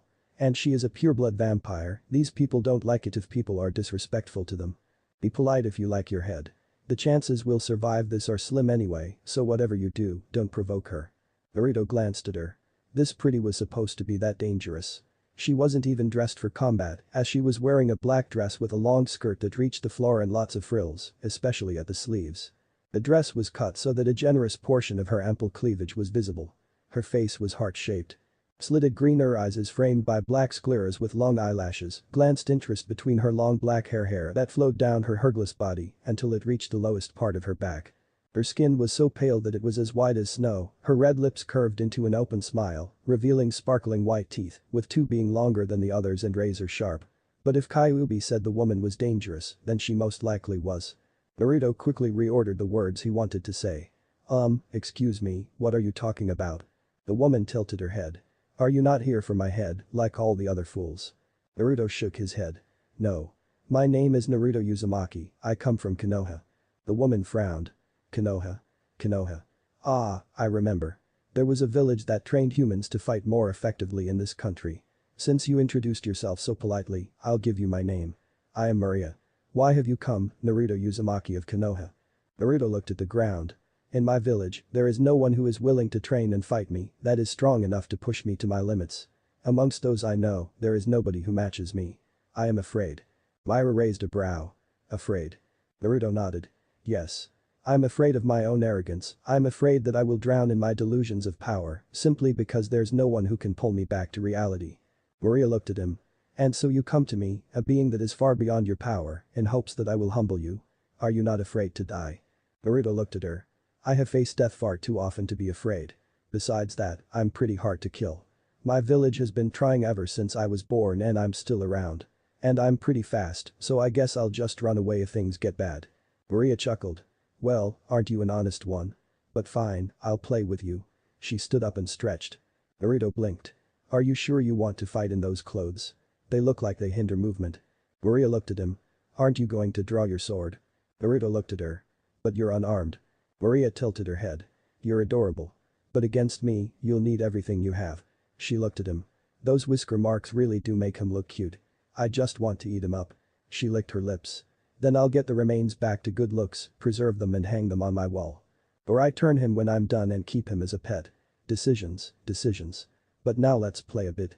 She dashed at him, left leg raised into an axe kick. Naruto's eyes widened and he jumped to the side. Just in time too. Maria's foot came crashing down on the floor, forming a crater the size of a hippo. Without wasting a single second, Maria dashed at him again, her fist pulled back. Naruto caught her fist and winced. Even with his Kai strengthening him, the woman packed a punch. Maria raised a blow. I'm impressed. Naruto smiled. Thank you. With that, he slammed his free fist into her stomach. Maria grunted and skid back a few feet before she came to a halt. As soon as she had stopped, she catapulted herself at him, her hand forming a claw this time. Naruto pumped chakra to his feet and shot back, but one of her fingers still caught his cheek and left a gash. Maria raised her bloody fingers to her face. Looks like first blood goes to me. Her tongue shot out of her mouth and licked the blood of her finger. Naruto noticed the tongue was a little longer and a lot more nimble than a human's. Maria shuddered in joy. And what a blood. Delicious. I haven't tasted anything so sweet in a long time. The sweetest taste of the unripe fruit. But why does it have a light demonic flavor? She noticed that the gash she had made in Naruto's cheek had almost completely healed. I see. You have a demon sealed inside of you, don't you? Naruto hesitantly nodded. Yes, Kyuubi. Maria's eyes widened slightly. The strongest and one of the two who never lost their title ever since they were created. I remember it as if it were yesterday. I actually fought in the battle that led to the creation of that god's given title. Her eyes had taken on a faraway look, lost in the past. Then she smiled. But now that I know that you're, Naruto suddenly got a sinking feeling in his gut, I don't have to hold back so much. She had barely finished her words when she vanished, and Naruto dropped to the floor to avoid a swing that had a good chance to take his head. He quickly flashed through a number of hand seals before smashing his palms onto the ground. Doten Dirixum. A number of spears shot out of the ground, forcing Maria into a temporary retreat. Naruto used this short break to catch a breath and to draw a few kunai. He didn't want to use his sword, not that it would do him much good since he still lacked the necessary skill with it, but that woman had razor blades on her fingers. And speak of the devil, she was dashing at him again, fingers stretched to claw him again. Naruto used a kunai to block and was shocked when he saw Maria's nails sinking into the metal before finally coming to a stop. Maria looked at the punctured blades. I don't know who sold you those, but they cheated you. My nails are penetrating twice as deep as they should. There are blades like yours that can completely block me, but these obviously aren't. Shit. Naruto cursed before letting go of the blades and slamming both hands into her midsection. Maria hadn't expected the hit and flew back before rolling midair and skidding to a halt. She touched her left breast. See, naughty little fingers. Naruto blushed bright red. Apparently, one of his hands had hit a little higher than he had intended. Sorry. It wasn't on purpose. Maria smiled. He was fun to tease. For the first time in a while, she was enjoying herself. Her blood was pumping, a sizzling feeling going through her body. She couldn't tell what she wanted to do more right now, sink her teeth into his neck and suck him dry, or drag this fight out and milk this for all it was worth. She was throwing up a barrage of kicks and punches and was openly grinning as the boy turned and twisted his body like an eel to avoid them, and despite the fact that he was obviously hard-pressed to do so, he managed to avoid her strikes and even managed to give a hard counter once in a while. Not often, but more often than she had expected. Another thing she noticed with joy was that the boy actually improved on a rate that while she would have doubtlessly ground the boy into powder had she started attacking the way she was now, the boy had gotten used to this for human standards ridiculous pace. His healing also reached a new peak as he at one point blocked one of her kicks with both arms, at which point they snapped, only to hiss in pain, shake them and continue, the bones mended when they had aligned for a second. But she also realized that it was taking its toll on the boy. His breathing had started to get ragged and he used more of his nature control or whatever it was called to give him short breathers. His recovery speed was also baffling as 10 seconds gave him back the strength he had lost in the last minute, which at their pace was nothing short of a miracle. But she didn't give him those 10 seconds and he barely managed to hold her off for that long. At one point, he had again started to form hand signs and she had taught him an important lesson. In real life, people don't wait till you're done. She had ripped off his middle and index fingers to see in fascination how seeped out of the wounds and regenerated the fingers. Granted, it took half a minute and she had given him some space by only using her feet to attack him, her hands holding the boy's fingers while she put the ripped end in her mouth and sucked them dry of blood. She was in heaven. Naruto turned slightly green when he saw the girl putting his former fingers in her mouth and suck them dry, which he could see since the skin was getting closer and closer to the bone, while giving short moans of pleasure. Of course, right now he was focusing on her legs, since they restlessly shot at him, each with enough force to uproot a medium-sized tree. It was getting increasingly difficult to permanently focus his Kai so that he didn't snap like a twig under her assault. How could so much strength be packed in such a thin frame? He drew another pair of kunai, despite their ineffectiveness. Maria had just finished with his last finger and started using her arms again, making things really difficult when Naruto saw an opening. Though it was more like he saw where an opening would be in a second. In a display of flexibility that would make anyone who watched it swear that the boy had no bones in his back, Naruto ducked under a kick, slid in the space between her still stretched leg and her arms, and gave a single strike at her face. Maria tried to dodge, but she still gained a shallow cut on her cheekbone. Naruto gulped. The women he knew always got really pissed if there was a scratch on their faces and started beating on him even if he hadn't caused it. But Maria simply opened her mouth, that long, agile tongue sliding out and licking up the trickle of blood, the cut slowly closing. She smiled. It's been a long time since I tasted my own blood. Naruto chuckled nervously. Don't be so nervous, it was a compliment. I'm not gonna eat you. Yet. A shiver ran down Naruto's spine. He immediately regretted having taken his focus away from Maria as said vampire suddenly appeared in front of him, giving him a jaw-shattering rising kick which sent him flying backwards. His jaw healed almost instantly, and even while he was flying, he started forming hand seals for his currently strongest elemental, a B rank, since he saw that Maria had jumped. He had nearly finished when she came shooting towards him from above, fist pulled back to give a punch that would shatter him and a good part of the castle. She was coming down like a bird of prey descending on his victim, and Naruto was getting close to a panic. This would be close, really close. He managed to finish. Erika's no jutsu. Naruto shouted and clapped his hands together, Maria hardly a foot away from his fingertips. Her descent was brought to an abrupt stop as hurricane-like winds erupted between her and Naruto. She raised her hands and curled together in order to give the winds as little room to attack as possible. She was blown away by Naruto and crashed into a wall. When she stood up again, she noticed two things. 1, she had small cuts all over her body. 2, her dress was ruined. It was little more than a few pieces of cloth that barely covered anything. Her long legs and well-toned stomach were now bare, along with most of her cleavage. The sleeves were completely gone, her long skirt was now so short that her panties were in plain sight. The fabric on her right shoulder had miraculously survived, forming what could now best be described as the strap on a bikini top. From it, a loose piece of cloth barely covered her nipple and went around her chest, covering the other nipple, although her left shoulder was bare. Naruto was sporting a strangely confused expression, as if he was wondering why the woman he fought suddenly had a lot more skin. Maria looked down at herself with raised brows. So that's what all this was about. You know, you could have just asked. Naruto blinked in confusion, then it dawned on him what she meant. He raised his hands in defense. No, it was an accident, I swear. I'm not a pervert. Suddenly, her lips were very close to his ear. She whispered a single word. Gotcha. Then she buried her fist into Naruto's stomach. For a single instant, Naruto remained at the same position, although he was willing to swear that every vertebra in his spine was suddenly an inch away from its nearest partner as he spat blood. Then he shot away from Maria like a fired bullet, crashing through 2 walls and 3 pillars, before coming to a halt halfway inside of the outer castle wall. At first glance, he seemed to be sitting on the edge of the crater his impact had caused in the wall, but a second glance revealed he had collapsed and the delicate balance simply hadn't tilted yet. When Maria appeared, he dropped to the floor and a great number of rock fragments could be seen sticking out of his back. Maria watched in interest as the fragments, some as long as a dagger, were pushed out of his back before the wounds closed. 20 more seconds and Naruto's lungs and internals had healed enough for him to moan. After 13 more seconds, he tried to stand up. Another 5 seconds later, he succeeded. Maria smiled at him. Wow, that healing is really something. That was almost 80% of my full strength, and you're not mush. She chirped happily, giving him a few more seconds to gather his bearings before they continued. One thing she had started to really like about the kid was that no matter how hard she hit, he always came back for more.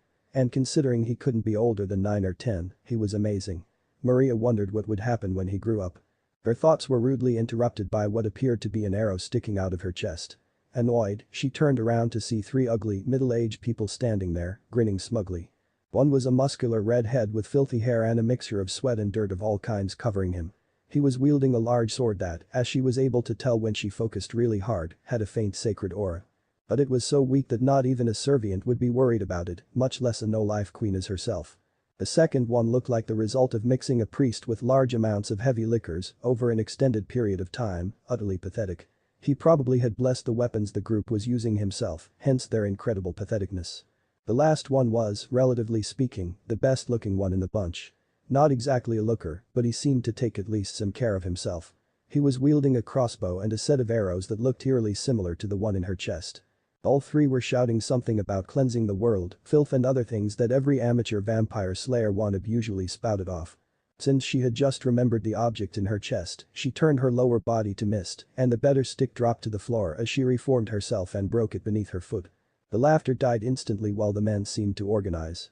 The muscular one jumped forward and ran towards Maria, whose expression darkened by the second. Naruto was looking at the entire scene, almost recovered enough to be able to save his skin, whether by a bit more fighting or a hasty escape. That last punch had liquefied his internals, and that wasn't even 80% of her strength. She was clearly superior to himself. Then he heard Kyuubi. She was playing with you. You were never even a challenge, she could have killed you in a heartbeat. The best proof is that she fought you with punches, kicks and throws. That is not how a vampire normally fights. While they have the physical ability to do what she just did, a vampire normally would never degrade him or herself to such a way of fighting. If they do it personally, they usually fight with a weapon like a rapier or a whip, not barehanded. The vampire has power over lesser beings and usually a small army of familiars. They wouldn't fight personally unless all their servants were dead or they received a direct challenge to a duel. Also, vampires have incredible mental powers, as you're about to witness. Watch carefully, Naruto, you're about to see how a true vampire, a no-life queen even, takes care of annoyances.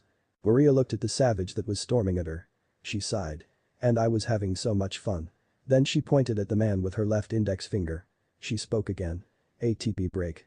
The man suddenly stumbled and screamed as his entire body seemed to move in directions it wasn't supposed to. His fingers were bending backwards, almost forming a fist on the back of his hand. His arms, his legs, everything twisted and snapped with a series of sickening crunches. The man collapsed as his head caved in, as if squashed by a giant. Naruto shuddered. Was that telekinesis? He asked. The answer was a shock. No, that was mind control. Naruto blinked. Mind control. How was that mind control? Kyuubi seemed only too happy to explain. Simple. She controlled all muscles in his body and ordered them to expand, contract, and twist in a way that goes against what the skeletal structure allows, which was why his bones snapped. As an added bonus, she removed the limits from his muscles. The human body usually limits the force that can be exerted by the muscles because they would take damage if any more strength was used. Now, in extreme situations, the brain can override those safety features, giving the body a short burst of superhuman strength. That's how the civilian mother can lift a tree if her children are stuck beneath it. Maria went even further, opening the man's gates. That man's muscles probably had the strength of Maria's 80% punch, and that force was used against the bones. Even the man's facial muscles were strong enough to crush the skull, hence the caving of the man's head. What is she doing now? The two remaining men had tried to escape. Maria had raised a hand and a large part of the ground rose, blocking the path for the man with the crossbow. The priest gave a short glance, then he continued running. Maria waved her hand and the man with the crossbow flew into the air and started floating above Maria. She ignored him and snipped her fingers. Suddenly, a number of figures started to form out of the shadows. Maria looked at them. Bring me the one that ran away, alive. The creatures nodded and swarmed. Some were winged like giant bats and crows, others resembled oversized wolves, while others looked like primates of sorts. As they swarmed to get the priest, Maria turned her attention to the floating man. She frowned at him. I was having fun, and you interrupted it. You ruined my good mood. She accused him. The man shuddered. His voice was desperate. I'm sorry. Please forgive me, it won't happen again. Maria gave him a cold look. No, it won't. The man suddenly felt that he was in an invisible box. What truly alarmed him was that the box was shrinking. He drummed against the invisible walls, but it was no use. No. No, please no. Please, let me go, I don't want to die. Please, let me out. No. No. No. No. Aya. Crack. Silence. Naruto shuddered in horror. That was telekinesis. Kyuubi stated. Oh look, there's the last one. Naruto gulped and turned his head away from the floating remains to see the priest being dragged by one of the ape-like creatures. Said creature tossed him in front of the feet of his mistress, bowed and vanished in the shadows. The priest was staring at the squashed remains in horror. Maria looked up and suddenly a thin line of blood came from the square box. Maria opened her mouth and the blood flowed in. She seemed to think about the blood, then she swallowed.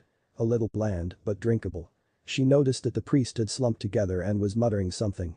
She strained her ears a bit to hear his words. E Padres, et Filii, et Spiritus Sancti. Our Father who resides in heaven, hallowed be thy name, thy kingdom come, thy will. Maria laughed. Are you praying? God is not here today, priest. And he will have nothing to do with you anyway. Your fate is sealed. Your soul will suffer in the lowest circle of Tartarus, reserved for traitors. And how you abandoned your comrade, I'd say you're a traitor. Nobody will remember you, nobody, but those who are present will even know you exist. She looked up. His blood would make me barf. You can have him, do not leave a single bone. She turned and walked away as legions of rats swarmed out of every corner, while swarms of ravens and crows descended on the man. Within seconds, you couldn't see him anymore. But you could hear him. Help. Somebody. Anybody. Oko aahh. Ra. Gua. Arg. Naruto shuddered. That had been brutal on a whole new level. Maria looked at him, her eyes softer. Ah, you poor baby. That wasn't something you were supposed to see. But still, I think as for humbling, this day has served his purpose. But why didn't you run away? Naruto looked at her. What would be the point? You would get me with your telekinesis before I managed to do 4 steps. And I can't hide beneath the earth either, since you'd get me there. Maria smiled. Such a smart little boy. Tell you what. A wine glass floated through the air while she grabbed his wrist and with a single motion, cut open his arteries. The blood flowed into the glass until it was almost full, since Kyuubi had healed his arm. Maria smiled. I'll keep this for later and you can go. Grow strong, Naruto. I'm looking forward to seeing and fighting you when you reach your potential. Well, this unripe fruit is the sweetest I've tasted. I'd love to taste it once it's ripe. We'll have a lot of fun with each other, you and me. But for now, she poked his nose, it's time for you to go. Naruto nodded, politely bowed and vanished. His goal had been achieved, he had been humbled. He had felt helpless when he saw Maria get serious, he truly understood that she could have squashed him like a bug if she desired. While some people may find it humiliating to be beaten by a woman, Naruto didn't care. He had fought a vastly superior opponent and he had managed to draw blood. He would get stronger and someday he'd be able to face her as an equal. That had become one of Naruto's goals. His father took over his body and used some of the last chakra Naruto had in him to bring them back to Naruto's apartment where they had left an inconspicuous seal in a secret spot that would allow them a safe journey back. Naruto had honestly forgotten about it, although Kyuubi said that was good because Maria might have come to hunt for him if he had simply vanished without her permission, and since he'd already said he was from Konoha, finding him would have been easy. But for now, he needed rest. Naruto dropped onto the bed and fell into a dreamless slumber. The next day was a torture for Naruto. He was sore. For the first time in his life, he was sore. Every muscle burned like fire when he tried to move them. He dragged himself to the academy that he and Sasuke had recently joined and slumped together on his seat. When Sasuke saw him, he whistled. You look like something chewed you through and spat you back out. Naruto looked up. Really? It can't be that bad then, because I feel like someone chewed me through, spat me out, stomped on me, scratched me off the floor, let his dog chew me through, and spit me back out again. Sasuke raised a brow. That's bad, huh? What the hell did you do? Naruto groaned as he moved his muscles. You know that whenever you start to get arrogant I kick your ass to get you back to earth. Sasuke's brow twitched. I would word that differently, but yes. And? Naruto winced. I noticed I was getting arrogant and decided to find someone to put me in my place before it was too late. Long story short, I found what I was looking for and now I'm sore as hell. Sasuke shook his head. What did you do? Barge into an Anbu meeting with a kunai, threatening to kill everyone? Naruto looked at him. Couldn't you have given me that idea sooner? It would have saved me a lot of pain. Now Sasuke was intrigued. Just who did you take on that would hurt you more than Anbu? Naruto sighed. You wouldn't believe me anyways. Sasuke raised a brow. Try me. Naruto rolled his eyes. Okay, I went to a castle ruin on High no Kuni's border and sought out a high-class devil, a pureblood vampire. Sasuke's eyes widened. Naruto had told him about demons, fiends and devils, their differences and about some of the classes, vampires for example. Have you completely lost your mind? You yourself said that the older a vampire gets, the stronger he gets, and that even young purebloods have the strength of a cage. How old was the vampire? She said she participated in the fight that gave us our title, so she's at least 4,000 years old, probably older. Kyuubi stated. Naruto attempted to shrug, but winced in pain. A few millenniums. Sasuke facepalmed. Naruto, you are such a dope. What possessed you to fight an old blood? You said they had the strength to squeeze an elephant to the size of a pea and were fast enough to give the Yondaime a run for his money. Naruto nodded weakly. And now that I fought one, I can say with a clear conscience it's all true. One punch with not even 80% strength liquefied my internals and I would have sworn that my spine separated. It nearly tore me in half. Maria could probably toss mountains when pissed. Now Sasuke laughed. Maria. You got your ass kicked by a girl. I would have paid entrance to see that. Naruto glared at him. What? Not everything that's powerful and destructive has to have a dick. Sasuke rolled his eyes. Still blunt as a hammer, I see. And you're lucky that nobody but us is here yet, or the girls might pound you, and in your weakened state. Naruto grinned. I'm not worried. They're too busy pouncing on you to be pounding on me. Sasuke shuddered. Don't remind me. I still don't get it. I've tried everything to keep them away, and the only thing that had any effect was being an ass, and not even that really works. They still cling to me. Naruto winced as he moved a bit. Tell me about it. They're starting to interrogate me on how I managed to sneak your friendship. I actually told one girl I sacrificed to Satan, and a few days later, I had to explain I was kidding while saving a puppy from her knife. On a lighter note, that got me a few points with the Inuzuka. Tell you what. As soon as I can breathe painlessly, I'll help you look for some sort of help. Sasuke grinned. I'll nail you to that. Naruto nodded while turning his focus to his mind. Can't you do something to end this pain? He asked Kyuubi. I could came the answer, but then how would you learn your lesson on how stupid it is to mess with someone way out of your league? You will be able to fight high-class devils, fiends and demons eventually, but you're not even close. And wind is the worst element to use against vampires. First of all, they don't breathe, so they're not bound by the wind, and secondly, the old bloods can control the weather, meaning that they have control over wind as well. Lightning or fire work better, though I'd advise sub-elements like plants, acid or lava, or the forces. The forces work best, though time has limited effects since they don't age. Anyways, you're sore because you overexerted yourself. Do what every human does in this situation, live with it. Asshole. Naruto muttered. Kyuubi laughed. I aim to please. A few days later, Naruto was back to normal, and Sasuke cashed in his promise. Which was why they were in the library now, looking for something about fangirls. Granted, getting Naruto inside had not been easy, but in the end, the wish to serve the last Uchiha had been stronger than the dislike for the demon brat. They had found useful things, like books about codes and traps, but nothing that really helped much. Then Sasuke heard Naruto joke. You okay? He asked. Naruto sounded like he was laughing, yet really stressed. There's good news and bad news, what do you want first? Sasuke raised a brow. The good news. Naruto nodded. The good news is that I found something that might help. It's titled Fangirls, all you need to know to identify and avoid them. Sasuke jumped on him. Sounds great, what's the bad news? Naruto showed him the object, and Sasuke stared at the little wiring on the edge by Itachi Uchiha. Sasuke's brow twitched. For a second, Naruto was worried that Sasuke wasn't taking the mention of the name well, until Sasuke started laughing. Ahahahahaha. In the end, he was on his knees, holding his stomach. Naruto gave him a worried look, thinking his friend had finally gone over the edge by reading that name. What's so funny?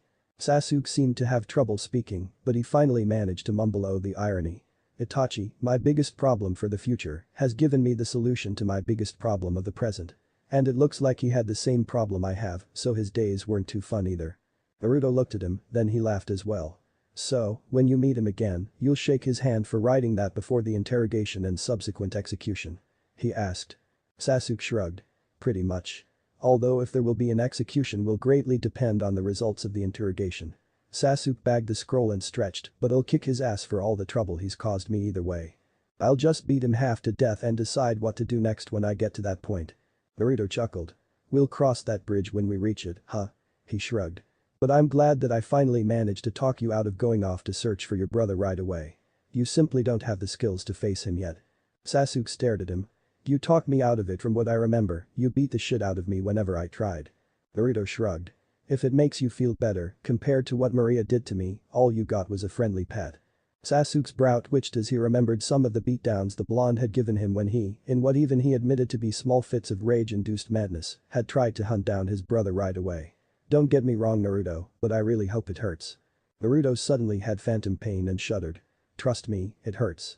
Being trampled by a horde of elephants would probably hurt less. When Sasuke smirked, Naruto added.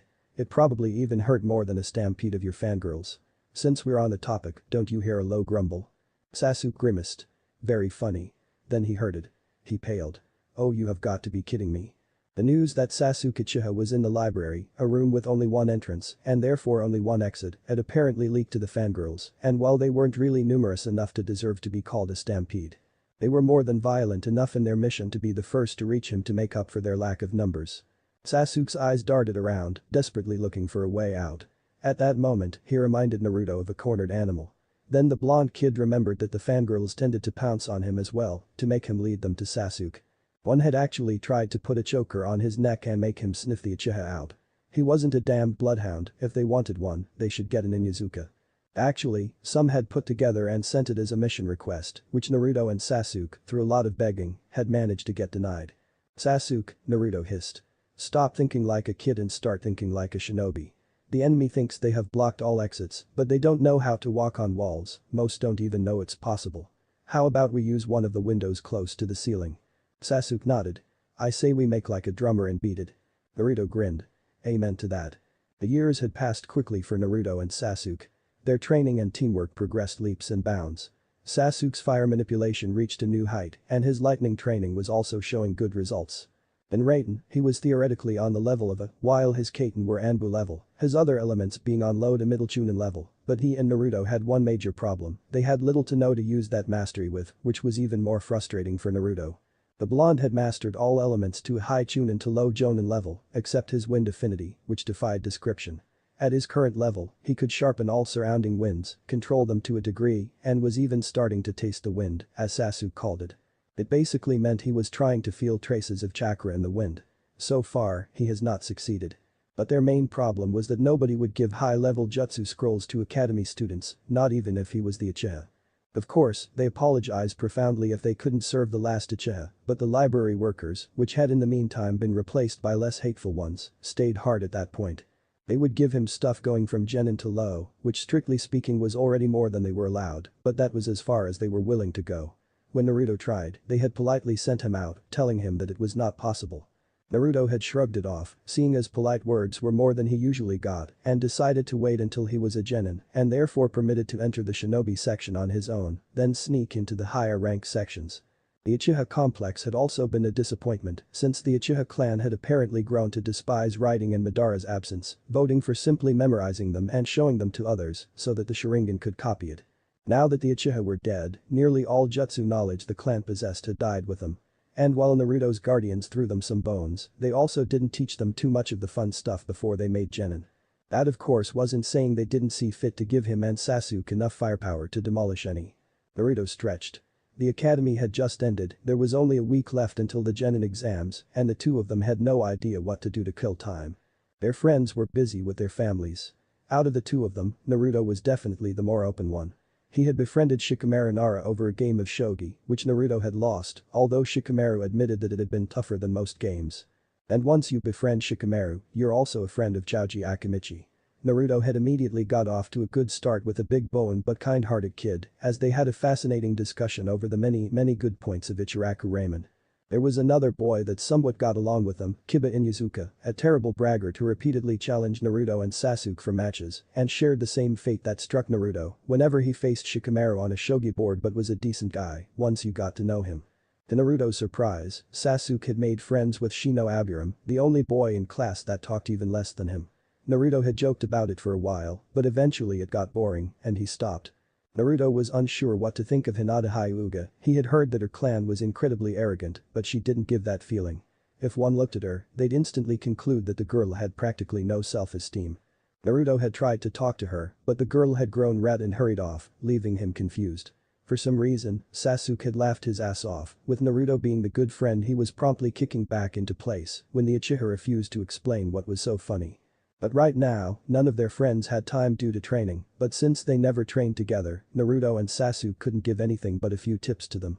So Naruto and Sasuke were more or less wandering aimlessly through Konoha, discussing strategies for the real genin test that both had already concluded had to exist, since what they demanded in the official one was a joke. Naruto was about to make a suggestion when one of his hidden clones dispersed, giving him a message that made him flinch. Sasuke, we have a situation F, code black, platinum pink. That was part of the code they had developed between each other. The situation was who was approaching, D standing for drunks, problem for Naruto, M meant Askasers, problem for Sasuke, V was the synonym for violent people, Naruto, M meant mob, mainly Naruto, and O meant other pests, both. F was a fangirl. The colors stood for the numbers, green meaning 1 to 3, yellow was 4 to 8, orange meant 9 to 15, red was 16 to 25, and black meant it was a mob, or in this case, a horde. Platinum and pink were two codes for two people, in this case Sasuke's biggest fangirls, Ino and Sakura. Sasuke paled. Those damn bloodhounds just don't give up, do they? You'd think that after 4 years of insults, cold shoulders and generally being ignored they'd get the hint. We are so outta here. Naruto nodded, and both scaled the wall of the nearest building to put some distance between them and the lusty, or in Naruto's case violent, horde of females. A week had passed, and Naruto was frowning as he looked at his test. First of all, there was on the thing, and after it had been removed, the questions were nearly impossible to answer to anyone below, not that his guardians plus the prisoner wouldn't have been able to ace the test. But alarm bells went off in Naruto's head. While trying to sabotage his efforts were nothing unusual, they normally didn't do it at such important events, as a single complaint to the Hokage would reveal the sabotage. Costing the responsible ones their career and a few painful sessions with the torture and interrogation department, courtesy of a law concerning sabotage on future generations that the Shodaime himself had laid down back when he had still possessed his own body. Naruto frowned. There were only 2 teachers here, and while Iruka was annoying with his magic power to catch him whenever he made a prank, the man still cared for his students, and to his defense. He at least tried to get some of the stuff into Naruto's head and answered all questions Naruto would ask, although sometimes a bit annoyed, which was understandable. Naruto was hands down the best one into jutsu, but the theoretical parts escaped him. It wasn't that he was unable to learn them, well, not only, he simply saw no point in doing so. It was not like knowing when the Nidaime had passed a law concerning the limitations of the lumber production would help him against enemy shinobi. Although that example probably would be good for anyone meeting Komori or another plant elemental. Anyways, Iruka was the last person to give out a rigged test, and while it was possible he had been accidentally given the wrong sheet, there was no accident. And since it couldn't be Iruka, that narrowed the suspects down to Mizuki. The man had always acted friendly, but neither Naruto or Sasuke had ever fallen for that. Being able to judge characters well enough to understand that Mizuki was not the type of person that one would want to watch one's back. But what did he plan to do? Naruto wanted to know, so he decided to flunk the test and see what happened. He could always go to the Hokage and ask for permission to become a genin. Jiji knew him well enough to grant it and defend his decision in front of the council, seeing that Naruto had the skill needed. And would be the best protection for the precious Uchiha, not to mention keep the boy's sanity from going off the deep end. Of course, that didn't mean that Naruto would cease all effort, his pride wouldn't allow that. He'd ace the taijutsu portion and the weapon throwing, although Sasuke still beat him in that department, unless of course, Naruto asked the wind for a favor. And so it happened.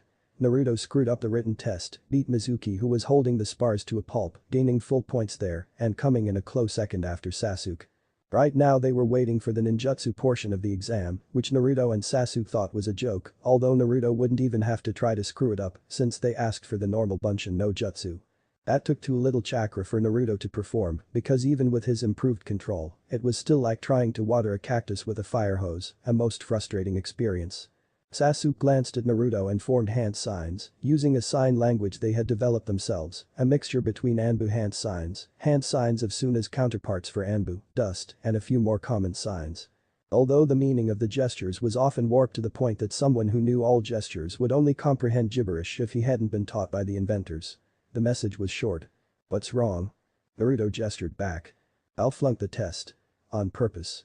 I've been given a Genjutsu covered test, which is way too hard for a genin even without the covering. Mizuki is up to something, and I want to know what." Sasuke raised a brow. "Have I ever told you that you were paranoid? Do whatever you want, it's not like you won't be set up as my watcher anyways. The council wants you to be my shield, and the Hokage wants to keep my first friend at my side so that he can pull me out when I'm sinking into darkness." Naruto chuckled. "Quite the philosopher, aren't you? But anyways, I'll tell you what happened tomorrow." Sasuke snorted. "So you intend to have all the fun by yourself?" Naruto grinned. "Indeed, with all the crap Mizuki put me through, all the sabotage attempts, and the ridiculous punishments for harmless pranks." Sasuke interrupted him.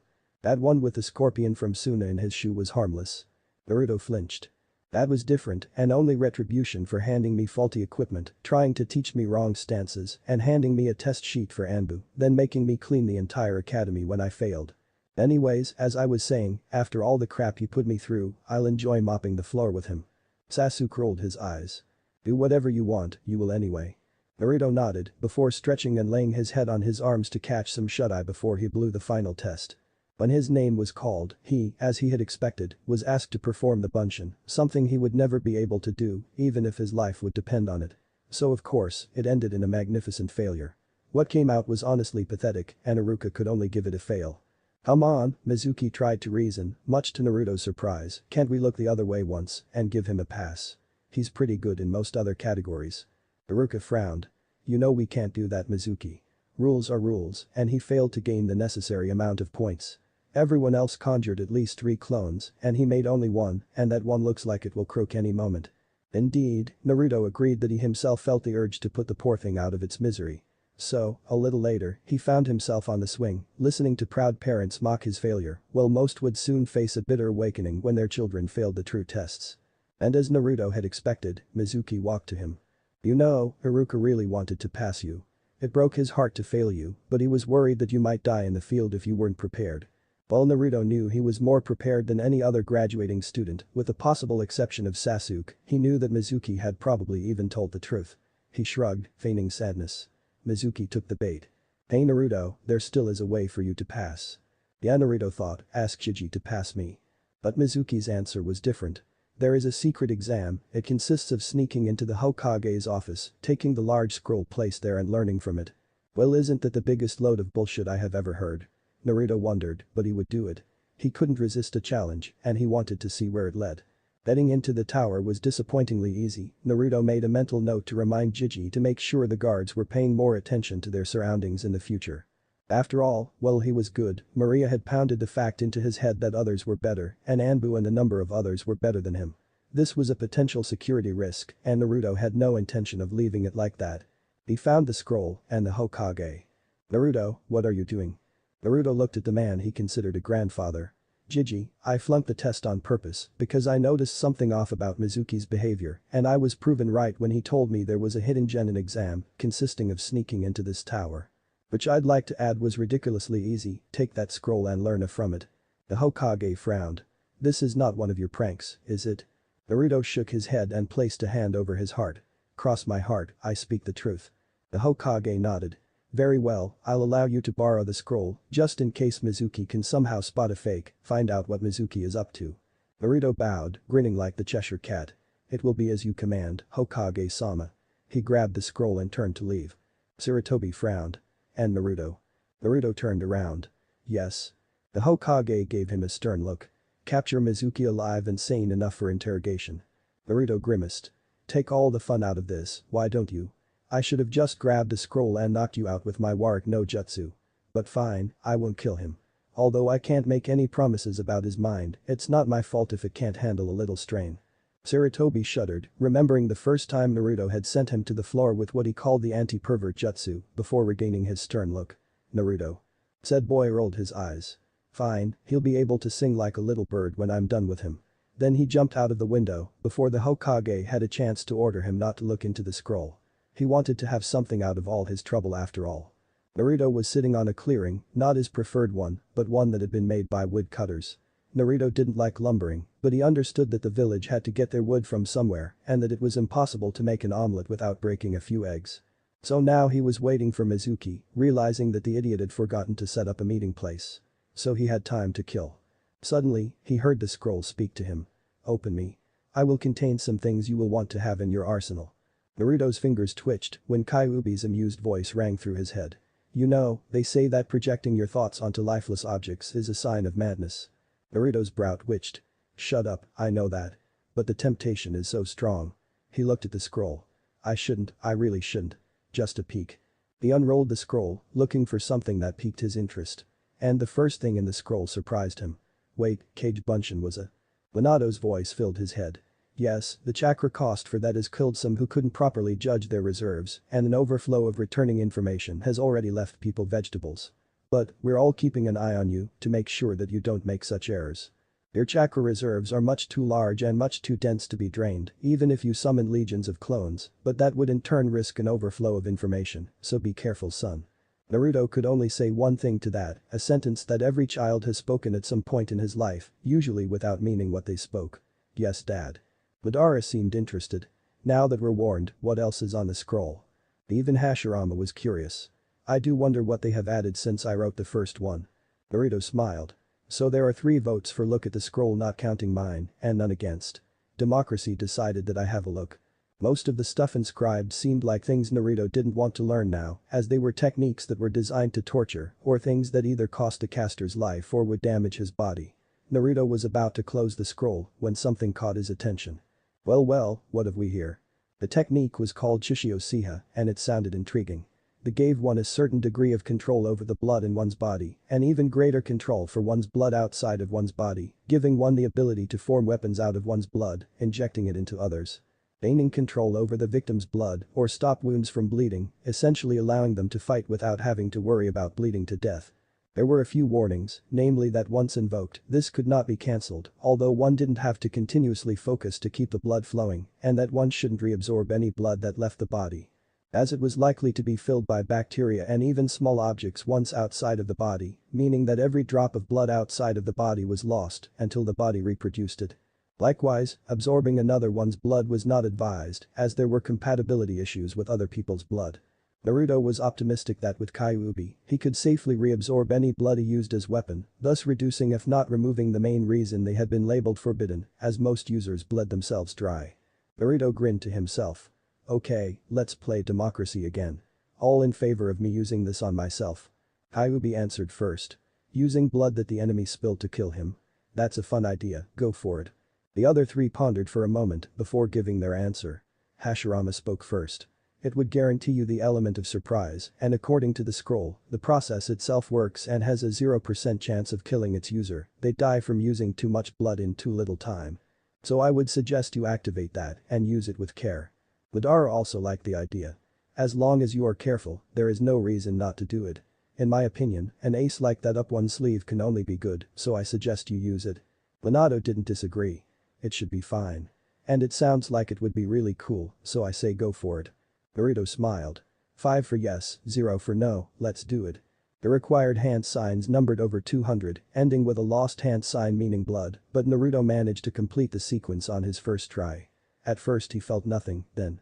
Ugh. It felt like liquid fire running through his body, and despite his high pain tolerance, he couldn't hold in a scream of agony as his body went into seizures, leaving him on the ground. It was agony. Every cell in his body howled in unbearable pain.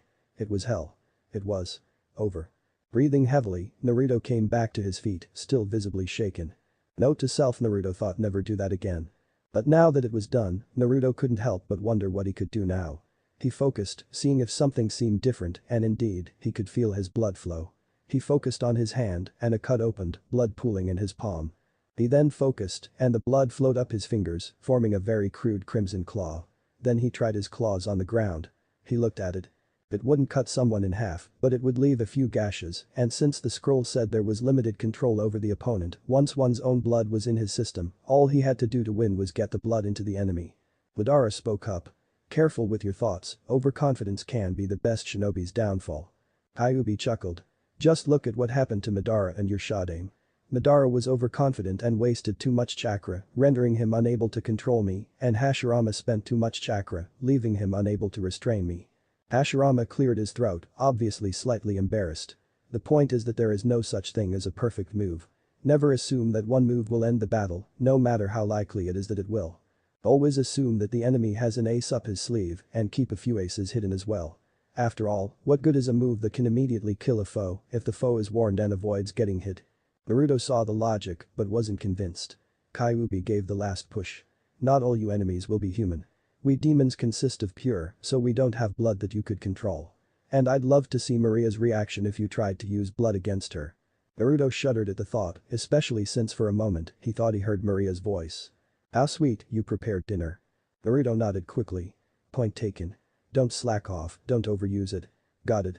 Still, he decided to try to turn his blood into projectiles, but that turned out to be an utter failure. The blood stayed solid while connected to him, but a few feet away from his body, it turned back into a liquid. Naruto shrugged. It wouldn't be any fun if he could do everything right off the bat. Then Naruto looked down on him and realized his state of dress. He was covered in mud. Of course, of all the places to collapse into seizures, it had to be the one dirty, muddy spot on the entire clearing. Curse you, Murphy. Naruto had just finished the silent rant when he felt someone approaching. At first he tensed, preparing to attack Mizuki, when he realized it wasn't Mizuki. It was Iruka. Naruto, what the hell were you thinking? The man shouted. Naruto reacted in a calm and collected way unique to him, showing his immense talent with words. What? Iruka sighed. Stealing the forbidden scroll, what were you thinking? Naruto gulped. Apparently, it hadn't been the Hokage that briefed him, which Kinda narrowed it down to one person, Mizuki. The man had probably been unable to find Naruto and had the idea of using Iruka's many times cursed ability to locate Naruto. But right now, he had to calm Iruka. Mizuki-sensei said if I learned from that scroll I'd pass, and I did. Iruka looked at Naruto. The boy was covered in dirt and here and there Iruka could see splatters of fresh blood. Has Naruto really trained that hard? He frowned. But if Naruto spoke the truth? The whizzing sound made him spin and jump to cover Naruto, who was actually too baffled to do anything but stare. A giant shuriken was suddenly sticking out of Iruka's back. Naruto was lost for words. Why? He stammered out. Iruka looked at him, tears in his eyes. I know how you feel. I was an orphan after Kyuubi attacked, all alone. So I played the clown, it was better than being unseen. I'm sorry I couldn't help you more. Tears were running down his face. Naruto didn't know what to say. Iruka was right, that had been the reason he had started pranking, although he also did it to train stealth and to get revenge. Mizuki of course had no such problems. Don't play coy Iruka, you hate the boy more than most others. Naruto, shall I tell you why you're hated? Iruka's eyes widened. No Mizuki, it's forbidden. Naruto silently raised a brow. After he had tricked Naruto into stealing the forbidden scroll and mercilessly attacked, did Iruka really believe that Mizuki would care about breaking the Sandame's law to gain an advantage? He obviously didn't. Naruto, I'll tell you. 12 years ago, the Kyuubi no Kitsune attacked the village. Those who stood against it feel like flies, including Iruka's parents. Even the Yondaime fell, without being able to slay it. But his sacrifice was not in vain, as he sealed the Kyuubi in an infant. That infant is you, Naruto. You're the Kyuubi that attacked our village. In Naruto's head, Kyuubi snorted. You people are way too arrogant. Believing that I'd waste my precious time and travel to your village just to wipe it off the map. I was merely on my way to someplace else and retaliated against the attacks on me. As any other being of my power, I do not tolerate insolence. Naruto ignored the voice for now, pretended to be shocked and retreated with the scroll on Iruka's order. After all, it really wouldn't do if the scroll got damaged when he fought Mizuki. So he hid the scroll away, only to see that during his short absence, Iruka had tricked Mizuki again. He was about to step in when he heard Mizuki speak. Why do you protect the demon? Since he has that scroll, he will only gain in strength and take whatever he wants. In that aspect, he's just like me. I object to that statement. Naruto thought but remained silent to not miss the answer. Iruka, obviously injured, coughed. You're right. Naruto felt disappointed when Iruka continued that's what the fox would do. Kyuubi snorted again. As if humans would have anything that I would care for. Iruka continued. Naruto and you are nothing alike. He is a hard-working, talented boy that I am proud to call my student. Naruto had a warm feeling, together with a tinge of guilt. Forever having doubted Iruka. Minato spoke. There are few good men in this world, that's one of them. You can trust Iruka, he is attempting to sacrifice his life to buy you time to get a head start. The warm feeling spread and Naruto nodded. I won't let Mizuki harm the hair on Iruka's head. As long as there is a last spark of life in me, Mizuki won't get within a mile's radius to Iruka, that I promise. Kyuubi gave a disgusted sound. Way too cheesy. And if you want to keep your word, I suggest you start moving. Mizuki snarled. Originally, I intended to take out the demon brat first, but I changed my mind. Iruka, die. He threw his giant shuriken at the drowned man. Oh no you don't. Naruto thought as he intercepted the projectile. He glared at Mizuki. I'm going to clobber you. He hissed. Mizuki sneered. Try it, demon. I'll take you out with one hit. Naruto raised a brow. Like you did in the genin tests. Mizuki grimaced. Do you really think I went all out on you? Naruto grinned. Well that makes two of us. Kage Bunshin no Jutsu. But the puff, hundreds of Naruto clones appeared, causing Mizuki to pale as they charged him. After a few minutes, they stepped back from the bloody pulp that was Mizuki, the real Naruto looking at Iruka and injecting some of his own blood to keep the man from bleeding dry. Ordering Iruka's blood to flow as if the blood vessels had never been damaged and watching in fascination as the blood flowed through non-existing vessels, as if there was no wound. Then he turned around. Mizuki had fought himself to his feet, heavily wobbling. You'll pay for that, demon. Then he pulled out a small vial, drank its content and began to mutate, gaining striped fur and a lot of muscle. Naruto's brows raised. You call me a demon and become a monster? Hypocrisy at its finest. But do you truly believe that you, a mere monster, can defeat me, host of the most powerful, strongest of the nine-tailed demons, which are the epitome of demonic evolution? I can beat you without moving an inch. Mizuki growled. Don't underestimate me. He lunged at Naruto and thrust his fist at him, intending to smash him into pieces. Naruto effortlessly stopped the punch by taking one hand out of his pocket. Mizuki's eyes bulged, but instead of backing away, he spun with a stretched leg, only for Naruto to block the kick as effortlessly as he had stopped the punch, grabbing hold of the leg. He looked at Mizuki. Compared to Maria's hits, your attacks are as weak as an infant's. He smiled. You know, they say that even Buddha gets angry if you hit him thrice. Unfortunately for you Mizuki, I'm not that patient. Mizuki was about to sink his fist into the brat's face when he froze. In complete shock, he turned his head, only to see one of his own giant shurikens sticking out of his back. He looked at Naruto. How? Naruto grinned. Game over, you lose. He channeled raw lightning chakra through Mizuki's leg, causing the man to light up like a Christmas tree before fainting, the shuriken no longer in his back, as the charge had forced it out. Naruto looked at the Tiger Man. It doesn't matter how you decorate a weapon or how many times you reforge it, you can't make a legendary sword out of inferior ore. To forge a great weapon, you need something pure, not murky and corrupted. What is this? Mizuki had mutated back, only that he had changed. He had aged at least 8 years and lost a good 10 pounds. Wrinkles had formed on his face, not deep but clearly visible. Naruto frowned. If this is what that power did to him after only a few seconds, I don't want to know how he would have looked after a few minutes or hours. Naruto stretched. Anyways, mission accomplished. Scroll should be back at the tower by now, thanks to my clones, and Mizuki is alive and should be able to make a full confession. Naruto, come here. Iruka had regained consciousness. Naruto obeyed. Close your eyes. When Naruto did, he suddenly felt a weight on his forehead. His brows raised. Iruka henned. He had put his forehead protector on Naruto's head and smiled at him. You passed. Naruto couldn't help but drop a tear, not so much for the message, but for how happy he was to have found another precious person. He grinned. Was there ever any doubt? Iruka sighed and shook his head. Then two Anbu appeared. Naruto rolled his eyes. Great timing Nico-san, Tora-san. Next time, how about you come and help before I beat the bad guy? Tora seemed amused. Don't tell me you really would have needed help just to take out. What happened to him? He had noticed Mizuki's state. Naruto shrugged. He drank something, grew even uglier, I knocked him out, and when he changed back, he looked like that. When he noticed their doubts, clearly felt even through their masks, he raised his hands. Really, I swear. Nico sighed. Fine, let's get these two to the hospital. And since I see a headband, I guess that you're a ninja now Naruto. Naruto nodded. In a display of emotion that clearly went against protocol, she pumped a fist into the air. Yes, I knew it. Taka owes me a bundle of cash. Naruto's sweat dropped. You were betting on me? Tora nodded. After the Anbu heard you failed, it just started. And I'm not sad about it, since I won't have to pay for dinner for the next few days. Naruto could hear his good mood. He yawned. Well, time for me to hit the sack. It wouldn't do if I overslept and missed who my teammates are. The Anbu gave a last wave and vanished, while Naruto headed home to catch up on some well-deserved sleep. Naruto looked at the clock. He looked at it again. He groaned. He had overslept. He jumped out of bed and looked at his closet. He thought for a moment, then he opened it. The jumpsuit had served its purpose, upping the ante for his stealth training, read pranks, and making people underestimate him, but now it was time for a costume change. He grabbed the clothes he had prepared for exactly this occasion and changed. On his way to the academy, he had an idea. Sasuke sat on his chair, patiently waiting. He knew Naruto had become a genin, anything else would have made no sense, and rumors were going that Mizuki had not come to school today, which further strengthened Sasuke's belief that Naruto had found out something and beat the man to a pulp. But why hadn't Naruto arrived yet? He probably overslept.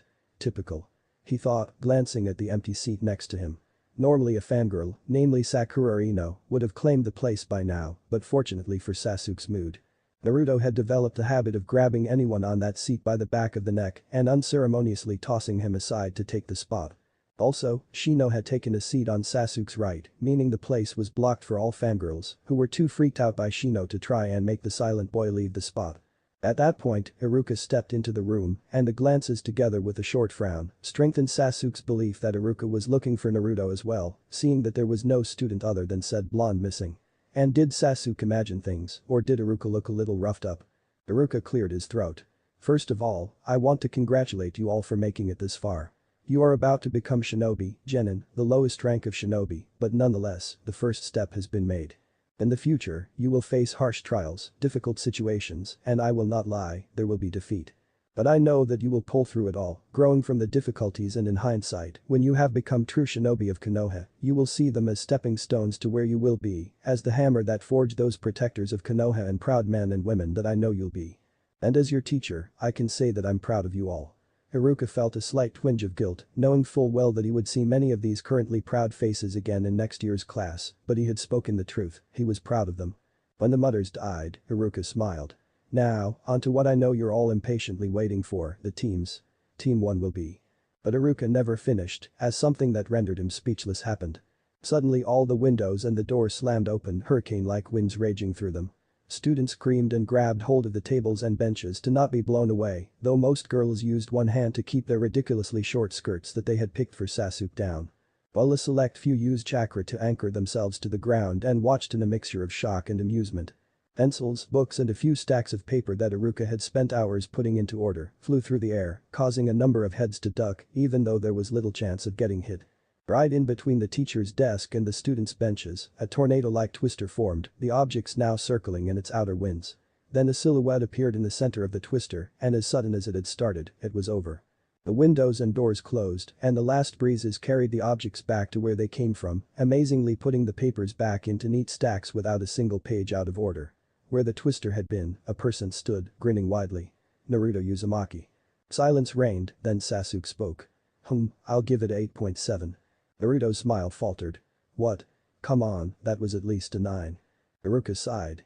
Since you couldn't be the first one here, you just had to have the best entrance, didn't you? Naruto smiled, but had the decency to quietly move to his seat next to Sasuke. And it was a 9. He hissed to the smirking Uchiha. Shino spoke up. It was most impressive, especially replacing everything correctly, although I would also take points off for being so late. Naruto frowned. Sorry, I had to change, and I overslept. But Shino, what would you have given? Shino seemed to think about it. 9.1, he then answered. Naruto looked at Sasuke. I told you it was a 9. He hissed. Sasuke shrugged. Different judges judge things differently. Although you get a 10 for the improvement to your outfit, that jumpsuit was an eyesore. It was not exaggerated that Naruto's outfit had made a turn for the better, as the boy was now wearing a silver flippable trench coat, the inside being pitch black, with a sword he had taken from the secret room below the Uchiha clan's secret room hanging at his left hip. Below the coat, Naruto was wearing a gray shirt that, while not skin tight, was enough to give an idea of the muscles that were beneath it.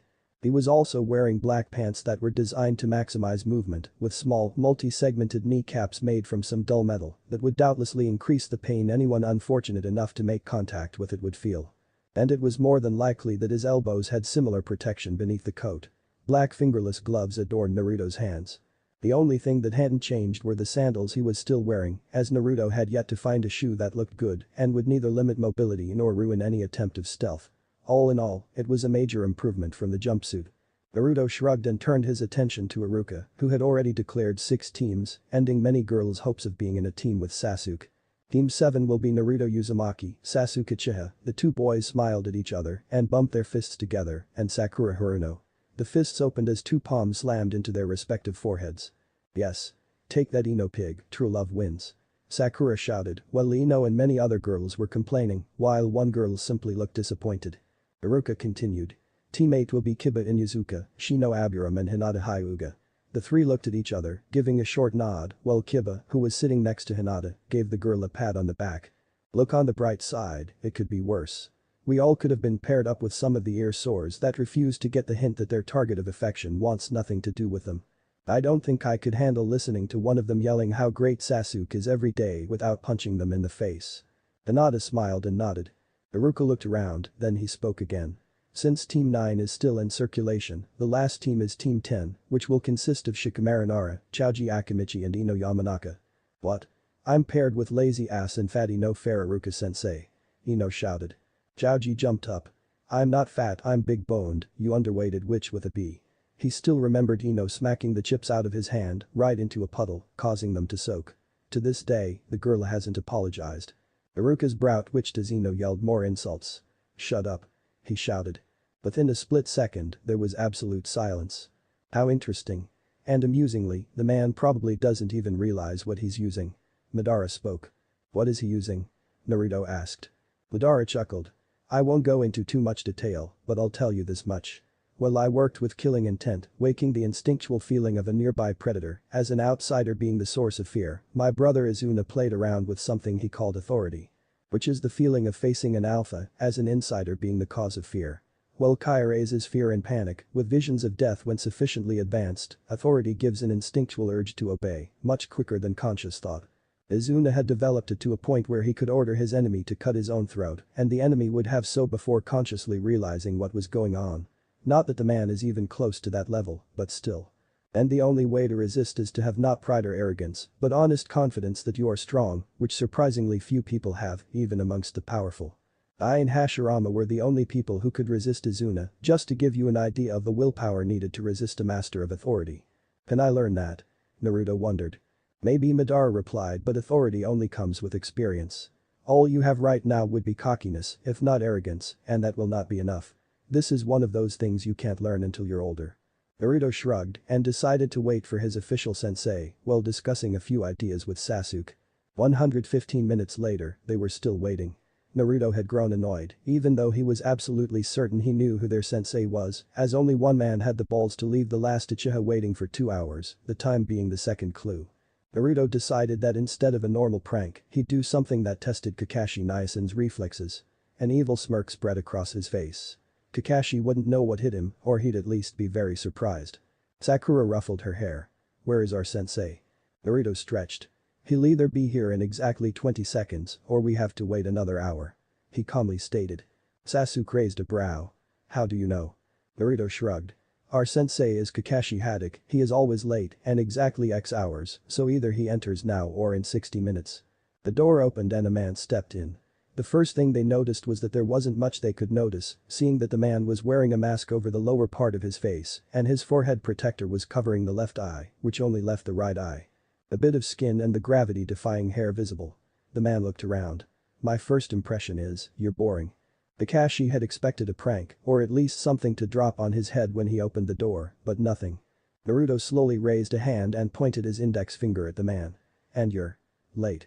Kakashi raised a brow, but before he could answer anything, 4 kunai shot out of shady corners in the room, all flying at high speed aimed at Kakashi's chest. Kakashi's eye widened, but he drew a kunai of his own and repelled all 4 in a single swing. He gave an eye smile. Now that wasn't very. What the hell? Sakura gasped, while Sasuke's brow moved up slightly. The kunai had stopped mid-air, their tips correcting their aim and shooting at Kakashi's chest again. Kakashi jumped back, but the kunai increased their speed again and shot towards his chest. Then Kakashi caught all 4, feeling the invisible force that had directed it towards him pulling on the blades, then it was over. Kakashi looked at Naruto. I know that your lightning training is progressing well, but as far as I know, Sasuke's better with that element, so when did you master magnetism, something which only few ever managed and only one has truly mastered? He asked. Naruto shrugged. I don't know what you're talking about, I don't know magnetism. It's one of the things that I'm not yet able to do, though I'd like to learn it one day. Kakashi's eyes narrowed. Naruto was not a liar, so if it wasn't magnetism, and since Kakashi had been told about both the forces and that Naruto didn't have gravity by the Hokage, it made him wonder what else he didn't know about Naruto. Kakashi shrugged. Well, you're not as boring as I thought, although I'm starting to hate you all. Anyways, meet me on the roof. With that, he shined away, leaving the 3 students behind. Naruto considered following Kakashi's example or simply scaling up the wall, but he decided that he showed enough skill for now. That little trick that he pulled on Kakashi didn't seem like such a good idea when looking back, not because of any consequences, but simply because it made Kakashi wary of him, and that would not be good in the real Genin exam. Once they had all taken their seats, Kakashi looked at them. Now, since we'll be a team, or not, he mentally added before continuing, we should introduce ourselves. Sakura tilted her head. You should go first to Kakashi, so that we'll know what to do. Kakashi shrugged. Why not? My name is Kakashi Haddock. I won't tell you my likes or dislikes. My hobby, I have some. My dream? Well, you're a little young for that. He giggled. All 3 Genin hopefuls shared a single thought, all he gave was his name. Kakashi looked at them. Pinky, you go first. Sakura frowned at the naming, but spoke nonetheless. My name is Sakura Haruno. I like. She looked at Sasuke and squealed. I hate Ino Pig. My hobby is. Another squeal. And my dream for the future. The loudest squeal so far. A fangirl, oh joy. Kakashi fought the urge to slam his head into the wall in frustration, as that type of woman was always the hardest to deal with. He liked to put fangirls into 2 categories. One type was useful, either because they went the only way that gave them any respect and trained like crazy to gain skill to impress their crush, or they had useful connections, although Kakashi preferred the ones with skill. The other type, seemingly the one Sakura belonged to, was the generally useless type. They cared about their looks more than about their training, spending money on makeup instead of shuriken, giving their hair more attention than their muscles, using perfume instead of scent killers. And did the worst possible thing a ninja could do, diet. Any idiot knew that you lost weight from training and that even gave the advantage of muscles in return. Honestly, all such girls were good cannon fodder, and Konoha had a policy that forbade the shinobi from using them as such.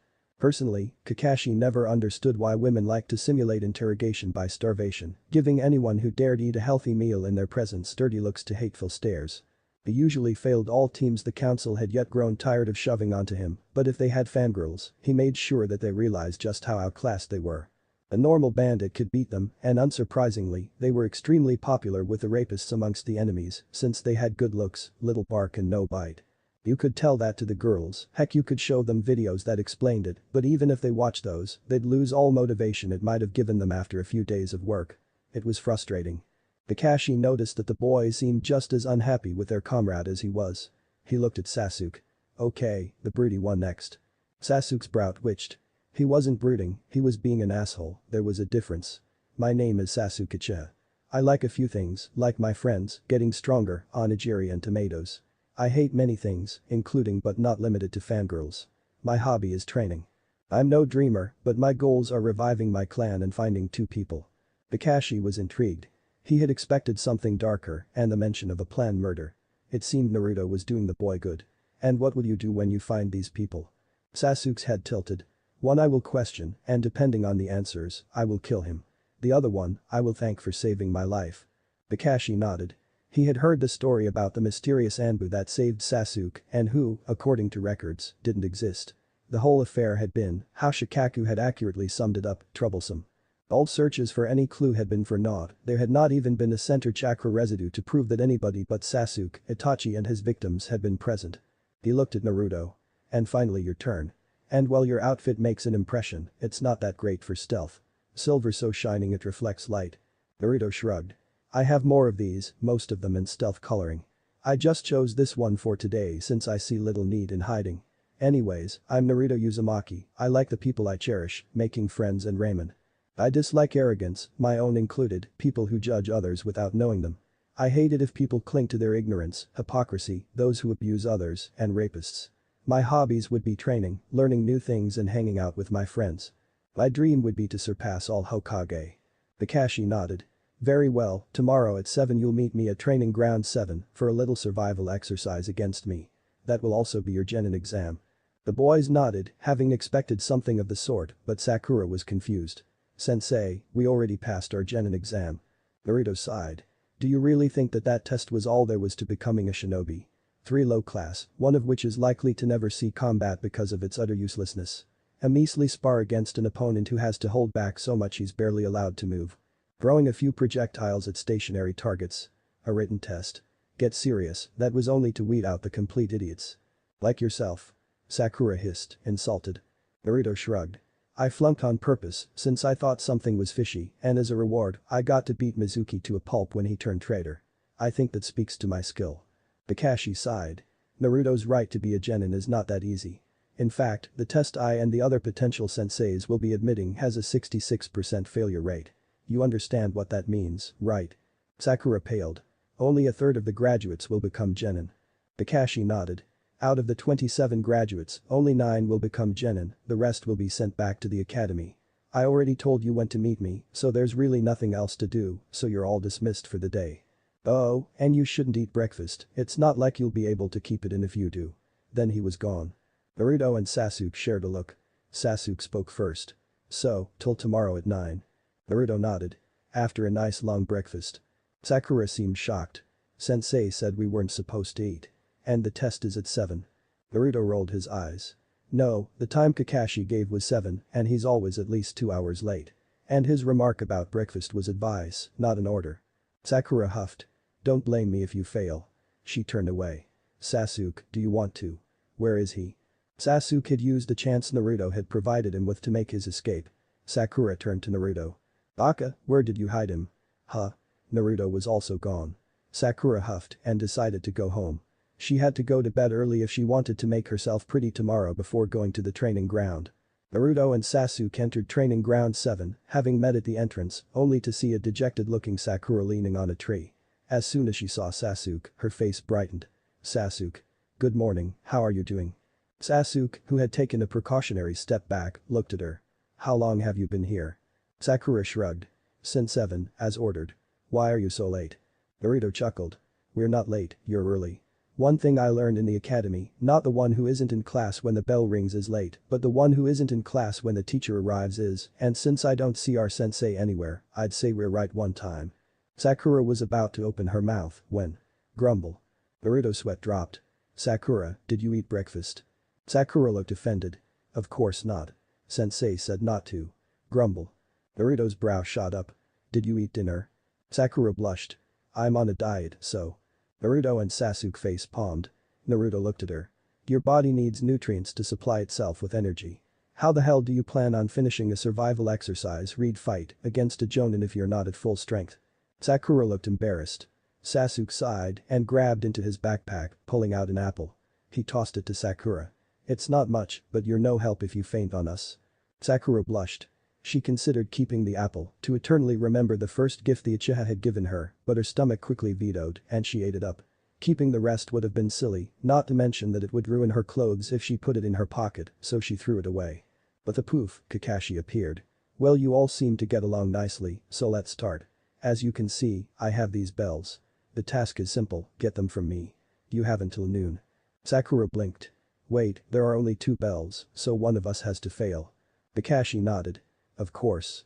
One of you will be sent back to the academy after he has been tied to this post and watched while the others eat their lunches in front of him." The collective sweat drop followed the explanation, although Kakashi could read from the expressions the 3 were making that only Sakura had followed his advice. He didn't know if he should commend her for obedience or scold her for stupidity. Naruto shrugged. "So when do we start?" Kakashi eyes smile. "Right now. One advice, come at me with the intent to kill or you won't succeed. And I see you weren't lying about your coat."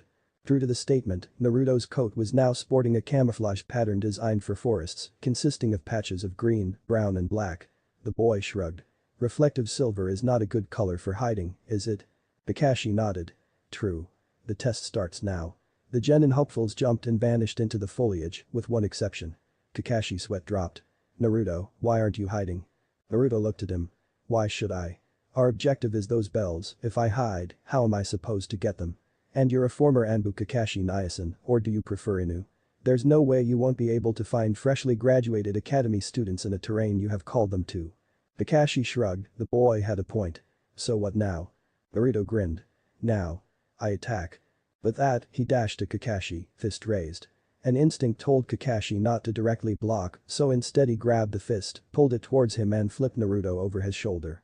The boy would have landed on his back, but instead he stretched arms and legs, landing on his soles and palms. For one moment, he seemed to make a bridge, giving Kakashi a wide grin, then his legs flipped forward, intending to give Kakashi a bone-shattering kick. Kakashi effortlessly sidestepped the attack, ducking when Naruto's hand shot outwards, holding a kunai to slice Kakashi open. Once Naruto saw that the one-eyed man was out of range, he tossed the kunai with all the strength he could muster from his awkward position, only to curse when Kakashi replaced himself with a log. Kakashi on the other hand stared at the kunai, which had pierced so far into the log that a section of the blade was sticking out the other side. If that hit a human body, it'd leave a hole you could see through. Better not get hit by those. He told himself. Loudy said, "Well, aren't you just full of surprises?" Naruto grinned. "You have no idea." He charged Kakashi, but the man vanished again. Naruto's eyes darted around when he heard something that made him pale. "Senengarashi." Naruto jumped to the side. "No way in hell I'm suffering through that." Kakashi missed him by a hair's width, Naruto staring at him. Now that was just awful. That clearly went below the belt. Kakashi looked at him. "You realize it would have been your own fault if you had been unable to dodge." Naruto's brow twitched. "You realize that if it would have hit me, your books might have had an unfortunate accident." He ducked beneath the kunai swipe. Kakashi glared at him, murder in his eyes. "Nobody threatens the Icha Naruto, nobody." He shouted, before peppering Naruto with blows that the boy was hard-pressed to dodge. After blocking a kick that sent him skidding away, Naruto sighed. "This is getting me nowhere, so I'll retreat and regroup for now." With that, he jumped into the tree line, and Kakashi would have sworn the boy had just faded away into nothingness. Kakashi knew best that Naruto was the only one below Jonin and Konoha who could successfully hide from Anbu, and while he could have located him, it would take too much effort, especially since he had 2 more students to test. Sakura was baffled. She had just seen Naruto fight with Kakashi, and she didn't know what to say. While she would begrudgingly admit, if under pain of death or threat of eternal Sasuke withdrawal, that Naruto was better in Taijutsu than Sasuke, she had no idea the blonde boy could move like that. And while that ability tended to leave her when Sasuke was involved, Sakura could read most people easily, and from what she saw from Naruto's behavior, the boy hadn't gone all out against their sensei. Granted, it was obvious sensei had been holding back, at least up to the point where he had shouted something and proceeded to pummel Naruto, the boy making an exit to save strength. "Sakura?" A voice behind her spoke. She turned around, only to see her sensei staring at her. Next she knew, she was standing in a whirlpool of leaves, which quickly subsided. Then she heard a gurgle and turned around.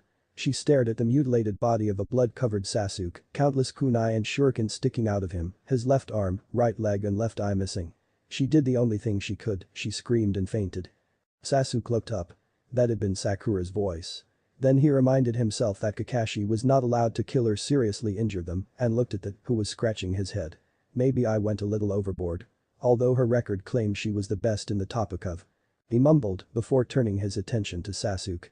Honestly, I'm amazed that you didn't attack me when I was fighting Naruto. Sasuke snorted.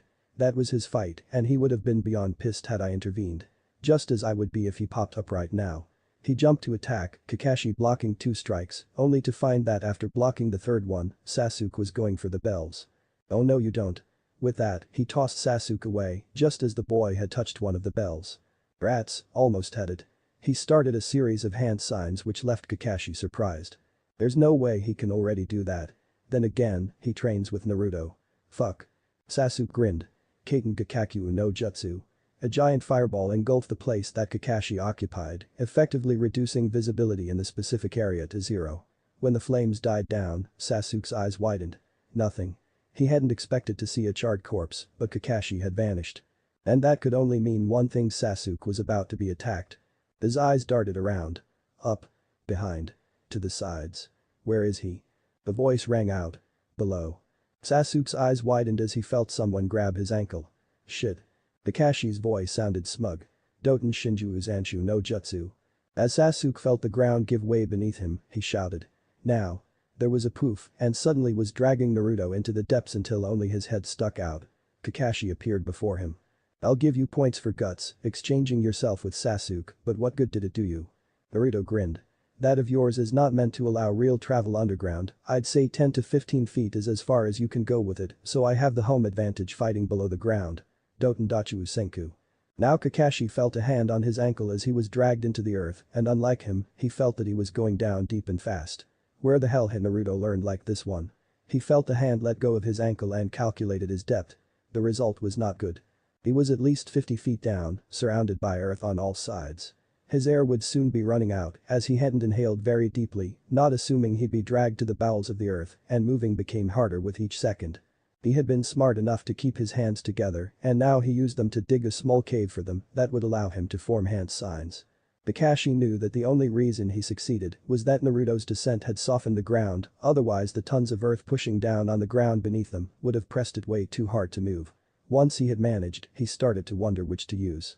After short consideration, he realized that he didn't have much choice. He started his chain of hand signs, mouthing Rikiri instead of saying it to conserve oxygen.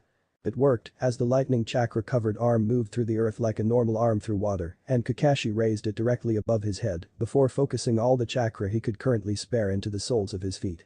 As he had hoped, the rejection pushed him upwards, the Rikiri parting the earth above him.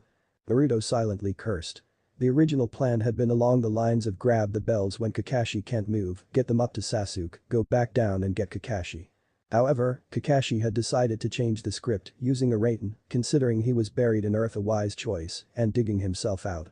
Naruto had lost a bit of finger when his hand had been caught by Kakashi's swipe, not that it hadn't healed yet, and was forced to retreat empty-handed. Then he remembered that Sasuke, or more likely Sakura if she was awake since Sasuke usually wasn't that dumb, might be standing where Kakashi would pop up from, and that could get ugly real fast.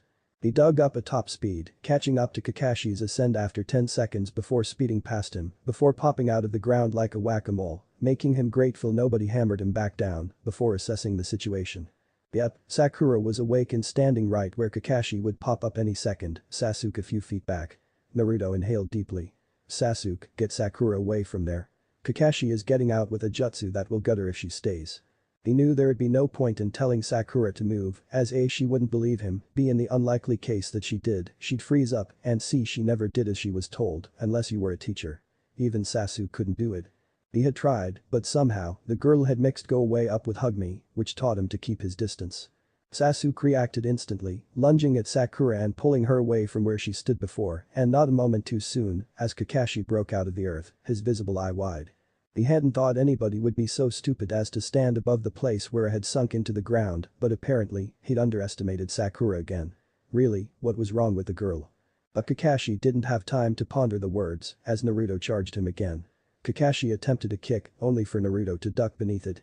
What happened next shocked Kakashi, as it was the last thing he had expected. Sasuke rolled over Naruto's back, using the rotation to give additional strength to the heel drop, which nearly connected to Kakashi's shoulder when he dodged, only to see a familiar sight, as Naruto, one hand on Sasuke's shoulder, jumped over the currently crouched Uchiha and delivered a two-legged stamping kick at Kakashi's chest, who winced as the feet impacted on his crossed arms and skidded back. He looked at the two, dodging a number of perfectly synchronized attacks. I thought both of you would get pissed if the other one intervened. Naruto smirked while delivering a swipe to the feet, forcing Kakashi into the air. True, but that was when we fought alone. Both of us wanted to test our strength one-on-one, and we did. Sasuke appeared in front of Kakashi, using the Jonin's inability to dodge mid-air to send a U-punch to Kakashi's face and guts. It didn't work, so now comes plan B. Work together. Kakashi pulled his head to his right to dodge the upper blow, while wiping away the hand that had once again went for the bells, as a ringing noise told him. He threw a punch, only for Naruto to lean forward and block it, giving Kakashi the impression of having hit against a piece of rock, while Sasuke regained his wits and charged from below, while Naruto kept Kakashi's arms busy. Kakashi wasn't believing his senses, these kids were working together on a level that was only achieved by those who blindly trusted each other, and their attacks would have given the average a fair bit of trouble. He was a former Anbu, and able to handle it. Still, he was curious what would happen if these two were pushed. He was about to find out. He smirked as he jumped back. Bunshin no jutsu. A literal army of clones appeared. While they couldn't interact with the world, they were a great cover. Sasuke cursed as his eyes darted around the approaching clones, trying to spot the real one. Naruto, despite all our work, I haven't unlocked my Sharingan yet, where is he? Naruto closed his eyes, much to Kakashi's confusion. Closing your eyes in such a situation was not that dumb, as it gave the possibility of hearing footsteps more clearly, but while Kakashi was not a master of the silent killing, he knew how to move without making a sound, so that wouldn't work. He pulled out a kunai. He'd only use the blunt side, but it would be enough to knock one out for a few minutes. Naruto's eyes suddenly snapped open as he drew a kunai and charged at Sasuke while making a swipe that looked like it would end in Sasuke's throat. There was a sharp clang, and Naruto's kunai was blocking Kakashi's, Sasuke still remaining in the same spot, before dropping to all fours and kicking both legs backwards like a bucking bull. Kakashi couldn't block in time, still shocked by the amazing display of trust Sasuke had just shown, and was hit square in the chest. He flew a few feet, landing on the surface of the lake.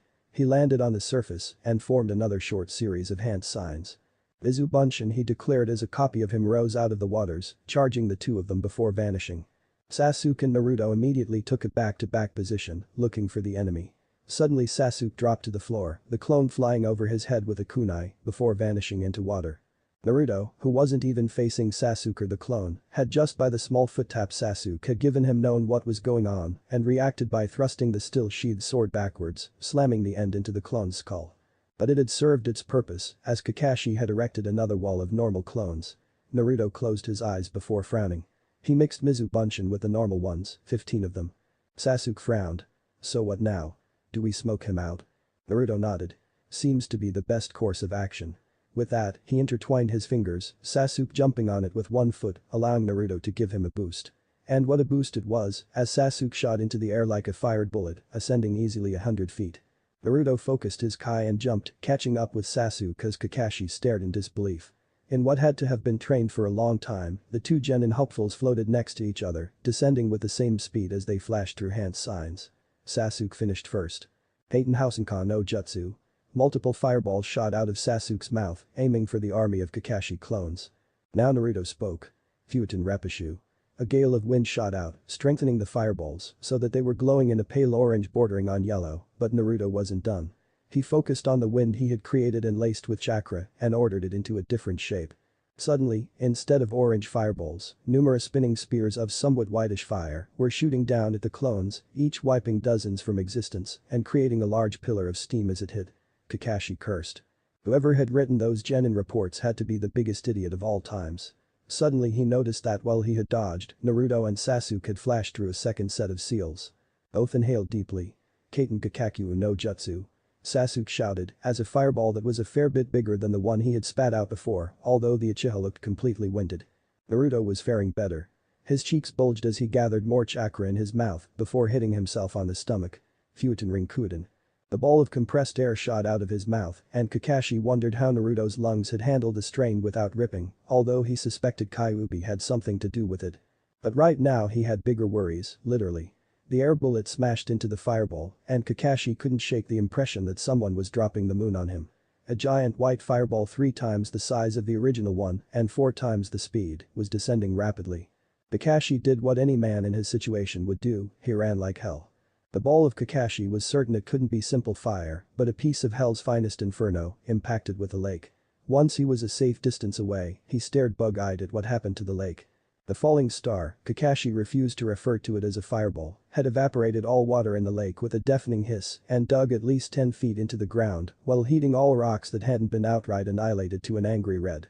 Kakashi couldn't help but be impressed, both by the sheer feat of the action and its tactical value, as they had robbed Kakashi of any water source, as all water flowing into the now empty lake bed evaporated instantly from the heat residue. Then he noticed that Sasuke and Naruto were about to hit the floor, only to slow down on the last dozen feet to softly land on the ground. Even Naruto now looked completely winded, while Sasuke was laying on his back, gasping for air. Kakashi was about to comment when a voice rang out behind him. "I got the bells." Crying. The time was over. Kakashi spun around. Sakura was standing behind him, holding both bells. He looked at his belt, only to see that the strings had been cut, and judging from the small tear in his pants, it had been done by a thrown kunai or shuriken. Kakashi's eyes widened as he realized that the steam and the sheer spectacle had taken his attention off the bells, and the hissing of the evaporating water had drowned the noise of the projectile. Brilliant. Naruto and Sasuke changed a baffled look before Naruto whispered. Unwritten law of shinobi combat number 5. Sasuke nodded and both replaced their confused expressions with satisfied grins just in time to present them to Kakashi when the man's gaze fell back to them. The rule Naruto had stated happened to be whatever the hell happens, that's what you planned. Kakashi scratched his head. Well, I'm impressed. Not only did you do something I would have sworn all oaths was impossible, but you also saw through the true meaning of the test, teamwork. Naruto and Sasuke made me focus all my attention on them while using their attacks to herd me to Sakura, who used an opening to get them. Sasuke sent Sakura a glare, which she for a change understood and wiped the surprised expression off her face before Kakashi could notice it and realize that it had merely been a giant coincidence. He looked at Naruto. Your control over wind is amazing, you not only used it to break your fall, but you also located me and the solid clones with it through the illusionary ones, didn't you? Naruto was too weak to do anything but nod. Kakashi looked at him. And what was that display of strength, throwing Sasuke that high into the air and jumping after it? And while we're at it, how did you make the kunai shoot at me if you have no control of magnetism? Naruto grinned. No shinobi worth his salt would ever give away his tricks if they're not figured out yet. Kakashi scratched his head. True. Well, you all passed. Tomorrow we'll meet. He looked around and knew he needed to call in a few favors from Tenzo if he wanted to use the training ground, which he really did, considering that not only was it close to the memorial stone. It had also been the place where he had been taught by the Yondaime, where the Yondaime had been taught by Jiraiya, where Jiraiya had been taught by the Sandaime, and where the Sandaime had been taught by the Shadaime and the Nidaime. Here, to do our first mission as a team. And who gets the lunches, as I only packed 2. Truth be told, I expected you to fail the first test and use them to see if you had any comradeship, but since that's not needed, who wants them? Sakura's stomach growled, but somehow, it didn't feel right to claim the meals when she had done so little to support Sasuke. All 3 looked at each other before Naruto spoke. I think it's best if we share them. The other 2 nodded and Kakashi gave a proud smile. This seemed to be going well. And he had something to brag about at the meeting. Sarutobi sighed. Teams 1 to 6 had already failed and Kakashi was late, what a surprise. Not only that, but some people had reported some kind of meteor impacting close to the village, which had yet to be solved. He looked at Kurenai. Since Kakashi isn't here, what of teammate? He asked. Kurenai smiled. They pass. They show great teamwork and show the talent to become a great tracker team. Sarutobi nodded. He had expected as much. He looked at his son. Team 10. Asuma shrugged. They pass. Their teamwork needs some work, as Ino bosses everyone around, but once she realized the seriousness of the situation, she worked with the team, earning them a pass. Sarutobi nodded when Kakashi brought sunshine into the room. Ah Kakashi, how good of you to join us. Save the excuse and tell us about Team 7. Kakashi shrugged. A pass with flying colors. Multiple started protesting, not really having listened to his reply. Kakashi, think it over once more, you can't fail the last. Wait, they passed. Kakashi nodded. They pass, although I'm starting to have some doubts if the entire team will work without hitches. He heard mumbles of the monster is holding the Uchiha back. And shook his head. Actually, Naruto and Sasuke work together on an amazing level, it's Sakura I'm worried about. That reminds me, who wrote the Genin reports? One of the academy instructors raised his hand and Kakashi broke his nose. Sarutobi frowned. Kakashi, what was that for? Kakashi looked at him. Aside from the fact that those wastes of paper nearly got me butchered. According to those reports, Sakura is a focused young woman with great potential, a talent for and a keen eye for what's going on, while Naruto is a waste of time with minor skills in Taijutsu. I went in, expecting just that, and it almost cost me my head. Naruto is a damn juggernaut, Sasuke is only a few steps behind, and Sakura is currently a useless fangirl that faints when confronted with a D-class. Sarutobi raised a brow. So they fought together? Kakashi looked at them. At first no. Naruto attacked and retreated after. After he realized there'd be no point in dragging it out, Sakura was out cold, then Sasuke attacked, also using ninjutsu.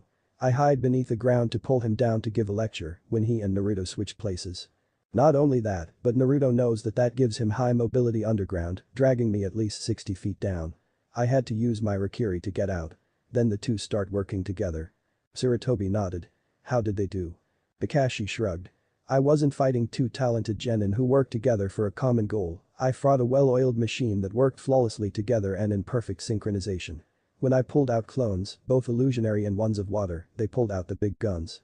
Naruto flinged Sasuke high into the air, jumped after him, and then they peppered me with Futen Kaiten collaboration jutsu. You've probably seen their finisher, a giant ball of white flames impacting the lake at high speeds. While I was distracted, Sakura cut the strings and grabbed the bells. Silence reigned over the meeting. Then Sarutobi spoke. How would you judge them? Kakashi snorted. Honestly. If Sakura was half as good as those two, I'd nominate my team for the Jonin exams. Baffled stares. Then Sarutobi nodded. I see, you're all dismissed. Once the room was empty, Sarutobi looked at the picture of Yondaime. I bet you're pretty proud of your son right now, Minato. Thanks for listening. I do hope you enjoy it. If you want the next part of this video, turn on that bell notification. Like, subscribe and comment down below. And also check out the others videos I have created and enjoyed it. See you guys in the next video.